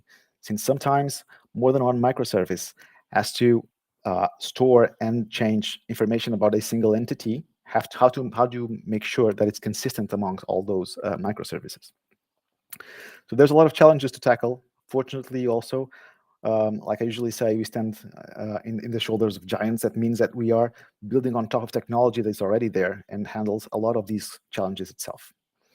So we got to containers. Containers is something that is very well fit for a microservice architecture, and I'll tell you why. So first of all, what are containers? It's sort of a lightweight package that includes all your code and all your dependencies. And it runs everywhere. So it virtualizes the operating system. It's a different form of virtual machine. In a virtual machine, you virtualize the hardware. That means that the operating system is inside the virtual machine. And when you want to scale that, you scale the whole machine, including the guest operating system. On a container, you virtualize the operating system. That means that your container will share the operating system with other containers in the same system. That means it's much more lightweight in the virtual machine and uses a lot less resources. What are the benefits of using containers? First of all, separation of responsibility. Each container contains only the application logic and its dependencies. So developers will focus exclusively on that. And the IT operations team will focus on deploy that on the servers, on the container orchestrators, whatever. Finally, the portability. Containers can run virtually anywhere that you have that's the same container engine. So it can run on Linux, on Windows, on Mac, on virtual machines or physical servers, on premises or in the cloud. So there's flavors for everyone. So usually you do it once, you deploy it, we develop it once, you can deploy it anywhere.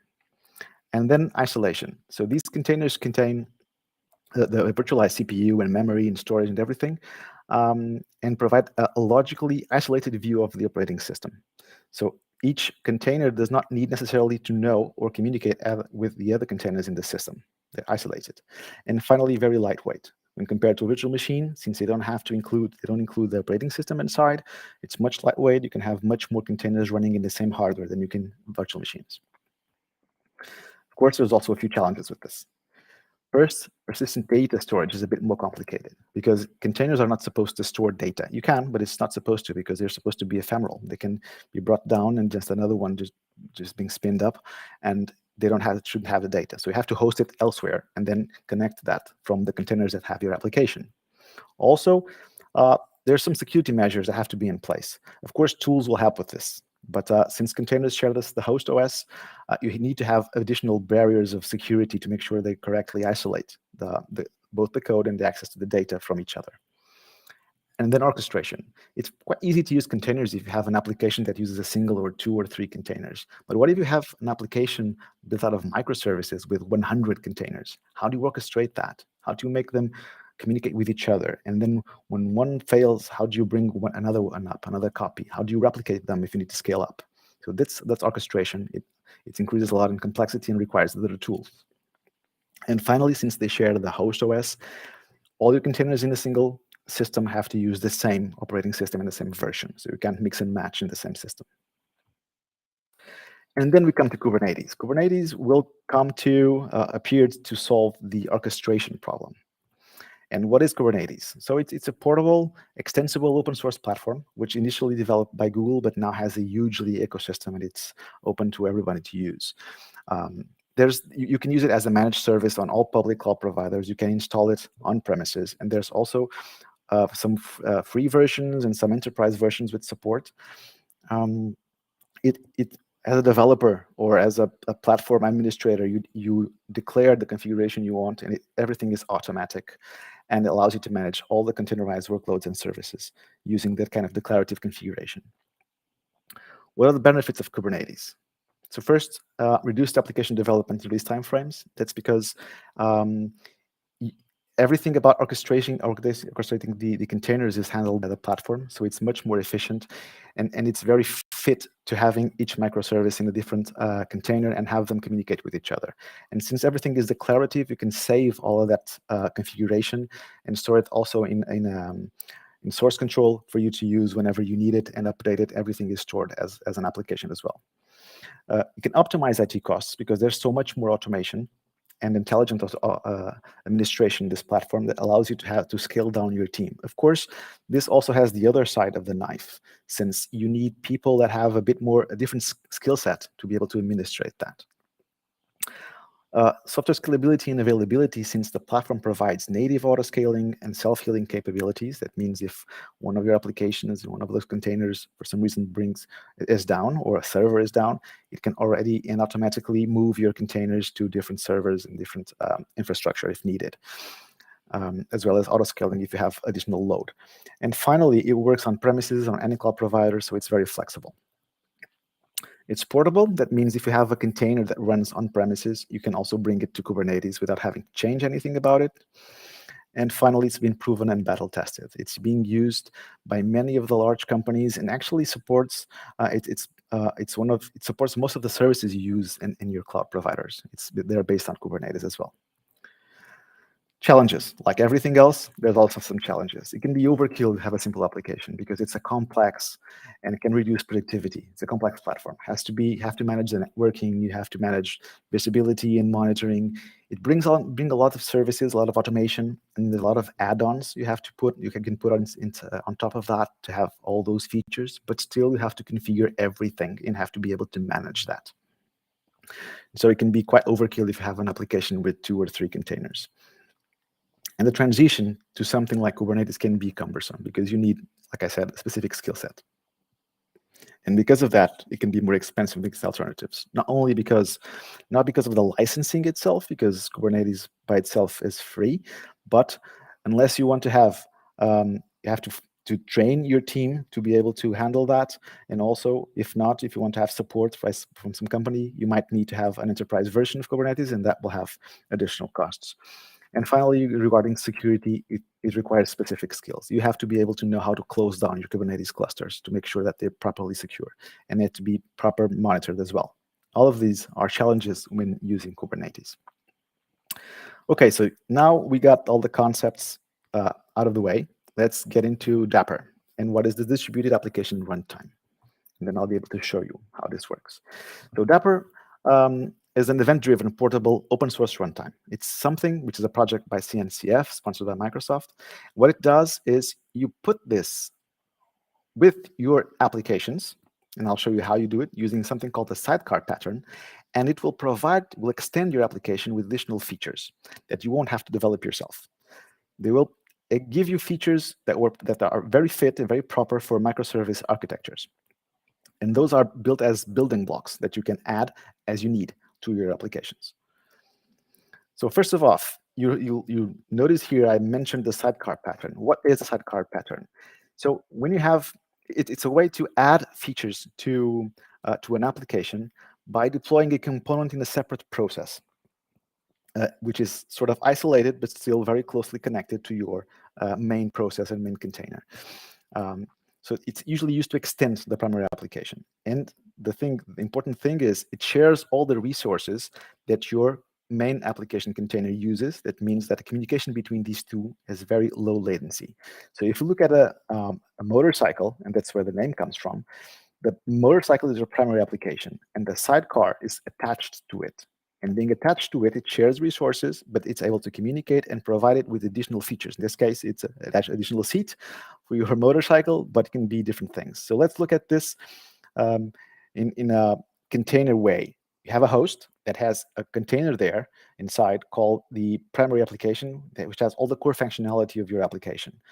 This host in Kubernetes, it's what's called a pod. Inside the pod, you would add a second container called a sidecar, which would give you peripheral tasks, additional stuff to your application. For example, network proxying, logging, configuration, and other abstractions to access other services. And this is what Dapr does, how it's deployed. So how can you deploy Dapr with your applications? Well, you can do it with self-hosted, and you will create a new process and configure everything in your own machine for you to develop, not for production scenarios, but for development. You can do it in Kubernetes. I'm going to demonstrate that. You can also do it with clusters of physical virtual machines. And finally, a new one, the Azure Container Apps, which is a serverless offering from Microsoft on top of Kubernetes that also includes already Dapr.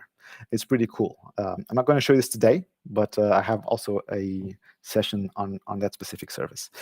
So if you look at in Kubernetes, how does it work? And I'm going to show you this to you working, but for you to understand what you've been looking afterwards, I wanted to show you this diagram, which looks a bit complicated, but I'll still try to show you what it means. So inside Kubernetes, you have a bunch of pods that are installed with Dapr. So Dapr is installed through an operator. Operator is an extension to Kubernetes clusters, and it will install 4 pods.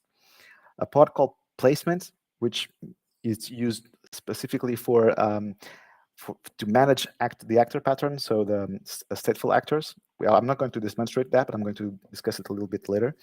The injector pod, this is a pod that will inject the sidecar into all your application pods. There's the sentry also. This acts as a certificate authority to ensure the MTLS, so secure communications between the services. And then there's the operator itself, which will handle all the configuration and manages Dapper inside your cluster. This pod here below is your app, as your container app. And this injector will place the sidecar of Dapper inside your pod connected to your application for you to provide all the components, which you can see here on the right side, which are some of the components that are offered by Dapper and which will be detailed in the next few slides.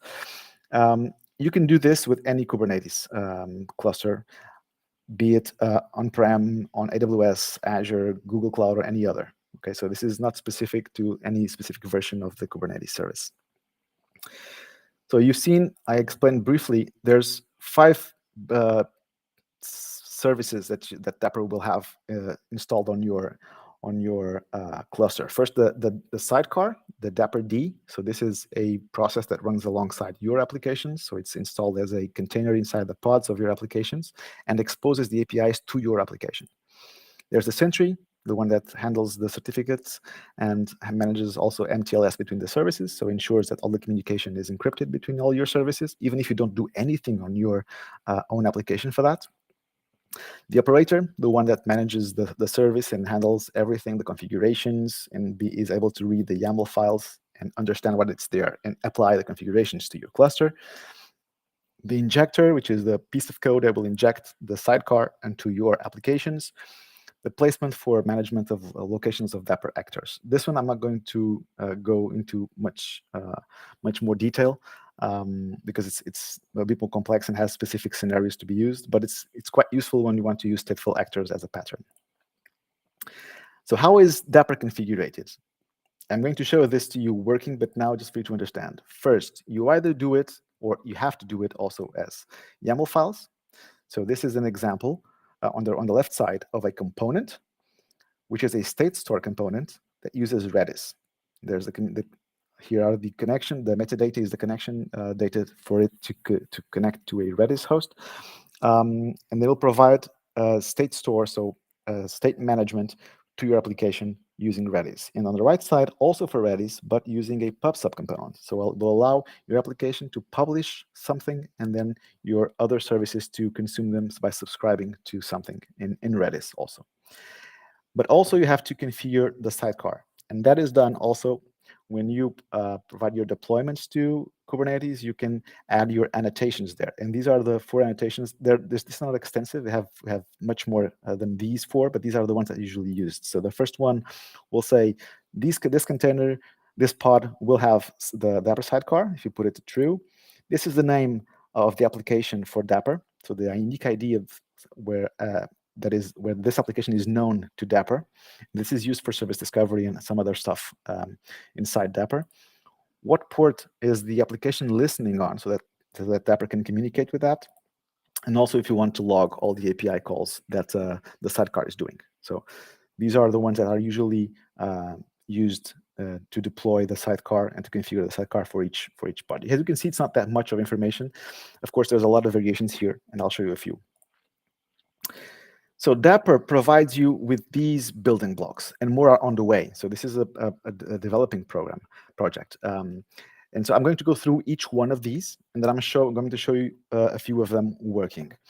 Let's go to the first one, service invocation. This is one of the most important ones and also one of the easiest ones because it's native by default. You don't need to do much for it to work. What it does is the sidecar becomes the way to help you, one service, communicate with another service in an abstract way. So I'll show you this working and how you configure that. You can use service discovery using the Kubernetes DNS service, MDNS, HashiCorp console, and more. It handles all the security between the communication between the services with MTLS. You can configure namespace scoping and access control to make sure that specific services can communicate with others, but not all with all. Although by default, all of them communicate with all, but you can control that. And it supports load balancing with round robin and tracing and metrics and HTTP and gRPC. So you can use any of those protocols depending on what your service supports. By default, it uses HTTP, but if you have support for gRPC, in your service, it will also communicate between the service and its sidecar in gRPC.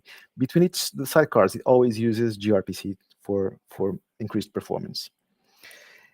How does this work? So inside your app, what you will do, you will make a call to localhost and Dapper ports, which is usually 3500. Then you call invoke the application ID that you register, the one that you register on the annotation that you want to contact, method, and then the method you want to call. And what happens is your service calls this is the number one here, its own sidecar. It will interpret that, will look up who is this service B here, and it knows, okay, that's the service B. It will send this call to the service B sidecar using gRPC. And the service B sidecar will interpret that and know that it has to call the catalog items in its service that it's connected to. So it makes the call. And then the same comes back the other way around. So the response will come back to service A. And you do this without having to know no IP addresses, no ports, no nothing. You just know the name of the service and the method you want to call. Everything else Dapper will do for you. State management. State management is if you want to access to store data as key value pairs in databases or wherever, you can use this building block. It's quite useful for simple things, of course. I'm not talking about very hard and complex data structures, but still very useful for most of the ways of the storage you want to use on microservices. First, it supports very different pluggable state stores. The ones that are supported are the ones that are here right now. For example, blob storage, Cosmos DB, Redis, MongoDB. There's all of these, and I think there's more actually. And what it does is it will abstract for you where that structure is, what database it is. So you have to use a consistent API to call on, to query that, and to store data there. And Dapper handles all of that for you. It also handles encryption. It handles concurrency and consistency models for strong and eventual consistency. It supports a lot of stuff, including time to live on the state store that support that, so that it will be able to not get information present for caching reasons, for example. How does this work? It's pretty similar to the one I was explaining before. In this case, you have your application here that wants to get information. So it wants to save something from for example, a basket for e-commerce website, and it calls a post on the Dapper URL state store and sends it the JSON object. Dapper will interpret that, and because it was configured in this case for a Redis, it will send that information and store it in Redis. So you can see that the URL is pretty simple. So let's go to a demo. It will be a very simple demo. I'm going to show you how to set up Dapper in Kubernetes, as well as service certification and state management in this one. And so you can see here my Visual Studio code. I also have here, and I'll show it to you, this is a Kubernetes cluster, an AKS cluster. Okay, you can see here it has a few things. I'm going to show it to you either here or in the other one. Let's see, kube, control, get pods. For you to see that the only thing I have here is a Redis cache already deployed. You see Redis master, Redis replicas. This is on the default namespace. Other than that, it's just Dapper. I can also get and show you all the all the other pods that are here.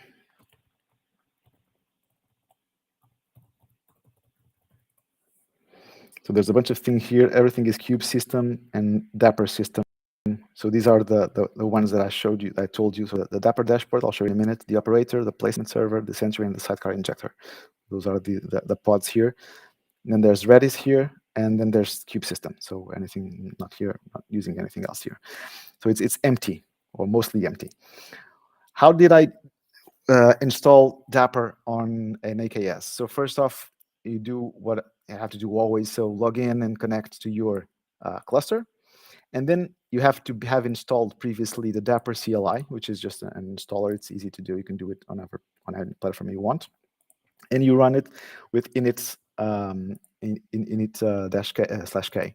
And what this does is uses the cluster that is in your context and connects to it and installs Dapper. That's just it. It installs those pods that you saw. And then you can check if it's working or not by calling this status k. I'm going to run it here. You can see it shows you the components that were installed. Then what I did was I installed also a Redis store using the Bitnami image, so nothing, just defaults, didn't use anything else. And it got those master and replicas information to the installed those in the Kubernetes cluster. So this would be other things I could do to test out the Redis, not needed right now. Let's do the demo. So what I'm going to do now is I'm going to configure a Redis component, which is this one here. So you saw that I showed you how to configure a Redis component. It's a state store. This is the one I had in the slides of type state.redis. This is the name that will the name of the component, and this is information about where I want to connect to. So I'm going to apply this.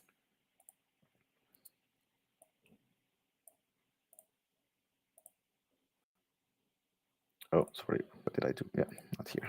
Sorry.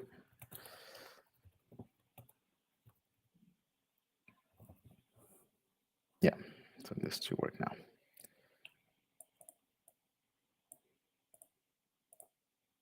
Okay, this was pretty fast, as you might have seen. This didn't do anything yet. Just configured Dapper to know that Redis cache exists with that name. So now we're going to deploy a node application that what it does is writes orders or information about orders to that Redis cache, Redis database.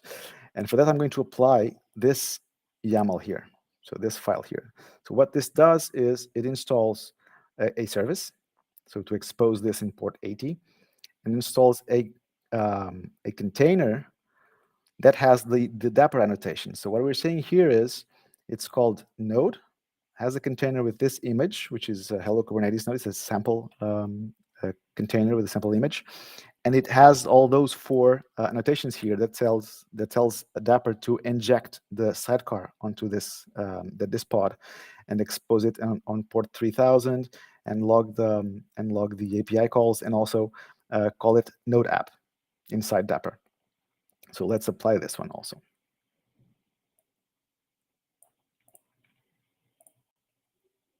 It was created. This is asynchronous. That means you have to wait for it to finish. And for this, we'll go and run this here.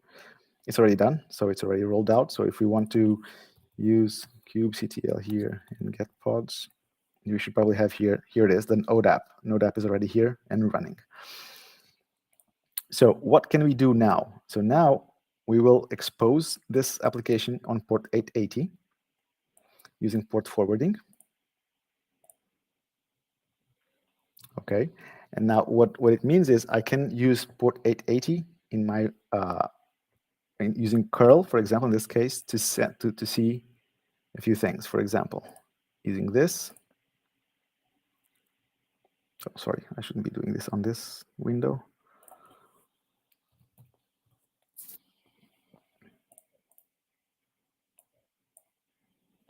Because now it's running the port forwarding.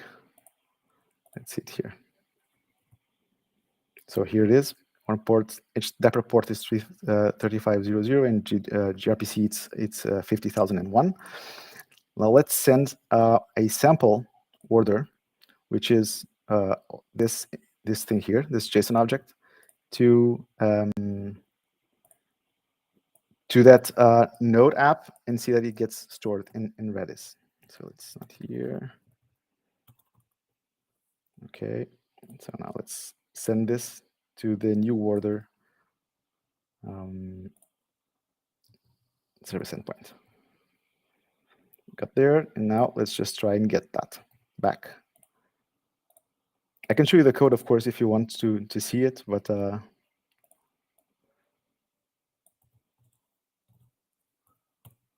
you got the order 42, so which was exactly the same I just sent here.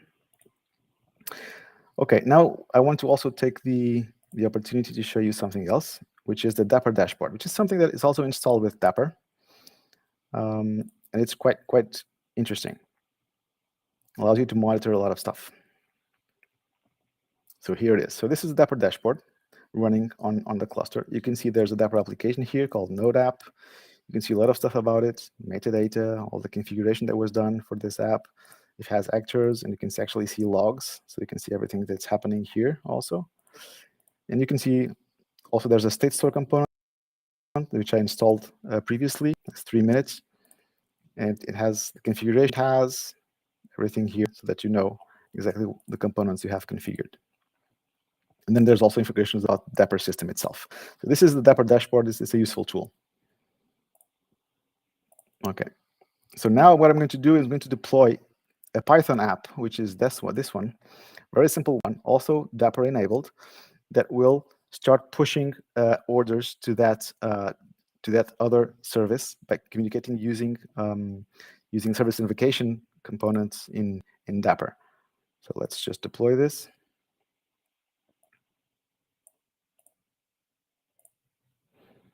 Done. Let's just wait for it to roll out. Okay, done.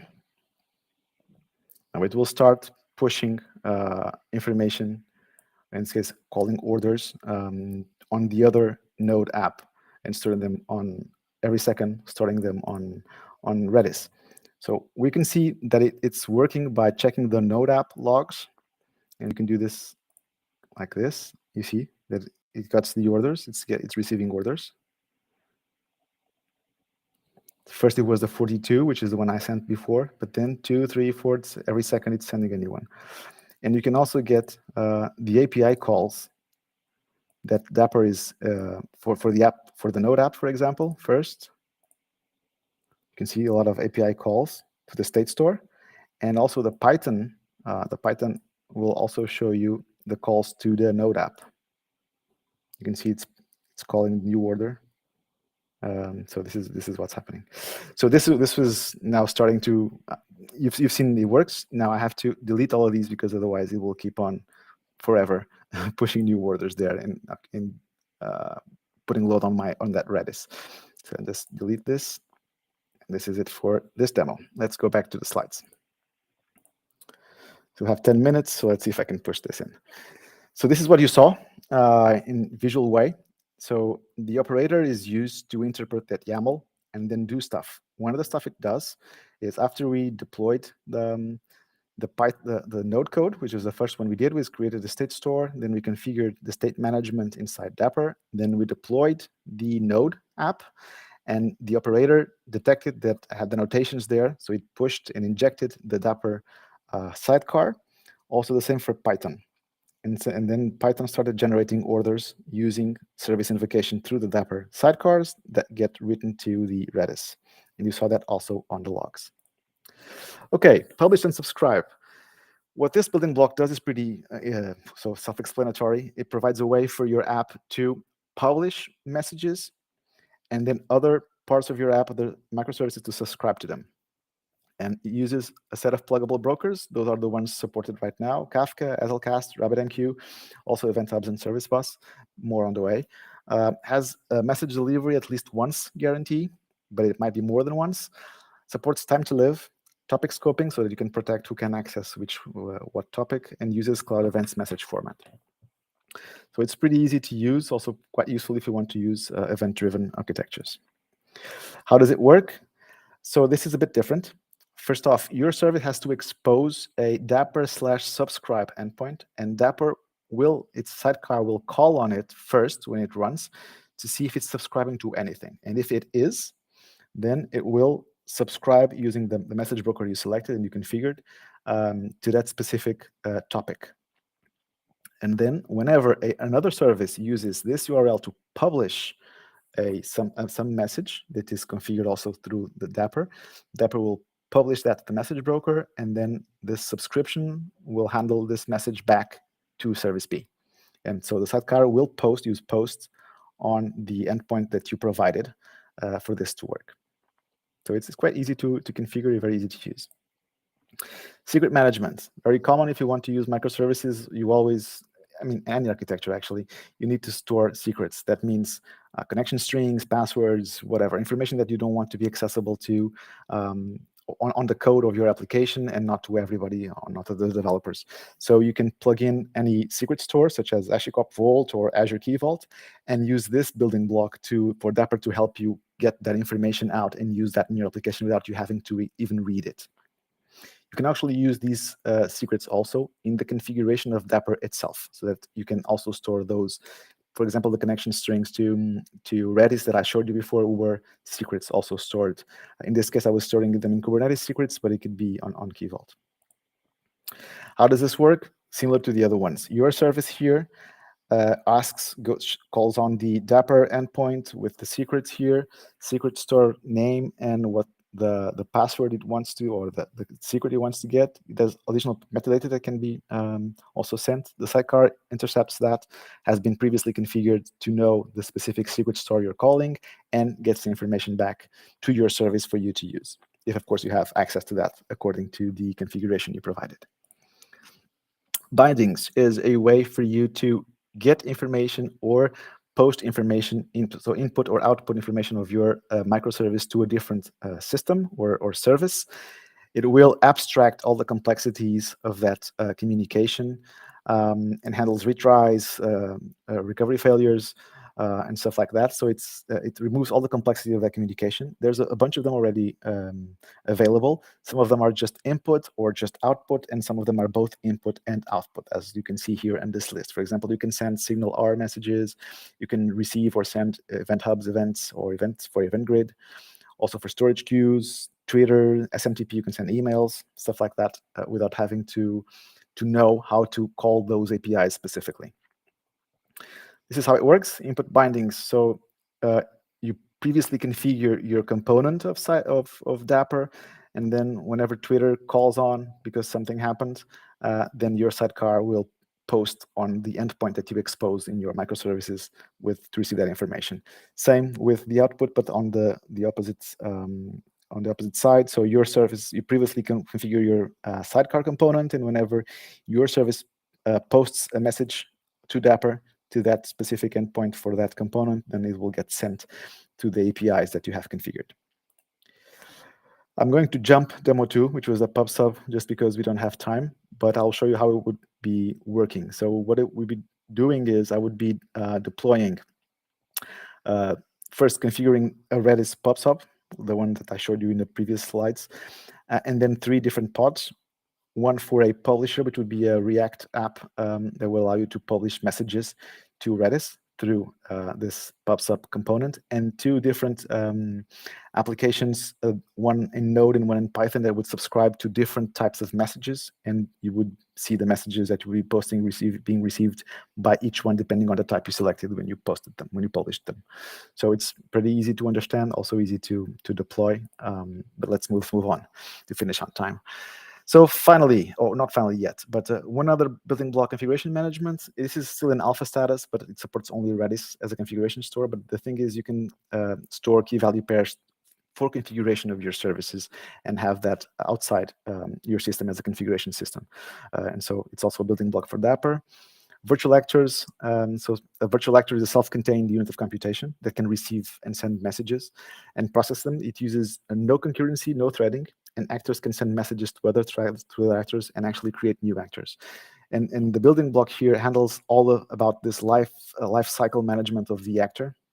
When it activates, when it deactivates, where it is, when it moves, when it is deactivated, then reactivated, so reentrancy, all the communication, all is handled by these building blocks specifically in Dapper. It has specific context where this is useful, not for every kind of application, but still, it's an evolution of something that called the Project Orleans that was used in the past in Halo games, for example. So you might read something about that. Finally, observability, something that is automatically provided out of the box with Dapper. You can have observability of your application or of the Dapper components. If your application, it uses distributed tracing with Zipkin. So if you have a Zipkin platform, you can use that to consume the distributed tracing. It has a collector of OpenTelemetry, uses everything W3C tracing specification for that information. So you can connect that to many other systems that will be able to get your application data. For Dapper, it uses Prometheus for metrics, and logs can be sent to FluentD or Azure Monitor. And then the sidecar exposes a lot of stuff that you can get, that you can see on those systems. Also an endpoint for health checks for Kubernetes, for example, to know if it's running or not. So in the glance, so your sidecar will send information to the collectors that then can be observed using any of the systems that you use using those standard protocols. So finishing in time. So main features: secured connections. It encrypts everything without having to do anything. It's completely automatic. Provides observability, resilient state support, reliable actor support as well, and automatic retries for the invocations of APIs and backoff time periods, and message guarantee in the PubSub building block. Main benefits you get from using Dapper in your systems. It's the implementation of the best practices and patterns for microservice architectures. That means just by using it, you're already doing it right. Portability works in Kubernetes, VMs, on the cloud, on premises, so you can do it. You can use it wherever you want, and still don't have to change your code when you move platforms. It's developer focused, so your developers can focus on your application and business logic and everything, and leave everything else to Dapper, the plumbing, so you don't have to worry about that. And also it provides incremental adoption, which means you can just add a few building blocks that you need and just add them to specific parts of your application whenever you need them. You don't have to do all at once. Key takeaways. So helps developers reduce the complexity, brings on pluggable components and building blocks, uses a sidecar pattern, it's open source and class platform, and can be used with any platform that supports HTTP or gRPC. Of course, you can also use it with the proper SDKs provided by Dapper that make it even easier to include in your code. But if not, just calling on the APIs will work. Finally, it's not a service mesh, but there are some features that overlap in terms of, for example, service invocation. And so some of them will overlap, but it's not a service mesh. Okay, some resources. So the official link for the project, and an ebook, which is quite easy for you to get started with, which is provided by Microsoft. Okay, I think I got 1 minute late, but still not too much for Tiago to go home late as well. Thank you all for attending. I hope you enjoyed it. If you have any questions, feel free to contact me. You have my contacts. I don't have any time right now to move forward with the answers, but still, hope you enjoy the rest of the event. Thank you.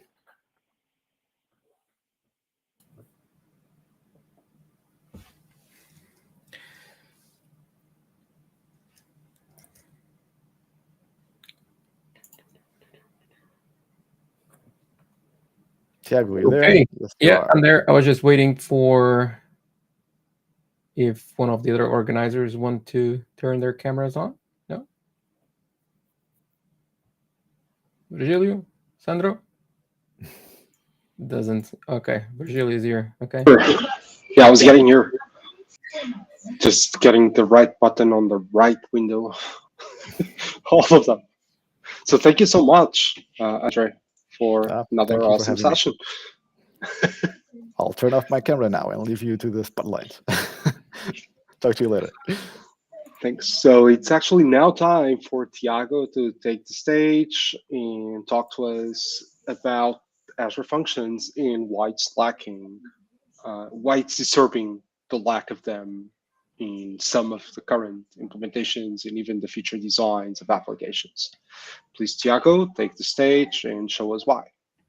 Okay, thank you very much. So yeah, so let's talk about exactly what Virgilio was saying, which is, why do I find the lack of Azure Functions a little bit disturbing in some of the implementations that, like cloud native solutions that people still do today, and why, I don't see this that often, and I call it a little bit disturbing, and it's kind of also analogy to a certain show that you can see that somewhere in here. I have something there. So of course, welcome to our amazing sponsors, Microsoft and Phaeton. You know the drill. By now, we are going to have some goodies to give away in the end. And I always like to start my sessions with, just kind of like an opening quiz here. And for people that have a problem waking up in the morning, and when people have that, and coffee just doesn't work for you anymore, my kind of advice is, well, try to delete a production resource group from Azure, because if this doesn't wake you up, I honestly don't know what will work for you. So, just doing a short presentation about myself. My name is Tiago. I work as a cloud architect and advisor. I work with Azure, and more Azure. That's my life in the past years. I'm also an Azure MVP, Microsoft certified trainer, and a bunch, of other stuff. You also have my website in here and all the ways to, reach out to me if you don't knew it already. So what is the agenda for today? So today I have just a just a very short agenda here. First of all, I want to talk about, conceptual, what is serverless, why serverless should be more and more implemented, but also, when not to implement, because, it's not for sure for all the designs to have, serverless stuff. Then, because, there is so many serverless services, we just needed to focus on one. It's 45 minutes. We didn't want it to lose time, just to do like a marketing session around this. So I just focus on Azure functions. And then, of course, tooling. It's always needed to have some tools. What tools can you use to be and to start to develop more and more Azure functions? And of course, look, there's stuff that I'm not going to cover today. I'm just going to make a reference like durable functions. They're awesome. We just don't have the time in 45 minutes for that. So let's just go with serverless. And when we say serverless, we don't want to say no servers, because, that's just doesn't happen. Okay. We need to have some kind of compute in the back. But the idea is have less servers, so less knowledge that, oh, there's a server there, I need to maintain that server, and more focus on the code. Because if you see the evolution in on-prem, okay, what is all the things that you have to worry about when we're talking about on-prem? All this. What media should I do my backups? What about monitoring? What packages do I need to have? And what kind of servers do I need to know? What about patching, maintaining my servers? And I'm not going to cover all the things in here. As you understand, it's a lot. We started to move to the cloud. We went to infrastructure as a service. We started to have a lot to worry about still, but a little bit more organized. We didn't care that much about a hardware anymore, so that was just not a concern, but still a lot. PaaS with the app service, etc., look amazing. We don't focus anymore on maintaining the infrastructure, updating, patching, all of that. But there's still a lot that you need to worry about. And myself as an architect, there's a lot when I do this that I still need to do. I need to understand, okay, how much users are going to have, how much load is this going to have? And then based on that, I need to scale the infrastructure and then say, hey, yeah, I will need X number of instances for the app service of that size, that SKU. So all of that. That's still, some planning and things that we need to do. What about if we talk about, serverless as the platform for your cloud native applications? You just need to worry about how you're going to architect your applications, because when we say serverless, like I said before, we are not saying no servers, but we're saying an abstraction on the servers. We say that we're going to do what? Event-driven application. So when an event happens, oh, there you go. I just, will run something out of this. And now, of course, this will bring us what? The micro billing part that we have in here. And that's like, again, like super amazing stuff that we can have with this. Okay. And let me just see because people are complaining that I have my slides too out of focus. I don't know why, but let me try. Okay, let me just try to change this here and just try to share this this again. Okay, because I set the entire screen. There you go. Let's try to, share this again. It's weird.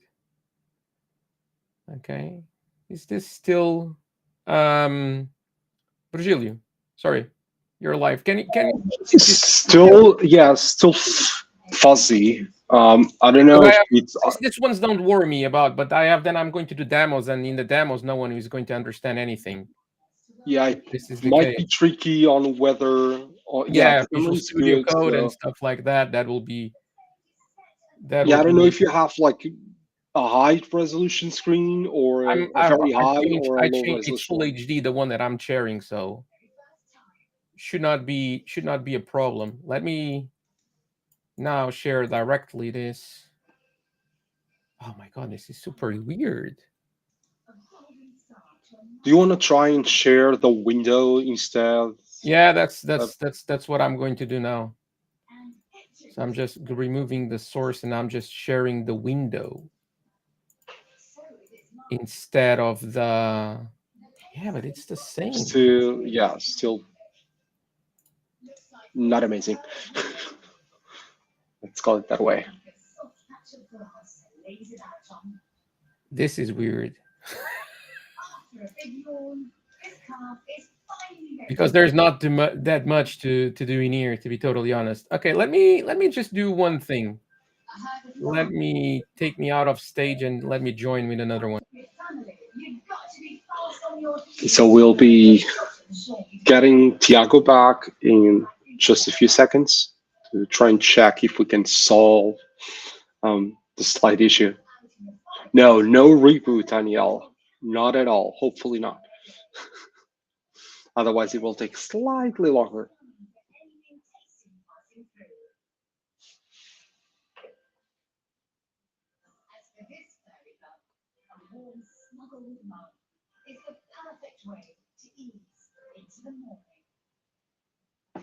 Check if it's joining us again.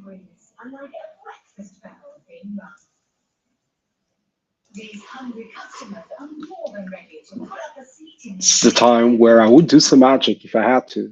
They had the opportunity, but no, I did magic and spawned Tiago back. Yeah, can you see? We can hear you. This is working now. Yeah, we hear some reverb. Yeah. Because I'm connected in 2 accounts. Yeah, I need to close this one. Yeah, let's check if you can first, if it shows up good. You should try using a serverless Azure function to send your presentation.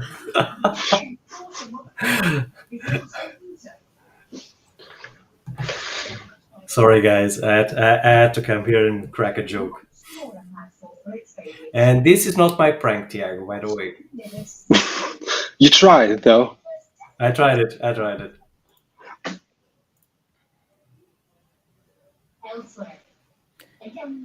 So Tiago just joined us again. Come on. We see your screen. Just give me 1 second, because I'm trying to disconnect the sound of this.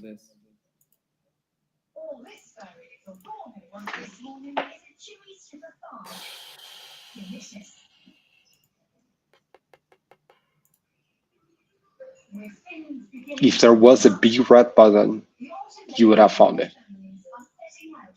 The big red one. There you go. Oh, okay. There you go. I think I got a way around this. So there you go. Yes, perfect now. Perfect now, right?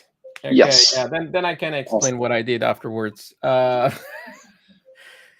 where I was talking about, abstraction of servers. I was talking about, micro building, and how cool, all this is, and also the micro building is great, and you can find innumerous examples online of people that what they have done is they created like static web apps, and then they have an API layer based on HTTP trigger Azure functions, and it works. Myself, for example, I'm currently building a part of my website which is about learning, and it's exactly going to be similar to that static web app calling an API. That API will be an Azure function, and I'm just going to serve a lot of content to that static API. So it's pretty cool stuff, that we can do with all of this. So Azure Functions, you get like here an example of tons of calls, and you just get like 0, okay, as a pricing. If we increase this, you see, you start to paying, sure, but it's not that much. So this is one of the things, is you only pay when you're running stuff. If you're not running, you're just not paying. So it's great for community things like we do in the Azure User Group Portugal, for your personal websites and things like that. It is amazing what you can do with this. If we're talking, for example, about bigger customers, yeah, they're going to pay a little bit more, but they pay within the rhythm of how much they use it. That brings us to another topic, which is the scaling bit.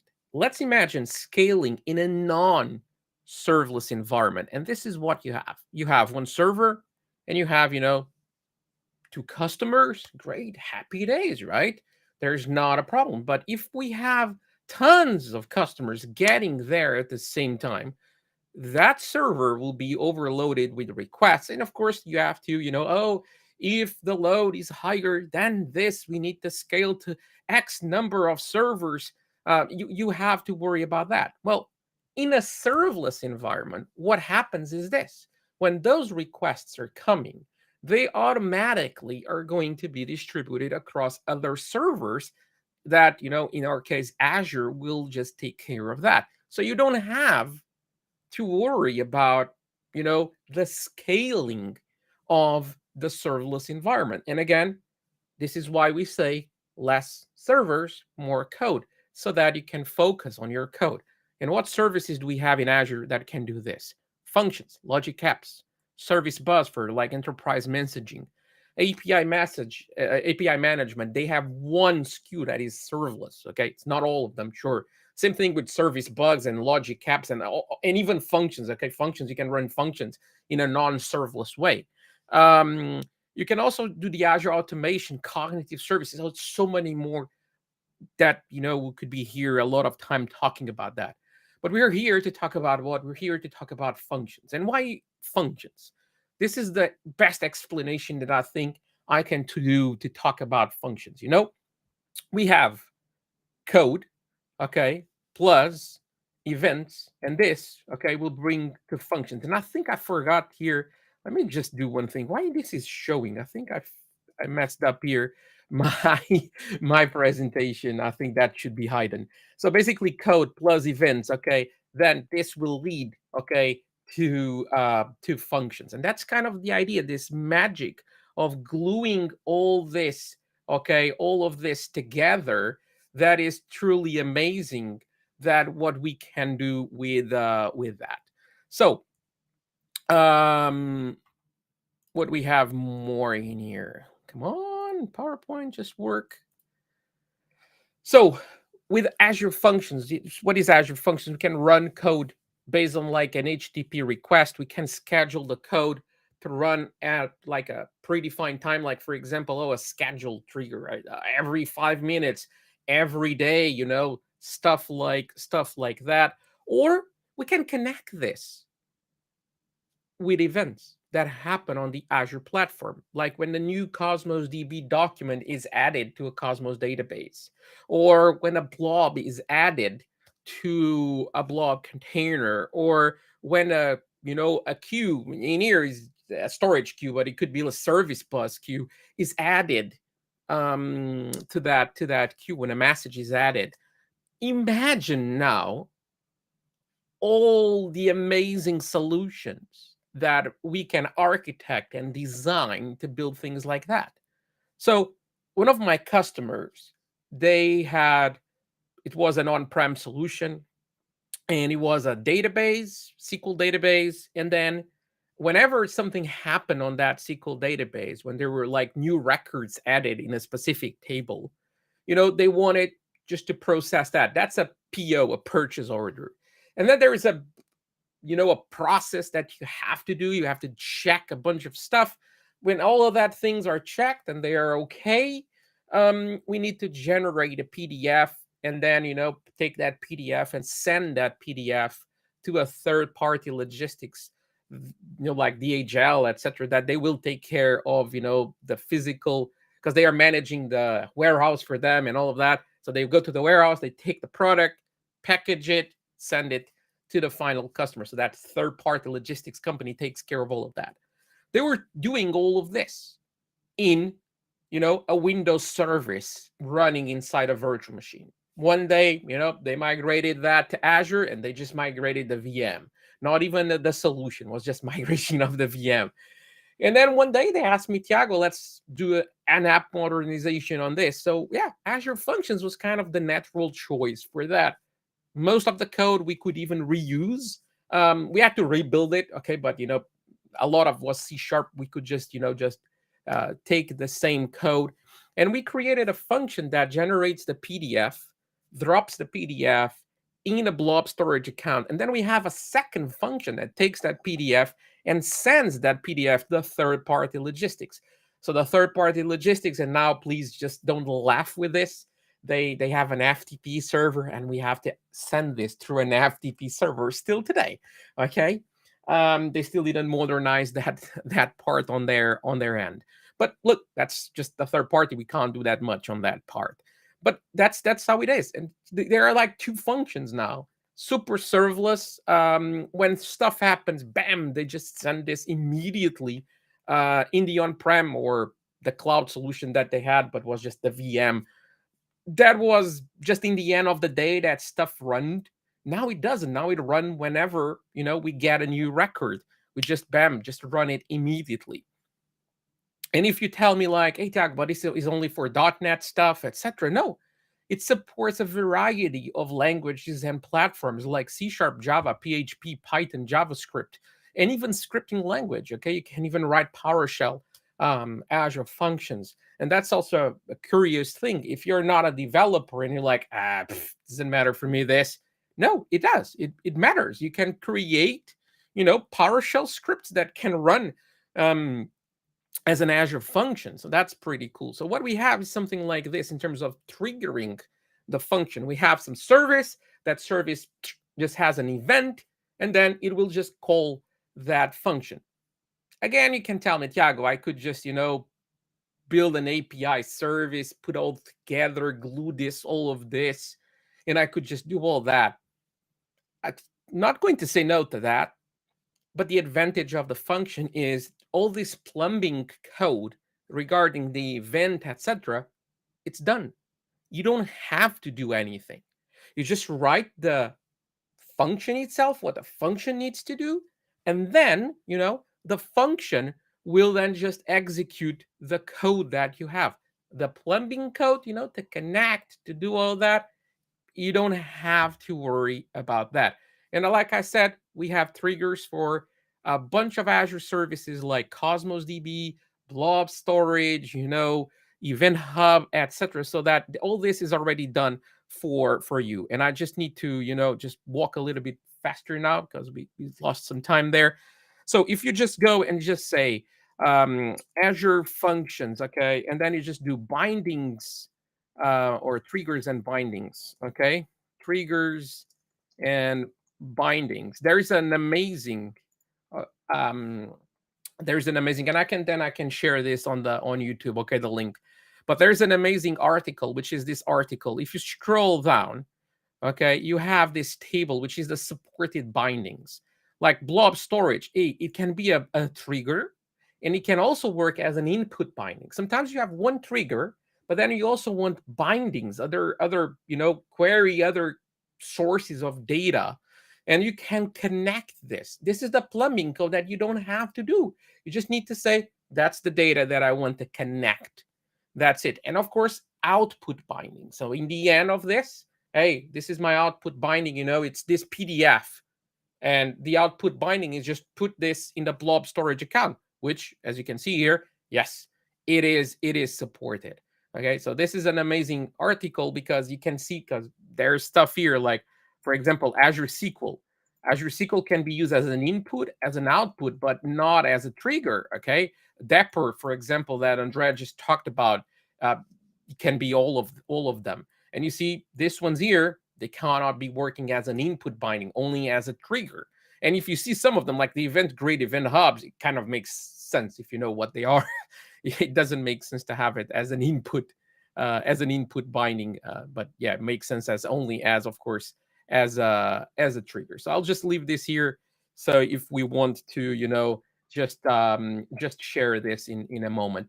And of course, look, we have a bunch of stuff here like HTTP triggers, schedulers, even talking about with external services like GitHub, that we can just connect with those. But let's just start now, talk a little bit about something else, which is the hosting bit of this. There's the consumption plan. That's the serverless thing that we talked about. Like, amazing. Okay, yeah, serverless, all the stuff that we covered already. And we just need to create, when we create a function app in Azure, as consumption. But we can also say app service plan or premium plan. I'm not going to cover this extensively today, but you get this to have a more predictable bill, especially if we're talking a bit about here about the about the app service plan, because that's the traditional app service plan. Oh, that's that machine over there. That's how much you pay. Use it, not using, but that's how much you pay. So you really know clearly how much you're going to pay. And also because there are some, I don't want to say issues, is just how it is with consumption.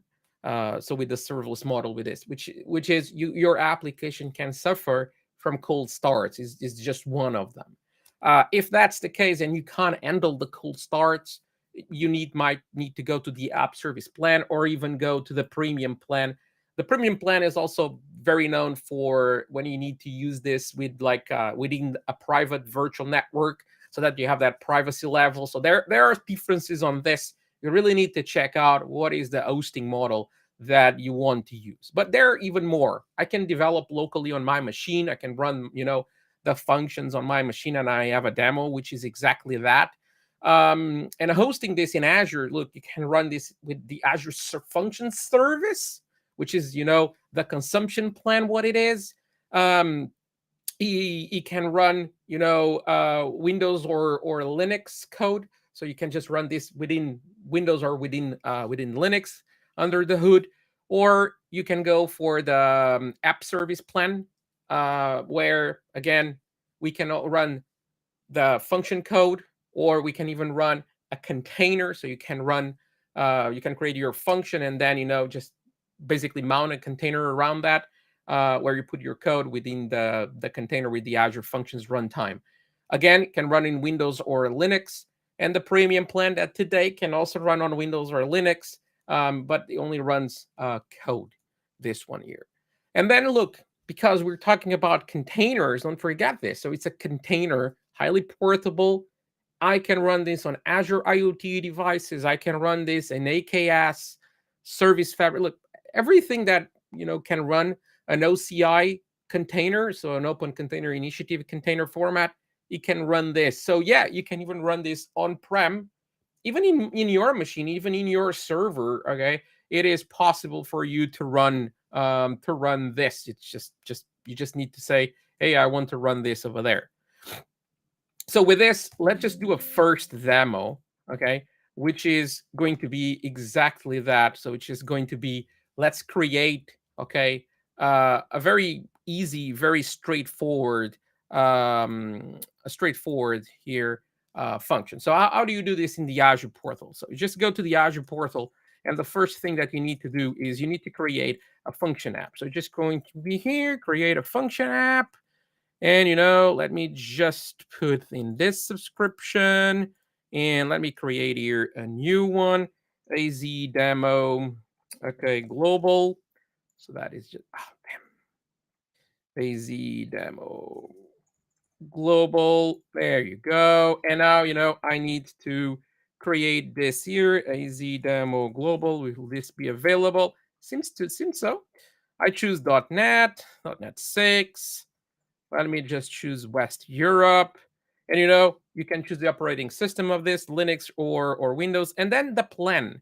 And this is in the plan. See that you can choose consumption, functions premium, or app service plan. I'll go with consumption. Of course, if you choose one of the others, now you needed to select, hey, what's the size and all of that. So storage account, yeah, we need a storage account, an associated storage account. I'll just go with the defaults on this today.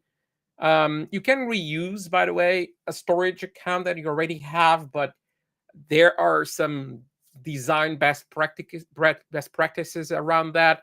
You need to be careful because storage accounts have a limit in terms of performance, in terms of IOPS. You might not want to use one storage account to host everything, and then there is also needs to be within the region, within the subscription. So there's a lot of recommendations around this. So just watch out for that. Okay. There you go. So now this is running.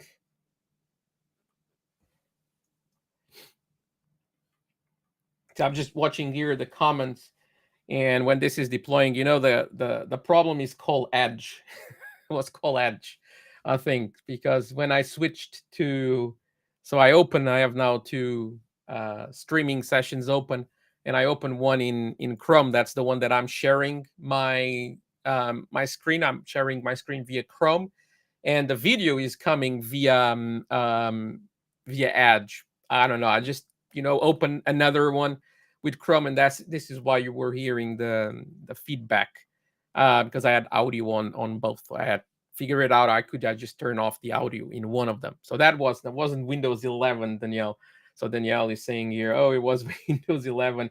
It wasn't that. So okay, so what we have here. So we have our function app. Because this was built by the portal, I can just go to functions. I can just say, hey, I want to create a function. It can create a function from here, which, let's be honest, it's not the best idea, but let's just go with this for a demo. An HTTP trigger. See, there's a bunch of templates here already. I'll go with this. This is the name of your function. I'm not going to change it. Okay, I just love the defaults. Of course, in the real world, sure, look, you have to change this. But there you go. So now this is creating our function. We can go code and test. And look, we have our function, just created in here. And now look, we can even test and run this from here. Just run. This is the payload that I'm sending. Okay, just name Azure, and this is just running straight from here.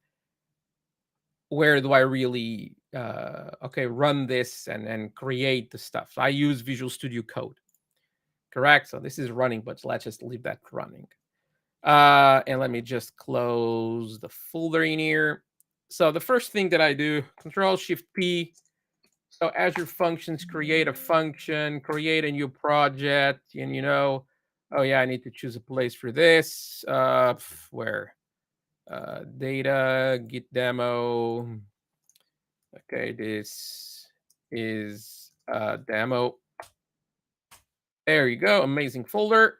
There you go. And look now, hey, what do you want to do? C# seems to be amazing. .NET 6. See here all the triggers that you have. I'll go with an HTTP trigger. The name of the function, again, like I said, I love defaults. And this is the access right. So I could just put one as anonymous if I wanted. It's a demo, but still I like to put it as function so that you have to have a key, okay, to run this.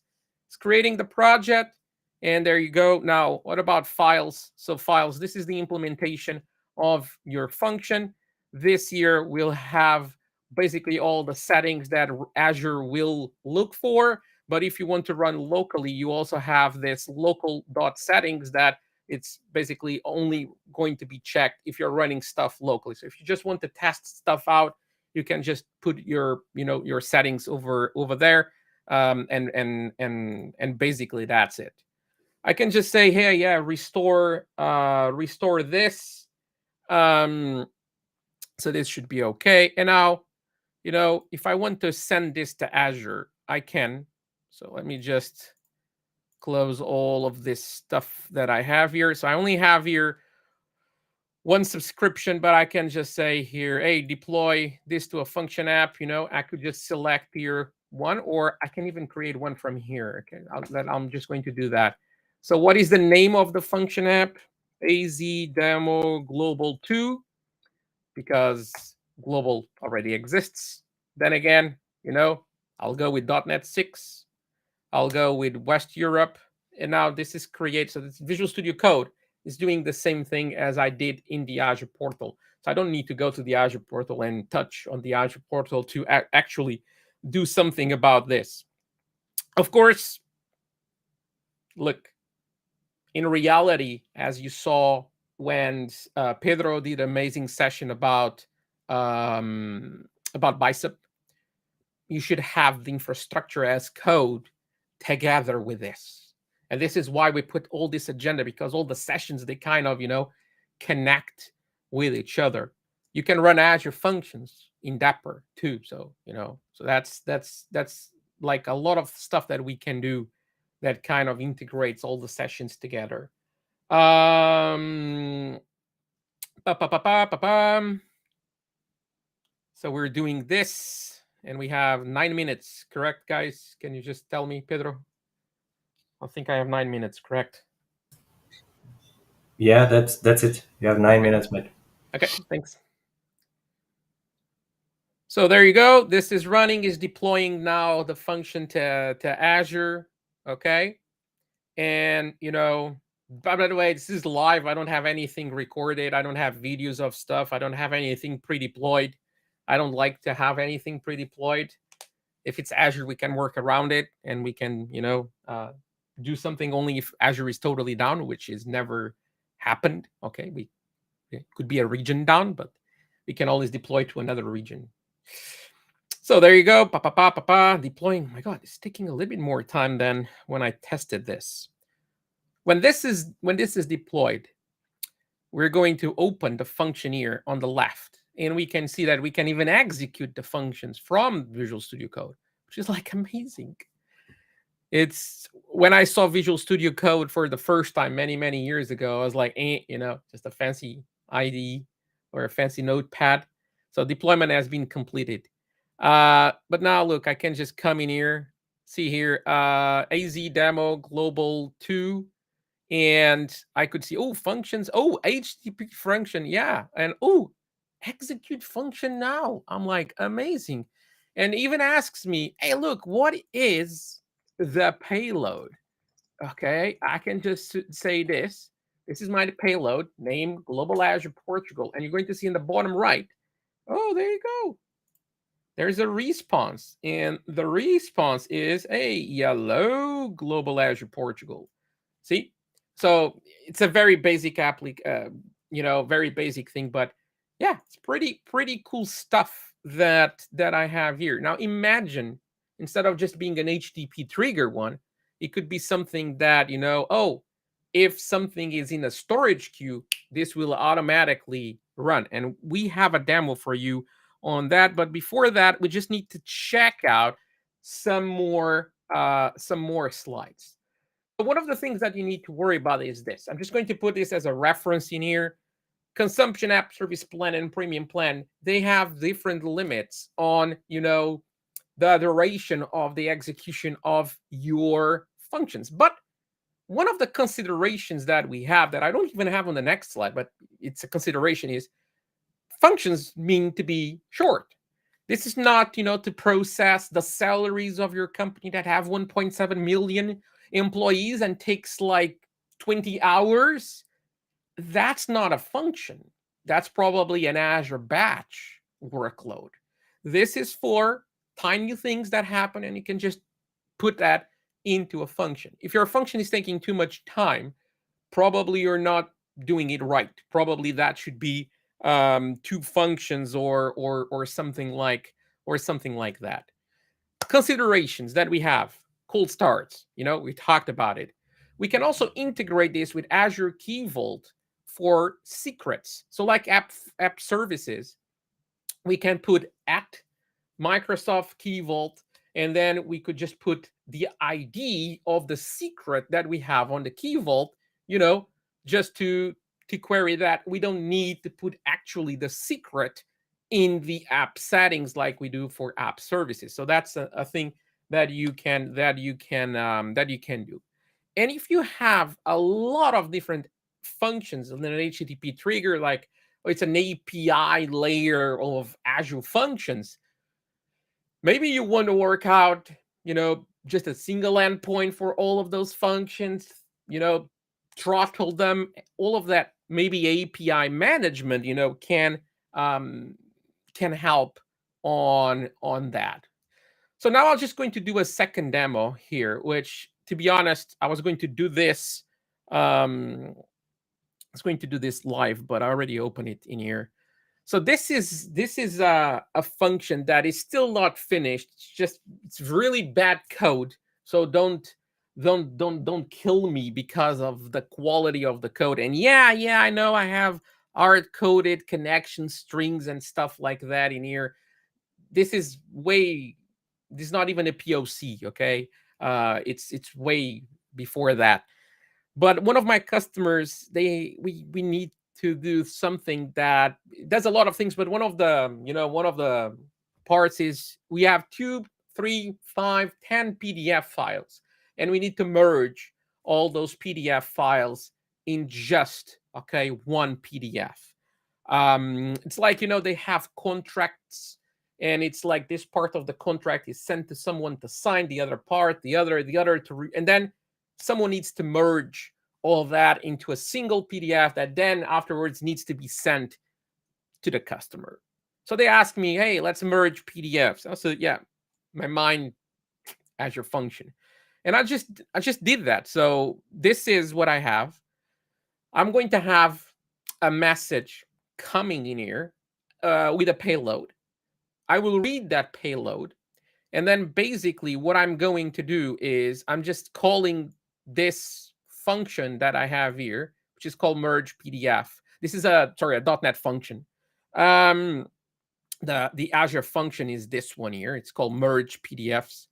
And then, this will just do the merge. Okay, I'm just using the iText Sharp, just a framework that we have that will take care of this. This is the payload that I'm using. So let me just do one thing, which is let me just take this like this. Let me copy this. Let me comment this again, and let me just execute my function.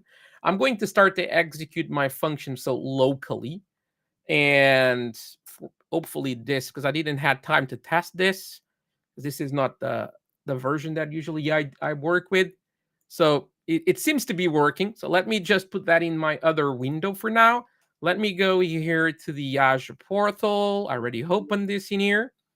And so what I have here is this demo merge PDF. So I can just, upload there 2 PDFs, which is this PDF1 and PDF2 that I have here.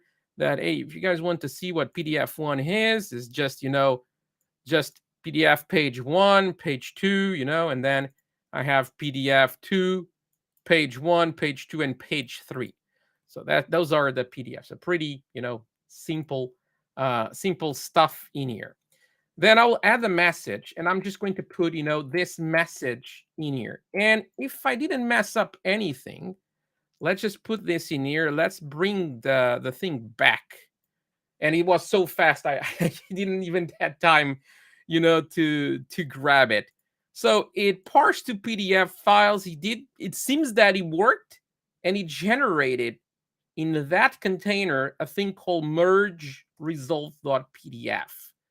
So let's go to the container. Oh, there you go. Seems to work. It's here. Okay. And I think this is public. Let's just see if this is public so that we can work out. It's not public. So let's just put this. I can download this in here. Let's just download it from here. And there you go.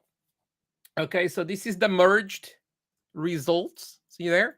And we have PDF 1 page 1, PDF 1 page 2, and then PDF 2 page 1, and then page 3. So yeah, emerged the PDF. It worked.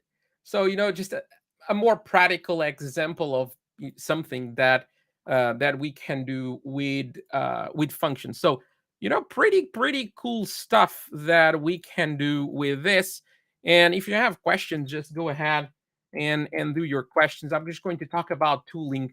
I used like Visual Studio Code with a bunch of extensions. If we just go for the Azure Tools extension pack, it will be enough to do these demos that I did today. Git, I didn't use Git today, but sure, Git it is quite important in here. So Azure Devops or GitHub, PowerShell module, CLI. It is something that you're going to need to have. And of course, then the Windows Terminal, Storage Explorer, Postman to do the HTTP trigger calls and test out this. So all of that amazing stuff. And sorry to be run over 30 seconds, but thank you very much. My name is Tiago, and this is how you do Azure Functions. Don't forget. Thank you, Tiago. Sponsor Ruffle. Okay. Don't forget this. Fill in, put your name there. 5 o'clock, we're going to be here. And just to close up, because we need to do this. Okay. Another thanks for our sponsors. Thank you, Tiago. And let me introduce our next speaker, Maxim. Hi. Hello. Good Saturday. Happy Global Azure Bootcamp, folks. Great to be here. Thanks for having me. Thanks for inviting me. So I believe I can just start my presentation. Is it correct? Yeah, that's correct. We just need your screen. Okay. Yeah, totally makes sense. Let me share. Yeah. Otherwise, you'll show my ugly mug here in the middle, which is not that nice. So let's swap. Okie doke. Sharing.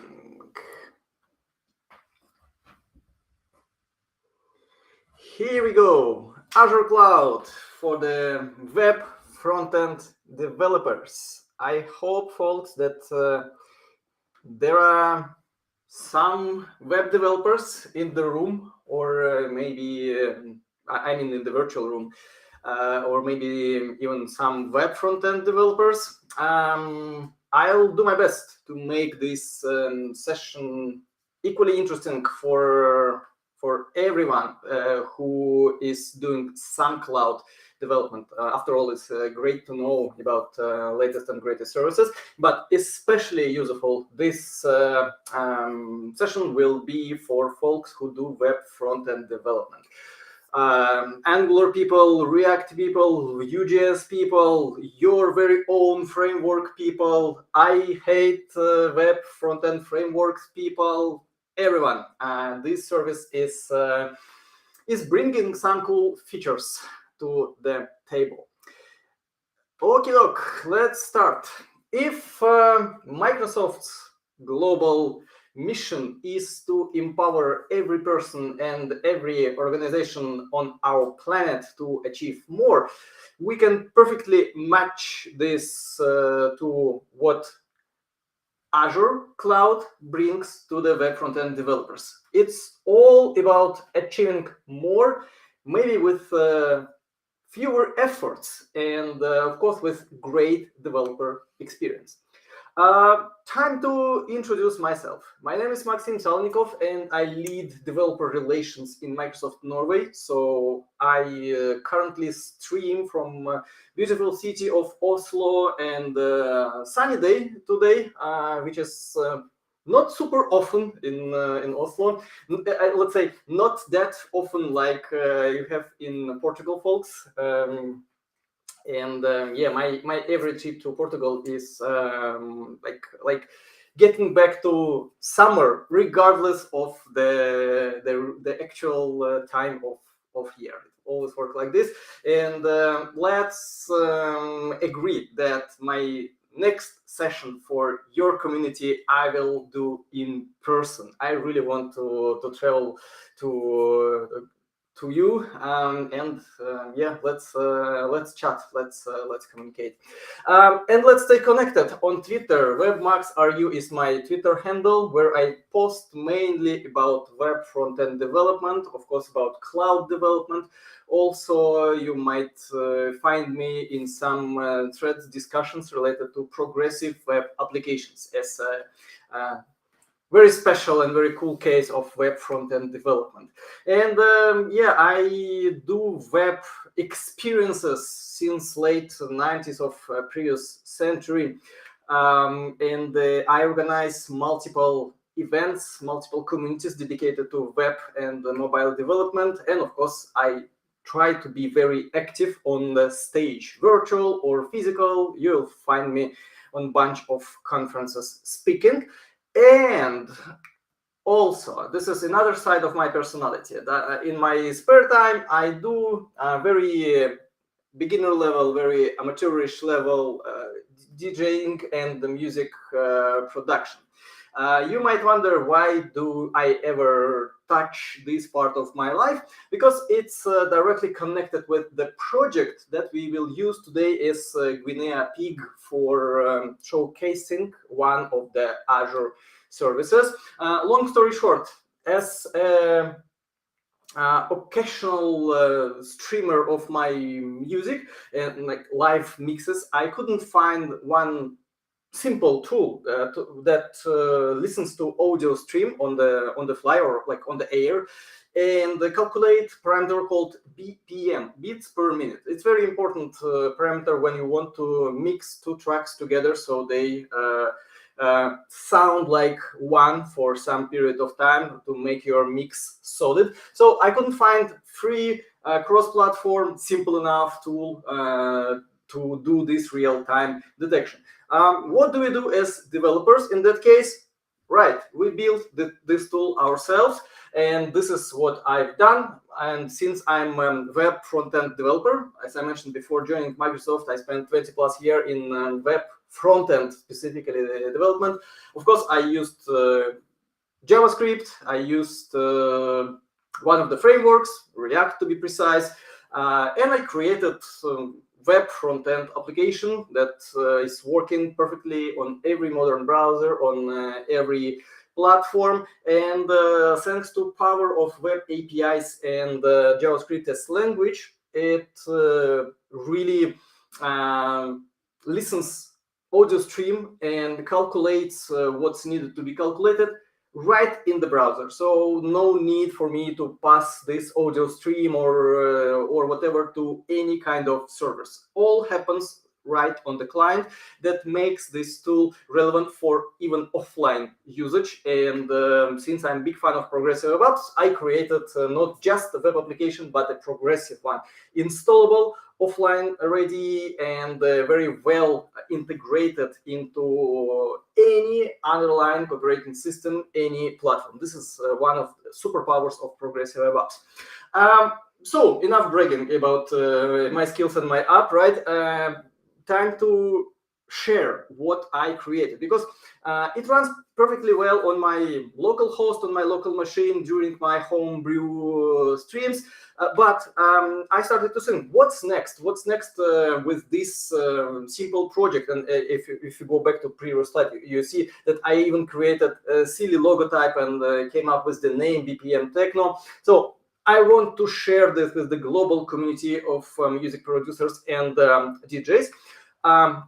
Task number one. Task number two, maybe in the future, I want to add some extra features. For example, to create simple user accounts, to give you statistics on your favorite BPMs you listen or mix.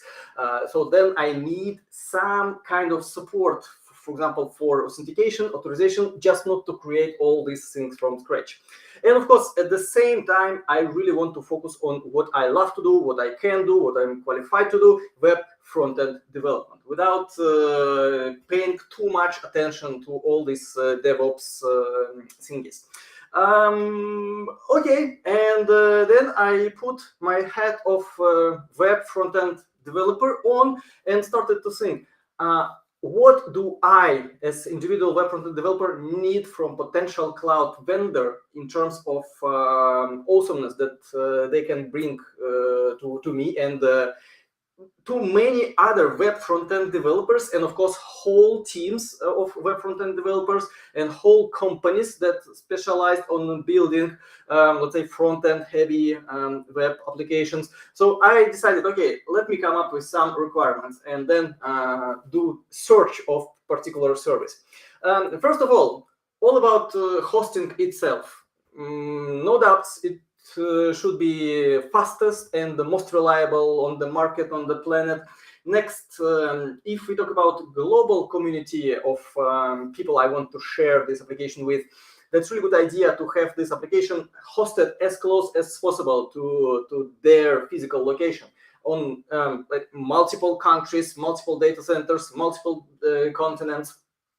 Okay, then if you talk about modern web front-end applications, many of them are using some cool features, right? Like, for example, they are single-page applications and some support needed for, let's say, HTML5 kind of routing. Or if you talk about server-side rendered apps, the ones that we render on build stage, some machinery with building this application needed. And yeah, it of course goes well beyond just SSR use case scenario. Pretty much all more or less real-world web front-end applications are starting with build stage, right? I mean, you do not create these files that are exactly located on hosting manually. You operate source code, then run some either builder from framework or your custom one, and only then you get this set of files to actually copy. Then custom domains. Since I have a very special name of my application, I don't want to host it on some randomly created third level domain name, right? And not even saying about everything should be served under SSL. After all my cool features of progressive application will never work on HTTP, only HTTPS. This is requirement. If we talk about process, about how do we exactly put what we go through these steps from writing source code on our local machine to having ready-to-go application distributed over multiple data centers in the world. On that sense, I want to have it fully automated. I'm a web front-end developer, right? I'm not DevOps engineer, or at least currently. And yeah, I want to use my current set of skills, at least for this simple project. At the same time, I want to leverage some, let's say, modern scenarios of DevOps and deployment in general, like staging environments. For example, when I created some experimental version of the application and I'm not sure if it's good or not, and after all, maybe I want to run some end-to-end tests on some experimental location, I want to get help from the cloud vendor for doing that. Again, without knowledge, without skills about how to create this kind of workflow with multiple environments. And last but not least, in this set of categories is various helpers with various features. Already mentioned, maybe I want to have some simple user account. That means I need support from authentication and authorization, just not to write these flows from scratch myself.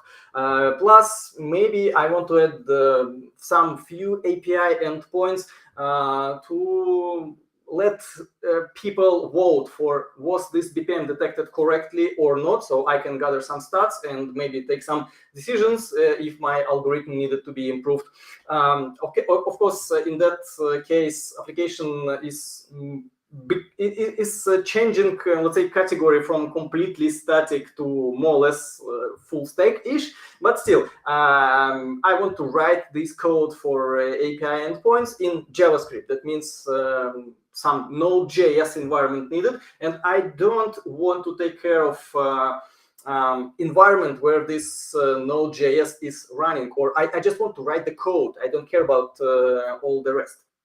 And of course, I want to develop everything locally for the beginning. So then I need some helper to recreate this cloud-like environment on my machine. It's especially relevant when we talk about testing some a bit more sophisticated things compared to just static hosting, like API endpoints and authentication. So that would be cool to have some kind of mocks instead of just server error or 404 if we debug it locally. And I want to invest my spare time. I want to invest hours, not dollars, at least for the beginning, at least until my project is not about millions of visitors per day, but who knows, maybe it's coming. That means I need some generous free tier with some nice package that comes completely with no strings attached, always free, always working. And let's again have a look at this quite strong list of requirements from my side and from, let's say, generic web frontend dev or web frontend dev team. And you know, folks, such service exists called Azure Static Web Apps, and this is topic of our today's session for our next 20-ish minutes of going through and short demonstration. And I'm proud to take part in actually engineering of this service on Azure side. I provided some let's say some feedback, some architectural decisions to make this service even more friendlier to the web front-end developers. So very, very specific here. Okay, so I started with this service for my personal hobby project, and you can do the same. You can do the same for either your side hobby, whatever project, or you can start with the one you build for your company or for your customer, for your client.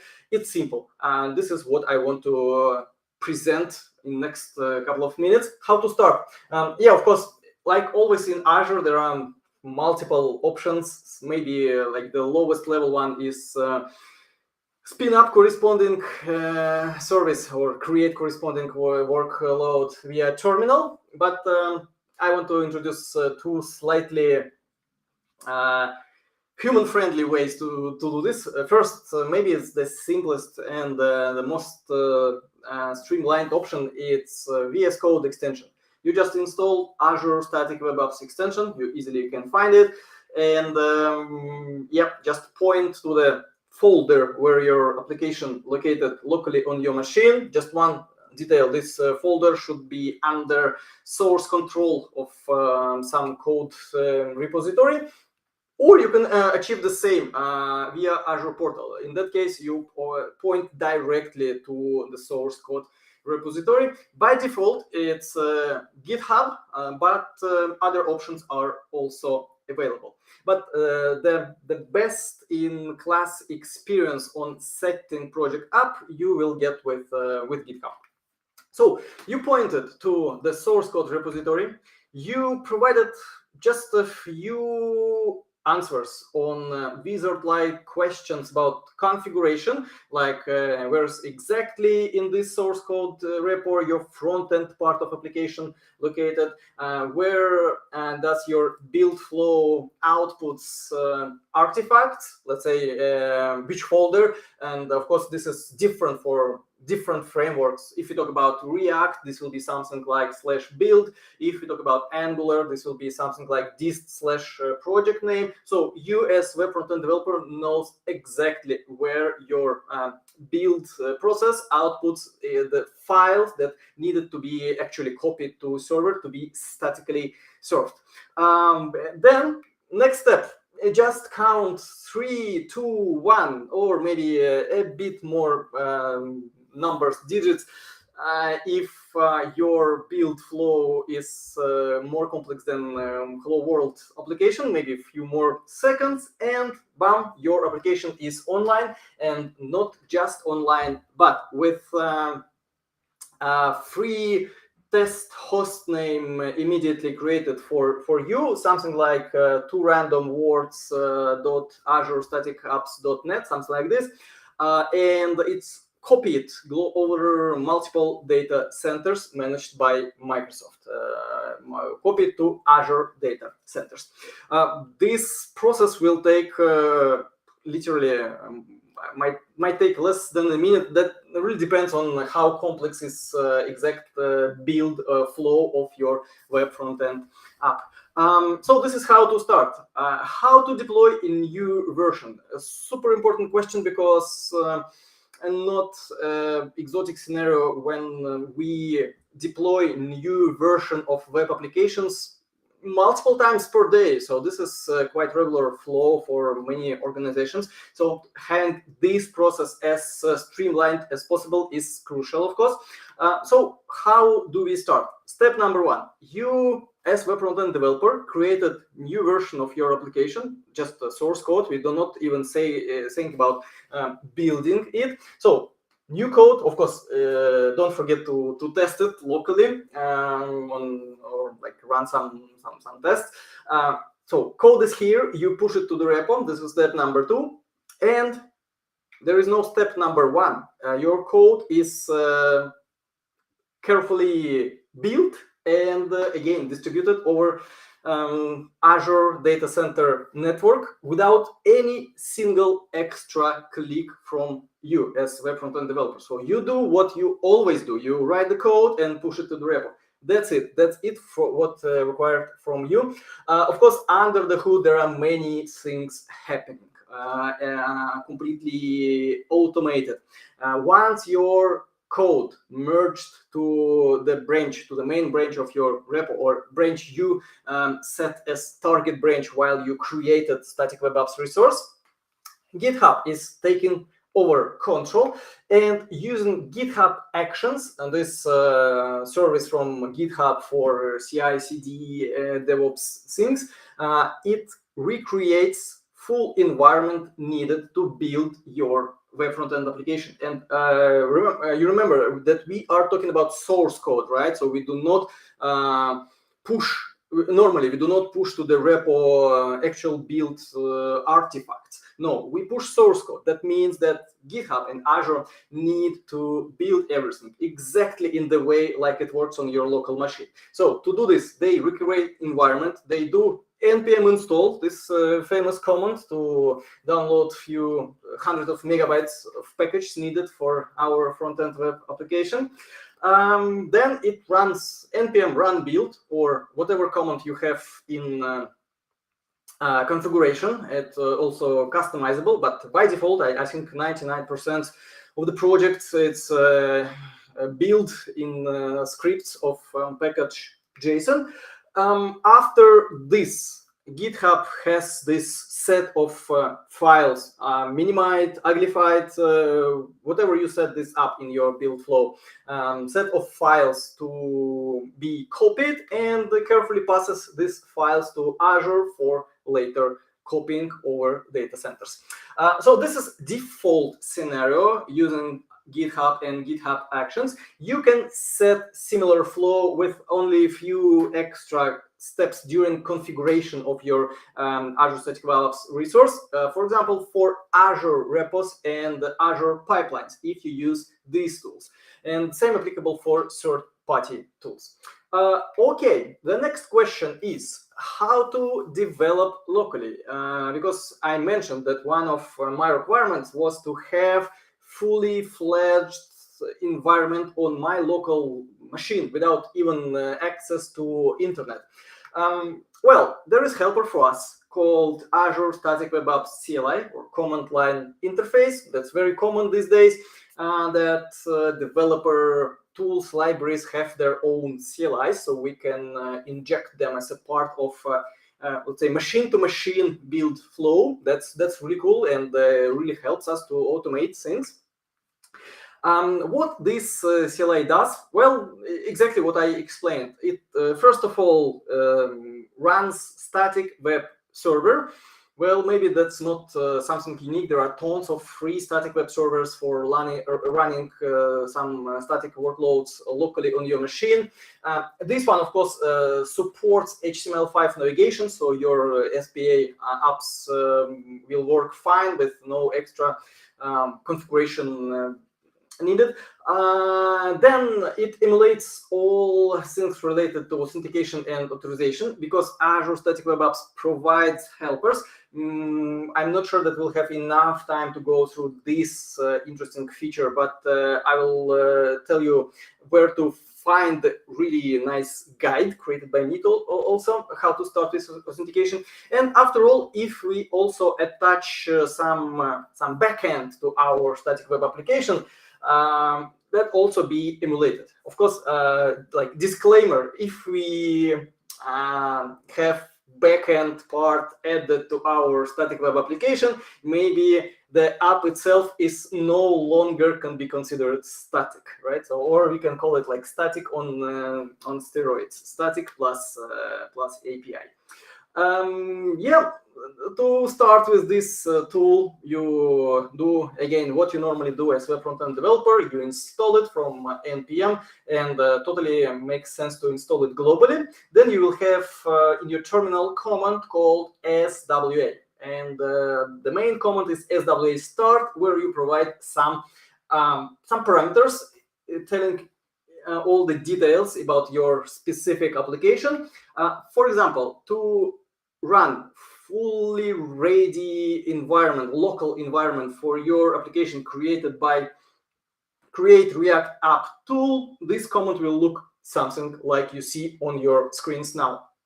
Literally, you just open folder with your application in, let's say, VS Code or your favorite editor. You run this command, and in a few seconds, bam, everything is ready, just built, served, emulated, all whistle and bells for you to test these things locally.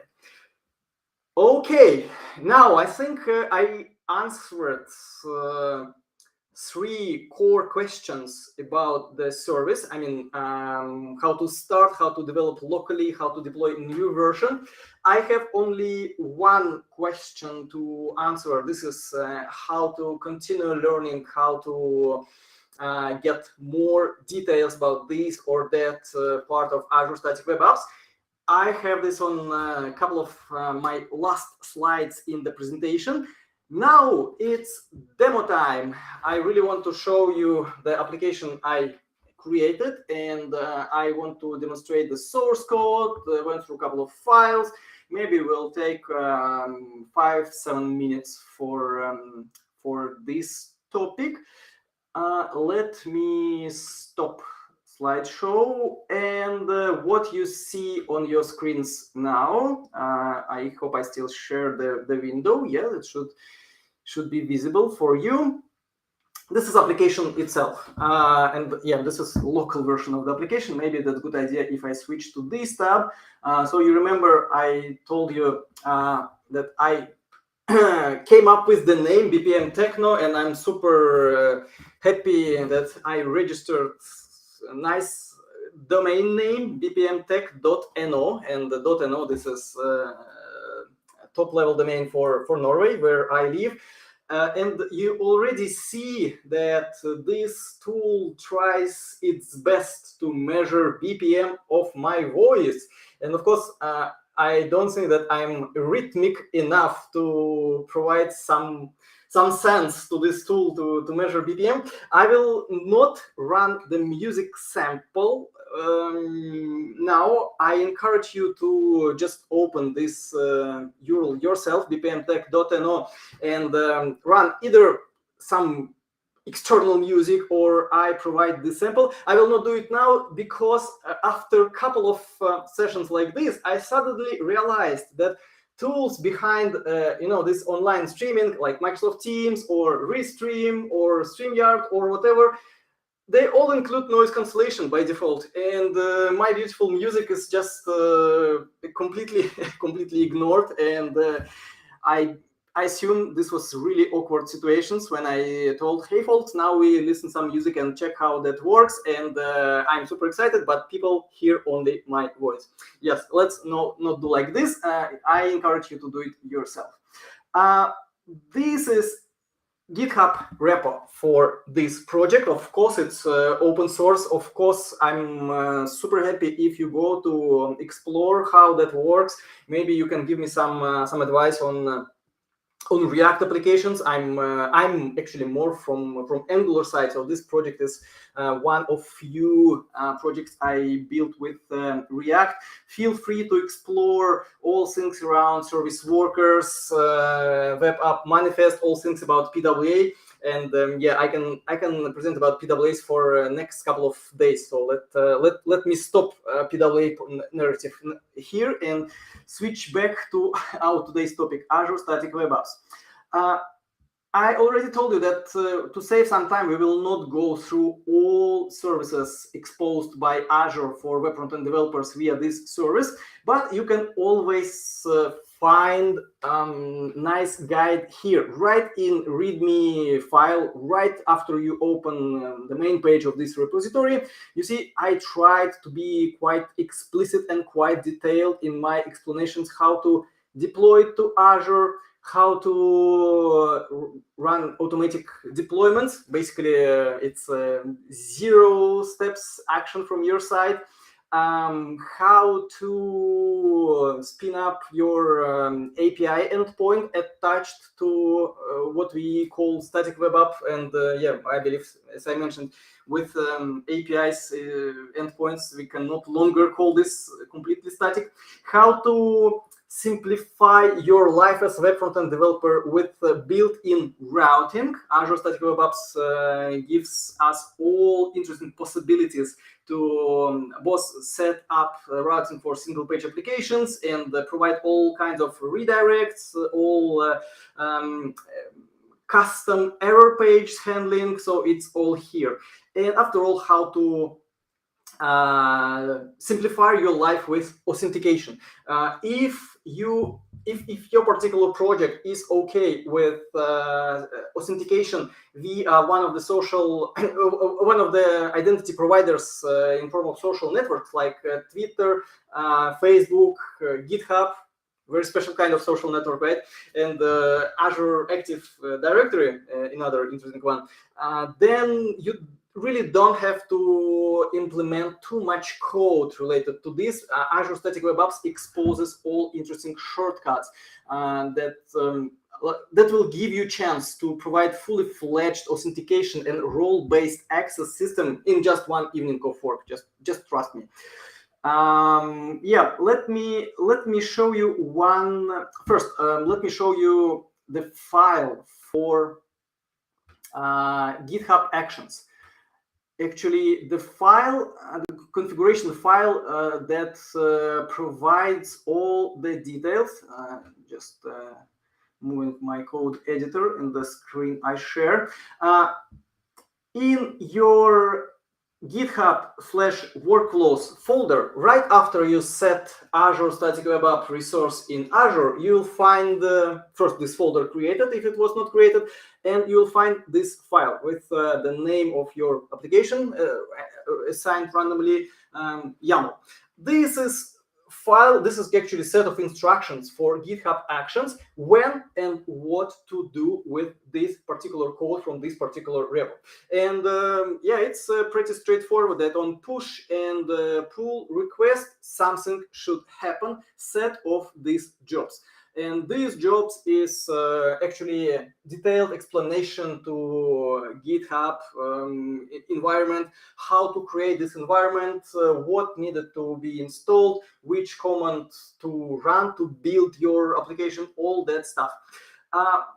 And the question is, while you create this Azure Static Web Apps, do you need to have skills in GitHub Actions and in particular in writing this YAML configuration file? The answer is not at all. this file is created completely automatically for you, so don't be surprised to see this file appears in your repo. And of course, like before that, it requests corresponding permission. And this is starting point. With this, let's say 0 actions from your side, this will just work with the default configuration. And maybe in 99% of the cases, you will just even ignore this file. It just works, and it does its job. It builds application on push and pull request. But if you want to customize something, customize build behavior, if you have some a bit more exotic ways to build your applications, some kind of non-obvious commands that you're not always able to describe well in your package JSON, then this is a way to go for you. I mean, it provides full automation from the beginning and full flexibility when required. Yeah, this is a long story short about configuration. About this file, static web app.config.json. This is exactly configuration file for static web app. Again, if your app is it's very simple. You don't even need to create this file at all. You don't have to care about any extra configuration. But if, for example, this is single page application with some command needed to web server in explaining that, hey, static web server, you have to redirect all like slash something URLs to index.html because this is SPA, and either React or Angular or Vue will take control and perform the routing. It's all done via this file. You can put static web app config JSON into any location of your source code. It will be found automatically, and actually there is no need to have this file as a part of distribution, so it's definitely part of the source code. So for SPA, you have to provide command like this, navigation fallback. This is where I mainly provided my expertise to engineering team, how to make this kind of developer experience in a proper way. All extra flexibility needed if you wish to exclude some of these fallbacks.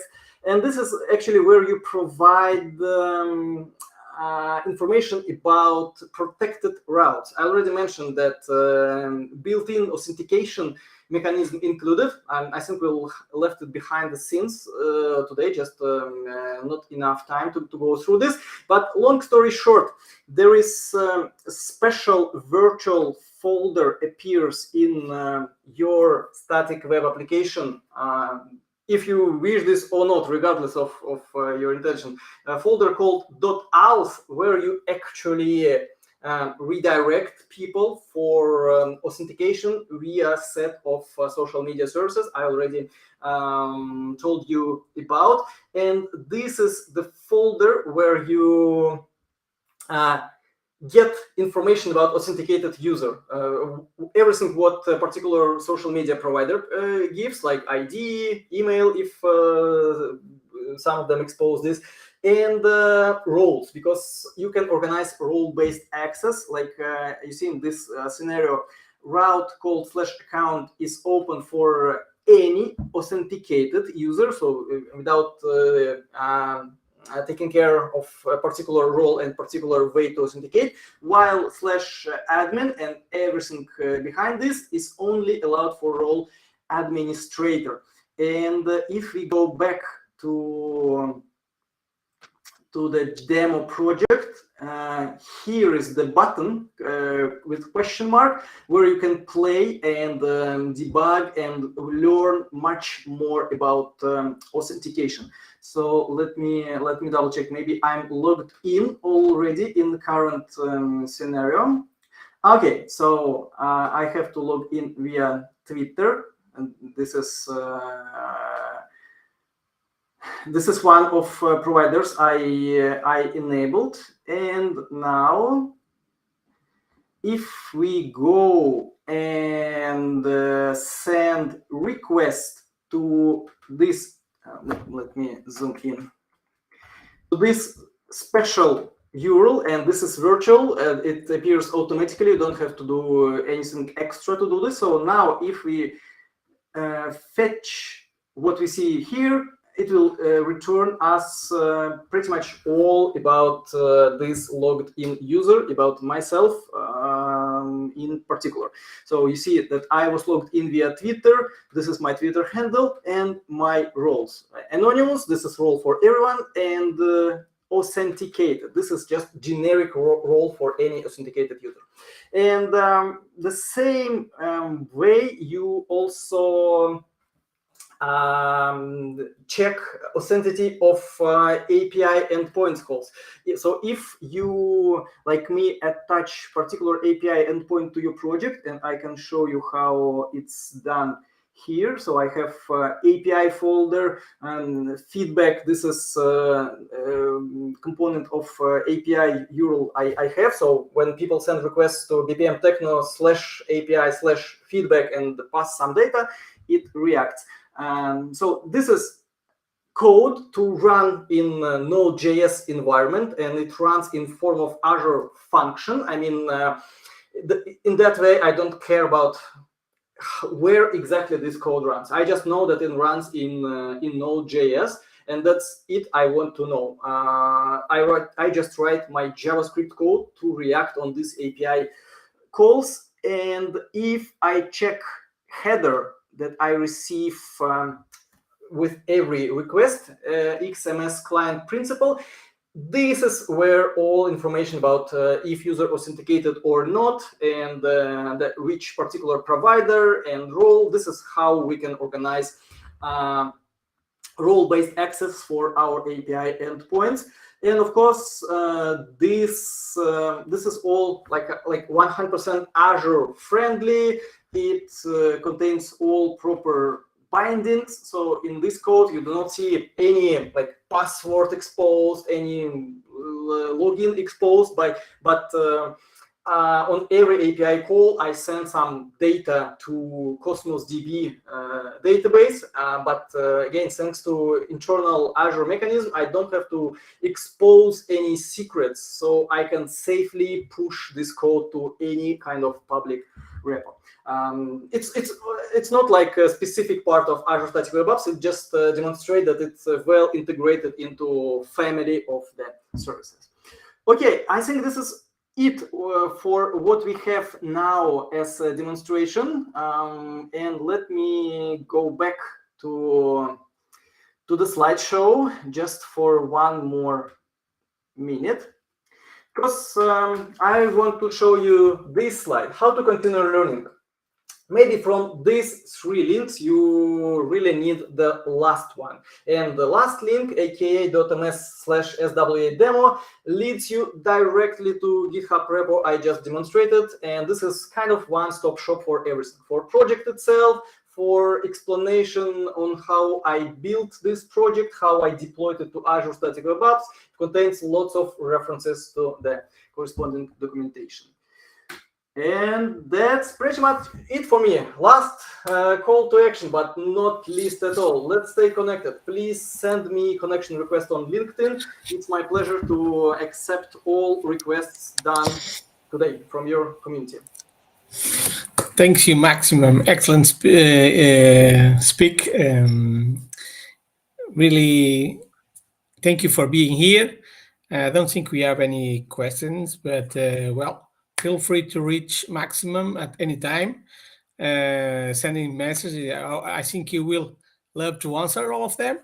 And yeah, we still have kind of 3 minutes. Otherwise, once again, thank you for being here. It's a pleasure to hosting you. And with that, we are going to the next session. Thank you very much, folks. Pleasure to be here. Thank you. And our next speak is no one, no less than Nico Nockenbauer. So, good friend, Nico. Good friend, and how are you? Good? And well, I'll let you introduce yourself. I think all people know you. And the stage is all yours, my friend. All right, thank you. Can you hear me, or am I still muted? No, you can't hear me? No, you're still muted. Okay. Okay, that's good. Yes, I'm still muted. How do you like the metrics? So you can see the screen within the screen within the screen. Okay. All is good. You can start, mate. That's all good. Okay, right. You got me. That's a good one. All right. So, dear Azure friends and dear Azure enemies as well, if you are watching, you're all welcome. Welcome to Global Azure Portugal 2022, which is kind of like the 2nd of 2020 repetition. Anyway, so my name is Nico Neugebauer. I'm about to bring you this wonderful session, which is called Getting the Best Out of Azure SQL Managed Instance. Our sponsors, the Microsoft, of course, you should know, and Fashion, I guess that's a right pronouncement. If not, I'm sorry, is the company which builds security. And of course, the Tiago and everybody from the Azure user group, Portugal, thank you so much for inviting me again and again. This is some title. Anyway, so sponsor a raffle. Please scan it. And I assume you should build some evaluation or not. Please do or do not. With that, let's get into the real content as it's about time. My glass is almost empty. Now it is because it's Saturday. And let's go. So my name is Nico Neugebauer. I'm a senior program manager at the Azure SQL product group. I work as a senior program manager on Azure SQL Managed Instance, the product I will be talking about today. And, you know, my bragging is that I was smart enough that after falling in love, enjoying so much the Microsoft Data Platform for way too much time, I decided flipping the sides almost a year ago, and I joined Microsoft. That's about it. So that's the agenda. We have kind of like a lot of things to go through. Some of them you might know, some of them you might not know, and I just added a couple of things more, but let's go over them one by one. I am not at home. I do not have an extra screen. So Tiago or anyone else, Sandro, whoever there is helping, if there are questions, please, you know, I will be stopping making breaks, but help me out, please, and read the questions. Feel free to interrupt me. So let's dive into the cool stuff with the Azure SQL Managed Instance. Assuming that you all know what it is, because this is kind of a little bit advanced session. So I'll tell you what the Managed Instance is. Managed Instance is the relational SQL Server shared code-based product that that offers you the PaaS, platform as a service, but I'll explain it in a different way. If you like to run your SQL Server by yourself, if you like those juicy upgrades that take a year to execute, if you like installing the cumulative updates and maybe rolling back because you didn't test it enough, and you know, go forward and back. If you like to be awakened at 3 a.m. because something broke and your service is down. If you like to troubleshoot complex high availability scenarios, I mean, like, huge respect to you, but the Managed Instance is not a product for you because we take care of this stuff for you. You can kind of focus on the stuff where most people are really good at, like performance tuning, helping solving complex logic, etc. So that's about the product.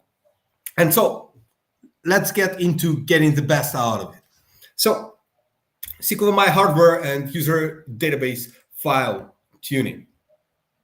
First of all, as you should know, on general purpose, we support on a single managed instance, which guarantees you through the SLA 4 nines of high availability, we can give you up to 16 terabytes of storage. And we also have made recently, like the last half year changes, that you can reach a proportion of 1 terabyte per core. You just need 16 vCores on general purpose to reach these 16 terabytes. And one key thing, because it's a 45-minute session and I can't run a lot of demos, I want you to focus on this, the file size. You need to understand that currently, as of today, which is the day, 7th of May, 2022, the performance you are getting through your data files and the log files is largely depending on their size. And you might ask, what do you mean by size? If you are starting by default, your data file and log file size will be from 0 to 128 gigabytes category. And you will get at maximum for reading the 100 megabyte per second speed. But if you want to go faster, you will need your data file to grow and reach at least 128, the range between 128 and 512 gigabyte. And then you'll get a 50% performance improvement, and I would say 4.6 times improvement in the terms of the IOPS, etc., as you can see on the screen. So one tip I can give you right away is, if you want to get the better performance, if you want to get the best out of the managed instance, you need to kick off and resize your data and the log file. I'm not guaranteeing that you will get all those numbers because it's more complex and might depend on the other factors. But I would say that the storage is not the most expensive part in managed instance. As you might know, SQL Server license is a little bit more expensive than any storage we will allocate for you. So if you reserve enough storage, you can go directly and resize your data and log files. And in some cases, auto-magically, as they say, your performance will be improved, at least for the read performance. Next thing is, because without real tuning, I wanted to show you what we, the database professionals, used to call as throwing the hardware against it. So not hiring a competent developers, not hiring a competent DBA or system administrator who can tune the system. You can simply, in your project, if you want or if you need to do something instant right away, you need to know that since last Ignite in November 2021, we offer not just the generation 5, which we renamed into a standard series. We offer 2 new generations. We offer the premium series and absolutely astonishing, mind-blowing premium series memory optimized. You might ask, what would be the difference? Why? We call them amazing because they are. That just, you can take this marketing tip from me. So what are the characteristics? Besides the previous Intel CPU generations, like Broadwell, Skylake, and Cascade, and the lower frequency of 2.5 gigahertz, you would get 5.1 gigabyte of RAM per each vCore. So let's say you have 8 CPU vCores. How much of RAM will you get? You'll get 40 gigs. And you might say, well, I need more. And the only solution in the pre-Ignite 2021 was, if you needed more RAM, you would need to scale up your managed instance in order to get more memory. And what we did is we introduced those 2 new series. First of all is the Intel Ice Lake 2.8 gigahertz. And I'm not 100% sure, so don't take it for granted, but I believe that Ice Lake is still, as of today, is exclusive to the data centers, which means you even can't get this latest and greatest Intel CPU on any of your servers. And then we'll get you not 5.1, but 7 for the premium series, and the whopping 13.6 gigabytes of RAM per each vCore. And that will actually, allow you not to scale that high and allow a lot of customers to save a lot of money. Next thing, we are giving the business critical 16 terabytes as of today only on the premium service memory optimized. And their availability, I want to stress it, they became instantly so popular that we actually are trying to get enough of them because they're flying. If you ever see in the next time one of them, and you really will be needing them in a month or two, I challenge you not to wait. And I'm not worried that we will, absolutely, they're flying right away. Just don't then send us a message that you need, because they are way too popular. Amazing stuff. And stay tuned, I'll say it exclusively, for some performance tests we are about to finish doing on them. Stay tuned, it's coming right at you. So you can scale, don't forget, increase the size of your data and log file, because you're reading through all of them.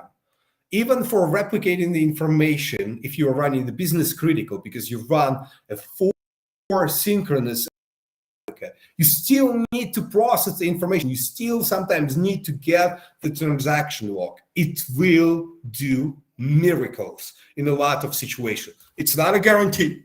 Try it out, test it out before going into production, because we all test our code, right? We have a QA and test. And anyway, you're all grown up and know this stuff. So let's go into other reasons or other ways of getting the best out of managed instance. That's kind of like a basic thing to kick off, right? Task automation. Use a CLI, or CLI as a lot of people call it. Use PowerShell, use T-SQL. Be aware of really amazing, astonishing libraries. And I will be sharing all these slides. You gotta look, if you are seeing on this slide something that you are not aware of, you should be. No matter if you are developing, working with Azure SQL, you should be aware of this. This is the best community effort ever, since forever, and probably for the future. GPA tools, amazing. By the way, in Portugal, we have Claudio Silva, who's one of the top contributors for this amazing community project.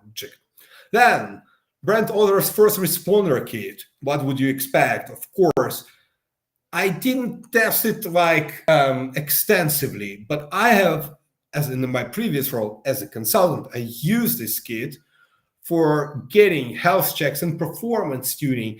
And even though Brent himself says like, oh, it's not completely compatible. I mean, what is completely compatible? We are improving the managed instance like daily, but it has a still amazing ability. And I challenge you to try it out. Then Glenn Barry's diagnostic scripts. I mean, that's a gold standard for, I think, like 12, 13, 14, whatever number of years Glenn is running them for all SQL Server and Azure SQL versions. Just check it out. Amazing stuff. You will be able to find a lot of stuff. And then some of the things I will be mentioning might be, depending on the time, even showing my amazing colleague, Dmitry Furman's, his scripts, which are published on GitHub. They will change your perception and the way you can get things out of the managed instances. I'm confident about this. So talking about the automation types. If you are doing a deployment or provisioning, as we call it, use Azure Automation, Azure Function, Azure Logs, any other outside schedule. You can do the provisioning of managed instance within the managed instance, unless you are provisioning, let's say, databases, logins, etc. But it doesn't work. If you want to scale, you need to use an external action. And if you want to manage the managed instance itself, because managed instance does not manage itself, it's being executed and guaranteed as a managed service. But you, as an administrator, as an owner, as a DBA, you will need to install your favorite maintenance solution, whatever that would be, and use for example, my favorite, I think every SQL Server favorite tool, which is a SQL agent, and Azure Automation, Azure Function, and of course, any other scheduler. I'll give you just one juicy act. Because on Business Critical, as I mentioned, we run a fully synchronous availability group with 4 replicas, where one is primary, one is readable secondary. Yeah, you don't need to provision. You just connect to it, go and read the information out of it. But the thing is, you might ask, oh, but that's availability group. But if I create a login, will it be kind of like replicated to other replicas? If I create a job and I use a user-initiated manual failover, there is such action, or there is a maintenance and the availability group does a failover, will they be preserved? And I'll tell you, yes. Actually, in managed instance, we do have a full replication for master and MSDB databases. So you don't have to worry, you just use it. That's the kind of a managed service we are offering. And some of my ex-colleagues, at least, I would expect him, Pedro, hi, if you are viewing me, would ask, like, and what about the Terraform? It's there since September 2021. I know I told that we would publish the official scripts for managing, provisioning, reconfiguring MI. Unfortunately, we still didn't manage. I was expecting us to do that in April, but we are fighting to get this through and publish it. No ETA, but we will even do the official examples for that. Until then, you can find them on Terraform site. Just saying. Trace flags. Can you use on other PaaS solution trace flags? Like supported trace flags? Oh, did you know that you can use one of my favorite trace flags, 9389, which will do dynamic additional memory grant for your batch execution mode for the column store indexes. Or the other one, the 7471, which allows you to do the parallel statistics, sampling, and updating. So yes, you can actually, for a couple of SQL Server versions, with this trace flag, you can run parallel update. And you can do that on managed instance. And this might not be even complete, because we might have enabled support of other trace flags, and they're all documented. Do not only look at my presentation, consult our documentation, please. Any questions on that, Tiago, or anyone else around? Pedro, Sandro?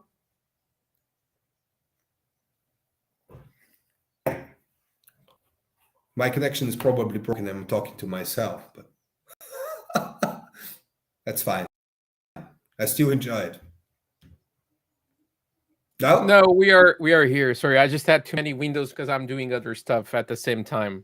No questions. No questions at all until now. All right, we didn't have any questions. Okay. Cool. Let's go forward. Thank you. SQL My How-Tos. What is this, you might ask? It's a small, I think by now we should not be saying the word small to SQL My How-To. It's a series that me and together with some of my colleagues, like brilliant Vitor Tomás, to make one outstanding examples, are delivering. That's a series of official blog posts that we Microsoft deliver on discovering the stuff with SQL My. So we started with how to see the service tier, the number of CPU cores, how you can see the memory attributed, how you can see the real memory your buffer pool is getting, how to see the reserved and available disk space, how much you can grow your data and log files, and how you can see the other replicas, etc., etc. I do not write this stuff just for you. I'm sorry. to say that I'm writing this for Nico 1.5 years ago. I'm thinking, what would I need when I was working with the customers? And I'm writing that for that person. And I think a lot of people can benefit from that experience. So it's not a kind of like out of the blue, we have this version, like we have this functionality, let's document it, let's expose it. No, we see the stuff which allows you to build your own automation processes. Maybe you're doing CI/CD pipeline. Maybe you're doing the automagic scaling or provisioning, and you want to see how particular instance is functioning. You should be, using all of this. Please use those scripts after testing that they function for you and you understand their results, used to discover or automate your processes. Where do you find them? It's easy. You go to this address, AKMS SQLMI how to. No, subs. Okay. If I go here to this address, wow, I went on this page and you can see there are already a couple of them. By the way, I'm writing, just yesterday I was writing a new one. So hope in this month we will be publishing at least a new one. And, these are two absolutely astonishing. Vitor Tomás did them. I just published them because he's absolutely amazing. He's doing some absolutely amazing job, and etc. So please check it out. And if you are interested, we also have on GitHub the scripts, and stay tuned. We are about to publish some very cool stuff on our GitHub account. So that's the SQLMI tools library. I clicked on it and will it be open? I don't know, maybe not. Let's just open. Use this time to ask any questions, like what the hell are you talking about? For example, a valid question. Confirm. This is a matrix. You can see a screen within the screen within the screen. It's not a matrix. So don't look into Toolkit because it's an amazing thing. We published like quite a long time, but we never explained. But this one file here, which will break very soon in this month, if you just copy this code and you are connecting to any managed instance, you simply go and can start running it. The stuff you will determine if you are connected to managed instance or not. My connection, because I'm here, right, not in my home, in the middle of nowhere, in the middle of the woods. But you can go and see. I don't even have a Zoom for it, but I'm running here standard series, which is Gen 5, general purpose service tier. So all these queries will allow you to discover amazing number of all these things. So highly recommended. Please use it. Then the error logs. So what about the error logs? Do we have the error logs in managed instance? Yes, we do. And what happens if we do a failover? On general purpose, which is a kind of a failover cluster, or on business critical service tier, which is a upgraded on steroids availability group. What happens with the previous error log? So what happens if you're running in availability groups and one of your replicas, the primary, for example, goes down? Can you read? And you cannot lift it up easily. Can you read the previous error log? No, that same happens in our service. So no miracles. We do not store the error logs, but we do allow you to read them. Additionally, we not only allow to read them, we put a lot of stuff. So if you use, I can do this directly through the management studio, or I can rather use this one. Sorry that my computer is probably, demo gods or whatever. I should be blaming always anybody else but not myself. So I can use this syssp read error log procedure. It doesn't write me. That's fine. I don't mind. Let me see if it will recover. Yeah, my management studio. All right. So I can use the traditional, through the user interface, or I can use this one. And if I start reading it, the SPC error log, I can see a lot of stuff that I do not care about. Why am I reading this? So what you can do is you can use this amazing store procedure written by my dear colleague, Dmitry Furman, which is on GitHub. And you see it's still running without a stop. Because I 27, 28 seconds. Because there hasn't been a failover for a lot of time, there is so much logs. If you run it, you can run, if you install this store procedure, you can then use it executing, and it will, I'll show you just some of the code. It will go and filter out all the stuff that is more relevant to us than to you, but we're still putting into their log. So you just installed it into my master database. And for example, I will now filter out the specific error state in all my error log. And you can see, if you give me a second, I'll use Zoom it because that's who I am. Okay, quick access, of course, Zoom it X. Okay, now I have it. All right.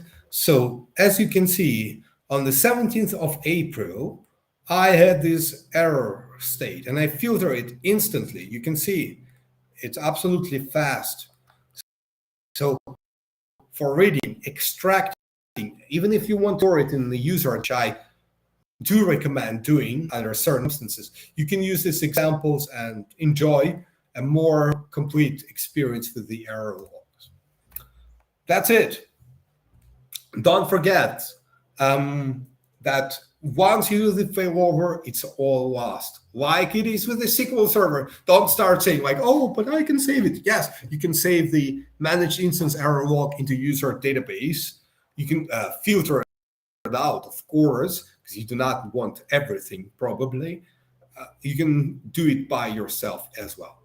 Then, performance counter. Some people go and say like, I need performance counters out of the managed instance. Of course you do. Me too. I really do. So the same colleague, Dmitry Furman, he created an amazing script which allows you to go directly into managed instance, use setup function, and for example, in this case, you have a couple of parameters and it has an amazing documentation, etc., etc. You then you can store it in a user database, let's say DB admin DBO, admin DBA, call it whatever you want. You can run this inside a job, and I have here doing a snapshot within every 5 seconds, 3 iterations. So I can run this job like every 15 seconds, or I can do it like for 24 hours, whatever. Whatever works for you. And then take a look. You want the access methods? Here they go. You want the batch wrap statistics, like the batches which are really fast, or the batches you would wish never have to have. You got it. Checkpoint pages per second, redo blocks. You can even monitor how the availability groups within the business critical service tier are functioning. Log flushes. Percent log used, blah, blah, blah, blah, blah. There's hundreds of them. I think there are like 200 of them or something. So if on this instance, I'll change to whatever, let's say, I'll run it into TempDB. I'm looking at time, I probably should not be doing it, but I will try. So I'll run this and it will create a table. Of course, don't do this in the production, just DB, because once you do failover, it's all lost. It will create a table. It will sample all those statistics and write them into those tables. So what you can do next, and what I had, you see, it collected the information within the 3 iterations, just as I was expecting. And I can go, for example, in TempDB and say, what is my page life expectancy? Well, look at this, but that's counter. Yes, but if you work on the SQL Server level with specific performance counter statistics, of course you know how to decode. It's all documented. You know what it means. But you can, for example, measure how many user connections I have here, right? Or I can say, how many batches I had, and I can see the time request, etc., etc. Amazing. Check it out. DB Mail. Did you know that we supported DB Mail? You can have your DB Mail. You need to call the profile Azure managed instance DB Mail profile, which is very well documented. You don't forget to set up NSG network security groups for your respective VNet. Otherwise, of course, they won't go out. And you can use them successfully sending, okay? I use it for the customers before I joined Microsoft, so work very, very nice. Some tips for troubleshooting, you'll find them in the slides. Notice, we do not support sending attachments, and you might complain, but don't forget that most attachments, they do work like, oh, we store the temporary copy locally, and then we attach it to this email that we prepare. Do we want to give you access to the operating system on which we run managed instance? Oh, that would be pretty much non-pass experience. So no, you cannot have attachments. But you can use any other, go to Logic apps and send the emails by connecting to your managed instance. You can do the workaround. But the old school mails still work, supported. Monitoring. You can use the portal monitoring. There is something which is called SQL Insight. So SQL Insight allows you to set up on Azure Monitor by using the log analytics. You can do a full setup and you can do monitoring. SQL database, SQL Server on VMs, even SQL Server on VMs with high availability and Azure SQL managed instance. And you can monitor not only primary replica, you can, on business critical, you can even monitor the secondary read-only replicas. The 2 invisible replicas, they will stay invisible because they will guarantee the quality of the source and SLA. I'll explain you why there are 2 additional replicas, just between, a couple of us, maybe 5 people, if we include Thiago. The reason is that by design, when we did it, there a requirement which was brought to sustain 2 failures. One, hardware. So if the hardware in data center fails, we still run your workload. And then if we are at the same time as the hardware have a software patching failure, we still run because there will be 2 availability group instances running and through the service fabric. And check out the series we are publishing. The first on general purpose we did on the high availability, how it works. We're actually expanding it with this few very cool details about the role of the service fabric. And hopefully next week we will publish on the business critical, the insights. So there will be done work by the service fabric to guarantee that to serve as a witness, to keep the quorum, and even the replicas will function perfectly well. That's the reason for having 2. And of course, you cannot monitor them. That's our role. We have a special agent. It sounds actually pretty cool. Special agent. Nico. SQL my Nico. Okay, anyway, carrying on. So what you need, all the requirements is a standard B2S VM. And what you need is on your observable managed instance, need create a user which view server state and view any definition. It means it will not have any access to your precious data. Don't you like it? So, Ubuntu 18.04 is an example. Standard B2S, 2 CPUs, 4 gigs of RAM. It will support up to 100 VMs or MIs, or you can mix and match them. Yes. So, out of the scope, can't go into the details. Next one, monitoring backups with extended events. Sometimes, and if you do not work for a big organization or organization which has audit, you probably never ask a question. You might just simply trust, or some people inherently mistrust us, saying, can you prove me that you are running the backups? Yes, I can. And people would go into MSDB database and look into the backup sets, system view, and they will say like, oh, there is nothing. Yeah, sure, because we are not using it yet. We do not store, we do not expose this information. And people, our customers, would ask us, how can you make sure that we can see it? There is a way.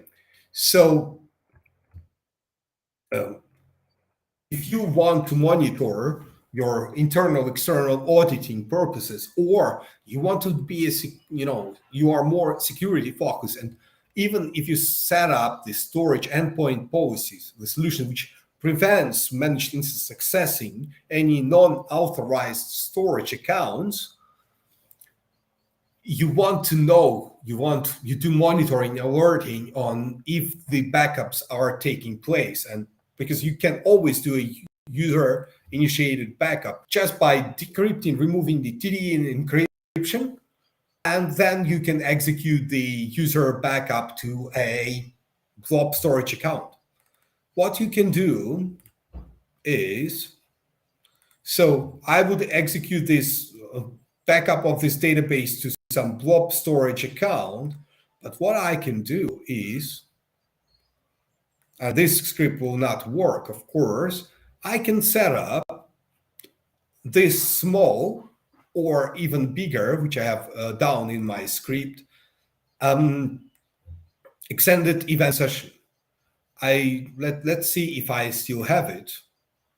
It works still the same as in the other cases, right?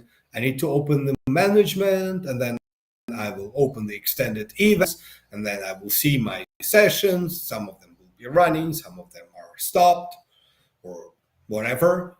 Extended events, sessions. Oh, I have the ozone health disabled, but I do have it, and it looks like it's running. That's good. So I don't even have to create. I can drop it and restart it. But if it's running, can I run it and see if there is some action? If there is some information? I'm running it totally ad hoc. I have no idea what will come out.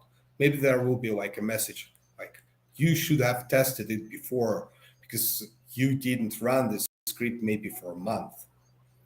Sometime, I would say the latency of my connection here is amazing. You might still see the slides, who knows? Anyway, so with this script, which will be sharing, I have it already, everything ready, the PDF and the script. You can see, and you will catch just when you finish the backup, not the backup attempts. If you run to catch the backup even the backup attempts, you can use this one, the verbose backup trace, or you can rename it for whatever. And it will catch even the attempts of the backup database or backup log. Oh my, the script ended, it worked. Actually, you can see that we take the backup like every 5 minutes or something. Oh my God. Wow, that's amazing. And so I have, for any audit, I have the information that it really works because I'm not taking the backups, because as you can see for the last, 38 minutes I'm talking, I don't have the auto magic Nico who is doing the backups. That would be insane. I mean, Depends. Challenge accepted. Anyway, so you can use these extended events pretty well right now, and we are aware of what customers need, and stay tuned. I have an amazing team I work with. They are beyond hardworking people, just to say it least. Anyway, did you know that we have a resource governor on managed instance? And it was like, oh, I do have on my enterprise edition as well. The question to you is, do you have it on standard edition? Oh, you don't, but we do not have a standard edition. Who? Did you know? You can use online operation on general purpose service tier. We do not have a standard edition. And even when you compare with Azure SQL database, and you say like, yeah, I need to do some resource governance, check out SQL MI. We do have a resource governor that you used to use on the SQL Server on premises, or hopefully in the brilliant Azure SQL VMs. Check it out. You can use, set up, use, abuse it. Don't abuse it. Pedro, if you listen to me, do not, Pedro Carvalho, of course, my friend. Pedro, do not abuse resource governor like we did together. Anyway, okay.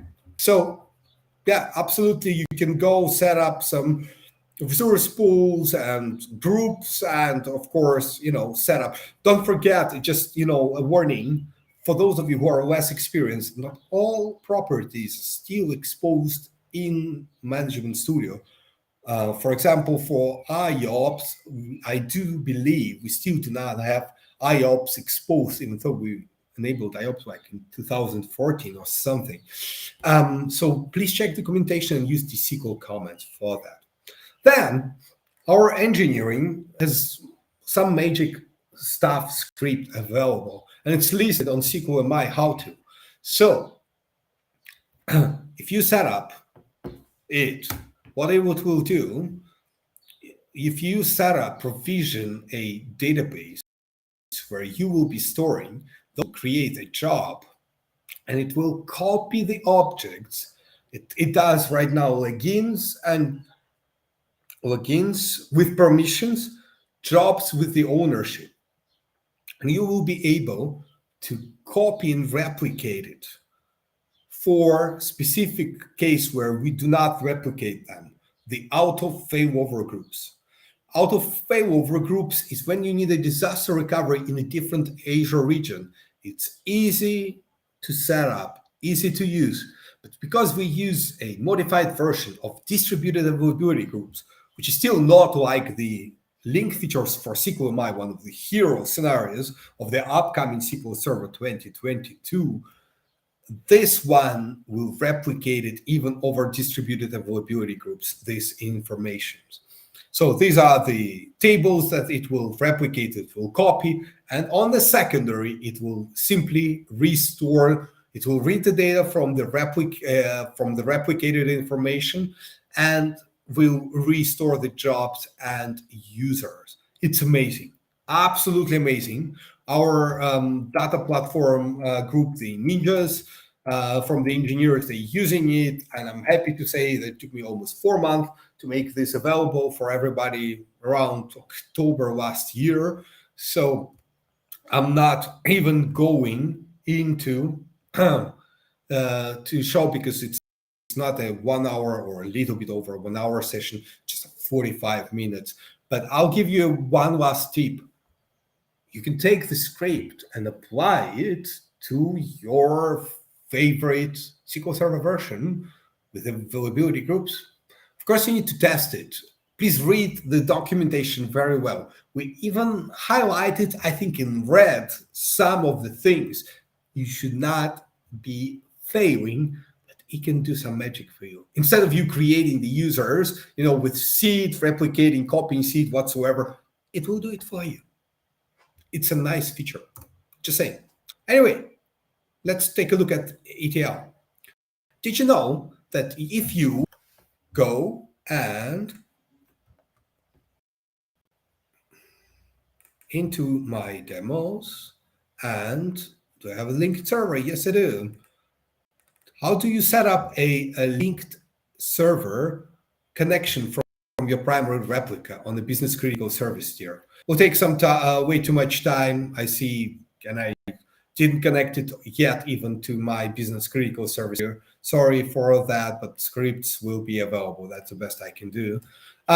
You can simply connect to and read from it, or you can use a linked server. Also, you know that you can connect Azure SQL managed instances with linked servers, or you can connect with Azure SQL database. If you want to do a fast ETL with SQL managed instance, use these keys. Use less transactions to group them into the transactions and write less into the transaction log. So if you use just little tip, if you have a repeatable, like in data warehouse in your BI, repeatable transaction, you can use amazing TempDB on general purpose service tier. Well, general purpose service tier uses remote storage, but we give you a secret, not so secret, very well documented 24 gigabytes of SSD, local SSD for each of your CPU cores. For every 4 CPU V cores, you get 96, almost 100 gigs of fast local SSD. And it's the only, TempDB is the only database which is using simple recovery model, because otherwise no availability groups, right? And it used 2.8 durability, so you can do it very, very fast. Check out the blog post on how to and the scripts I'm attaching. Don't use this. We've already published something much better, which is called ADLS virtualization. Check it out. Non-relational services. You can place the integration services catalog on managed instance, can run the jobs for integration services even from the Azure file. You can place reporting services databases on managed instance. You can even place master data services databases on managed instance. And my tip to rule them all is to copy all the information in your agent user database and use those ninja scripts. Thank you so much. Thank you, everyone from the organization, for the invitation. Well, Nikos, thank you. Thank you for this awesome session. And thank you again, mate, for being available for us and for Azure User Group.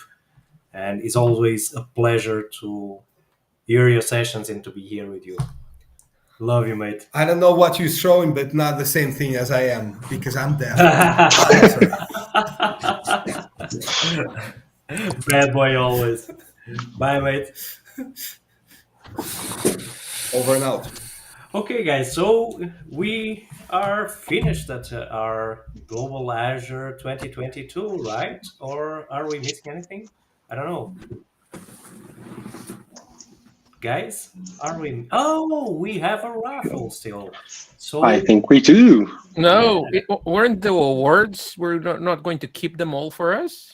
No, mate. No. Oh, So we had a deal. Come on. I think we did.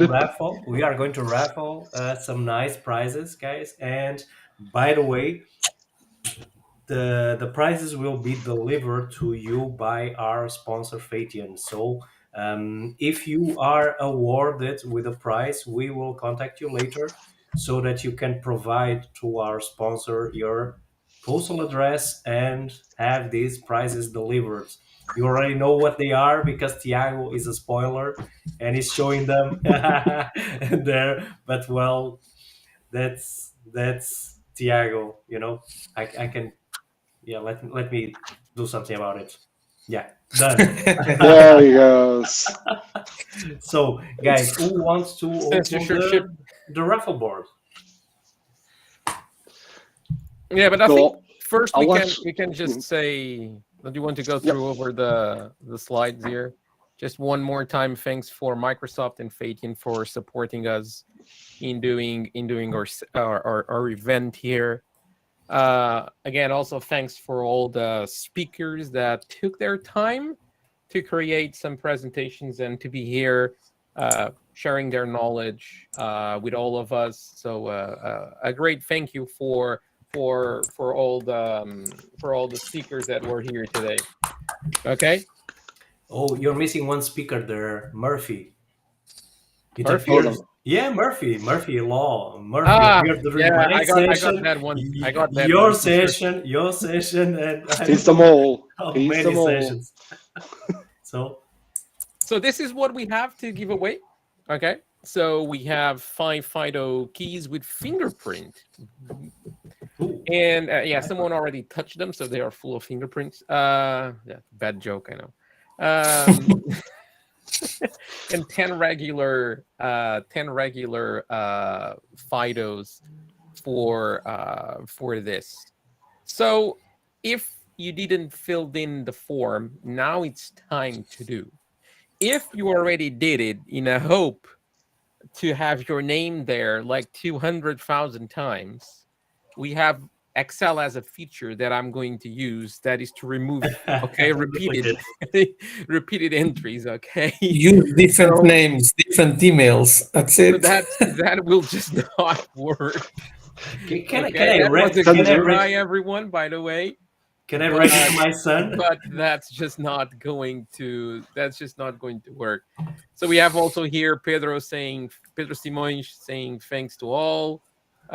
We have also Tiago Branco saying the same thing. We also have Paulo Matos and Gabi Gabi Rocha also saying the same thing, and also Pedro Carvalho saying duh, because I think you might have signed up like 200 times. Okay, so probably yeah. Now I need that you guys take some time, just to interact with everyone now for 1 minute until I do the cleaning up of the file. So I'm going to do that now. So if you still didn't did it, it's just the last few seconds and then we are done. Okay, let me do that.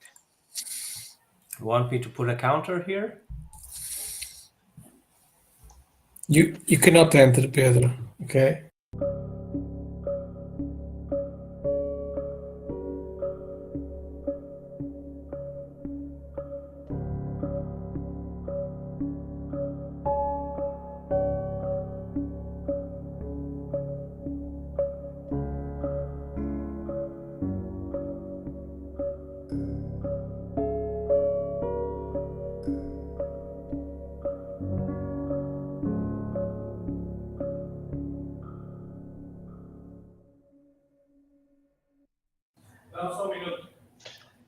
And we're back.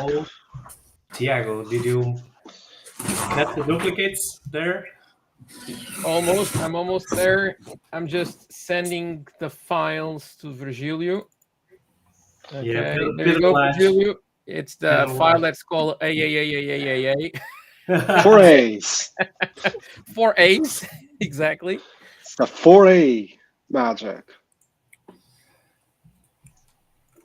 There's someone asking if 2023 will be an offline event. Well, guys, we hope so. We were counting that this one would be kind of a hybrid because we had some speakers like Nino or Maxim. Nino is in the UK, Maxim is in Oslo, so quite in the north of Europe, right? And we hope that 2023 can be in person because we all miss in-person events. For sure, and we all want to be close to you guys and close to our community. So yeah, 2023 for sure it will be on offline, online, hybrid, something will make it happen, don't worry. And not also that, but I think we're going to do very soon an event that is going to be in person. We already did one event in person. I think it was like a couple of weeks ago or last week. Yeah, in Porto. 2 weeks yeah, ago. A week ago. Yeah, 2 weeks in ago. Porto. We did that in person, and we are going to do another one of our regular, basically the regular meetups that we always do. Instead of being online, we're going to do it in person. So get ready for that. Get ready to go and interact with everyone in person, face to face. That will be. I'm very really excited so that day will come. To be honest, because I love to be here with everyone, but I think in person is just the interaction. I think it works. It works in a different way. I don't want to say better because we also don't include people that are from other places, etc. But it's just different. Yeah. Okay, so I think you guys have everything, right? So I need someone to share the screen, Virgilio. So I will, but I just had to fix because you still sent over 2 replicated people. Ooh. Oh. Did Let you me upload guess. the file to the same session, maybe? Someone with an accent on the name and no, an extra space. Ooh. Tiago in spaces. Okay, guys, tell me when you can see my screen. I can post the screen here. Sorry. There we go. Let me take this one from out of here. There you go. Yeah, we can now see your screen. It's slightly small, but it should be fine. Although I can actually zoom it in. Ooh. Perfect. Awesome. Yeah, that view is great. Mm-hmm. Or not. Or yeah, not. that Well, works. like this, it works better, right? Yeah. Okay, let's start it up. So who is the first? By the way, the first 5 will get the FIDO with the fingerprint. Okay.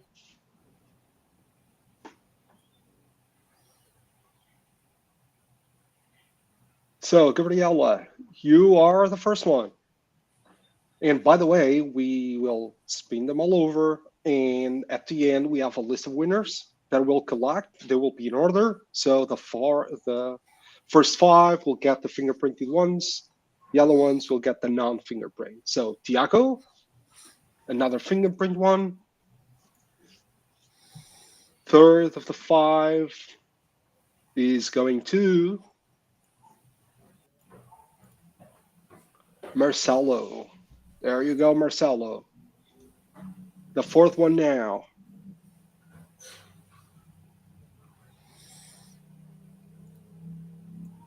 It's going to be Hugo. Now the last of the fingerprint ones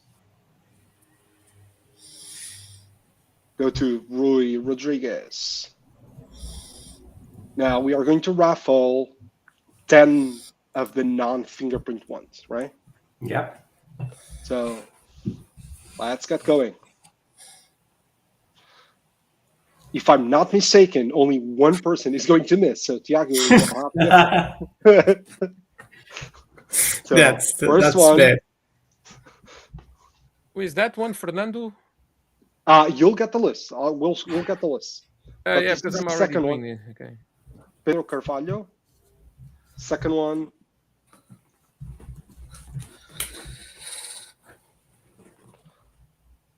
So third one will be to João Livio. And by the way, we can give the other one was Fernando Almeida. Yeah, I got it. Okay, you got it. Let's keep going.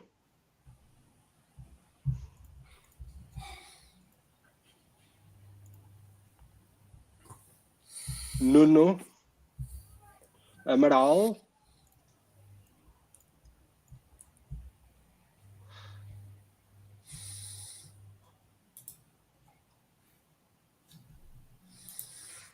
Elder Santos. Last 5, if I'm not wrong, right? Juan Sierra.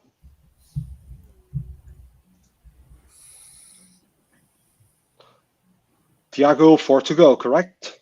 Uh-huh. Pedro Simões.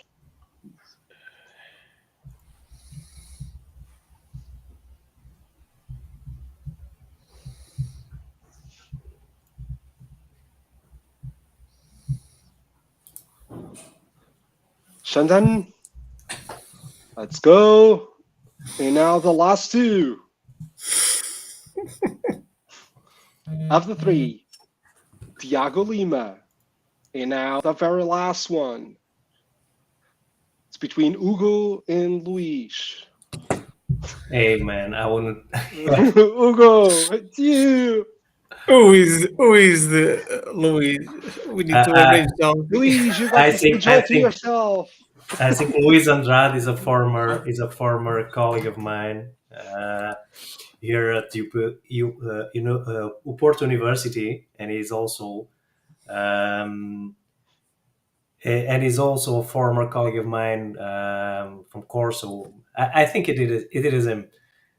Well, Is Luis on the call, by the way? I don't know if he's here anymore. Let me check. Are you here, And- Luis? If you and are, by just the say way- hi. Okay. And by the way, let me make sure to all of you that Pedro has not touched the code to have a special condition to get Luis out of the list. For sure. Let's be clear.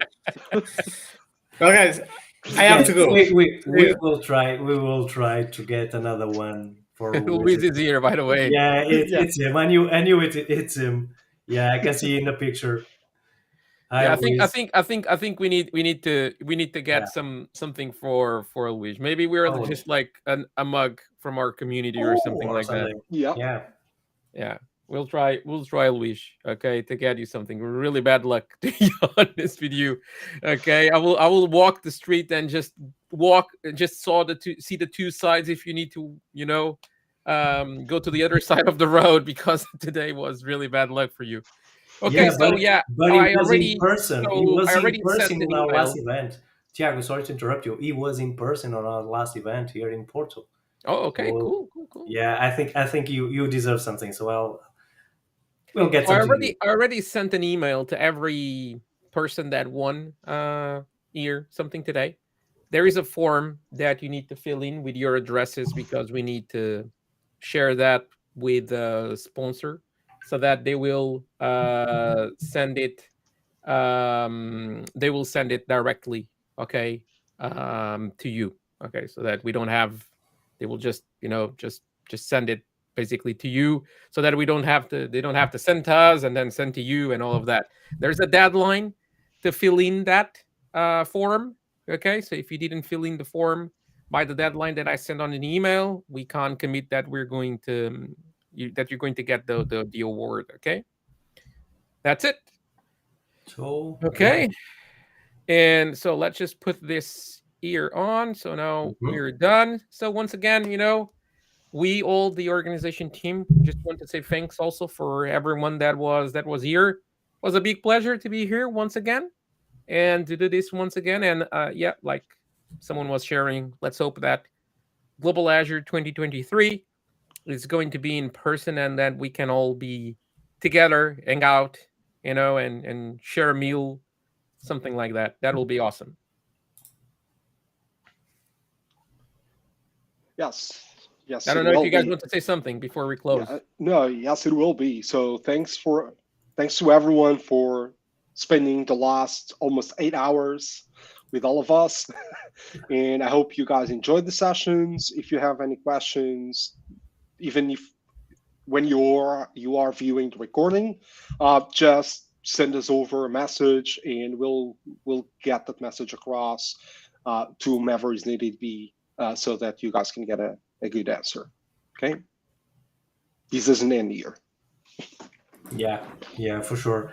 And guys, hope to see you in 2023 in person, hybrid, but for sure face to face with some of you. And thank you for being here on this Saturday with some really nice weather out there, but you stick with us for all of the day. So thank you. Thank you so much, Aaron. Okay. Bye-bye.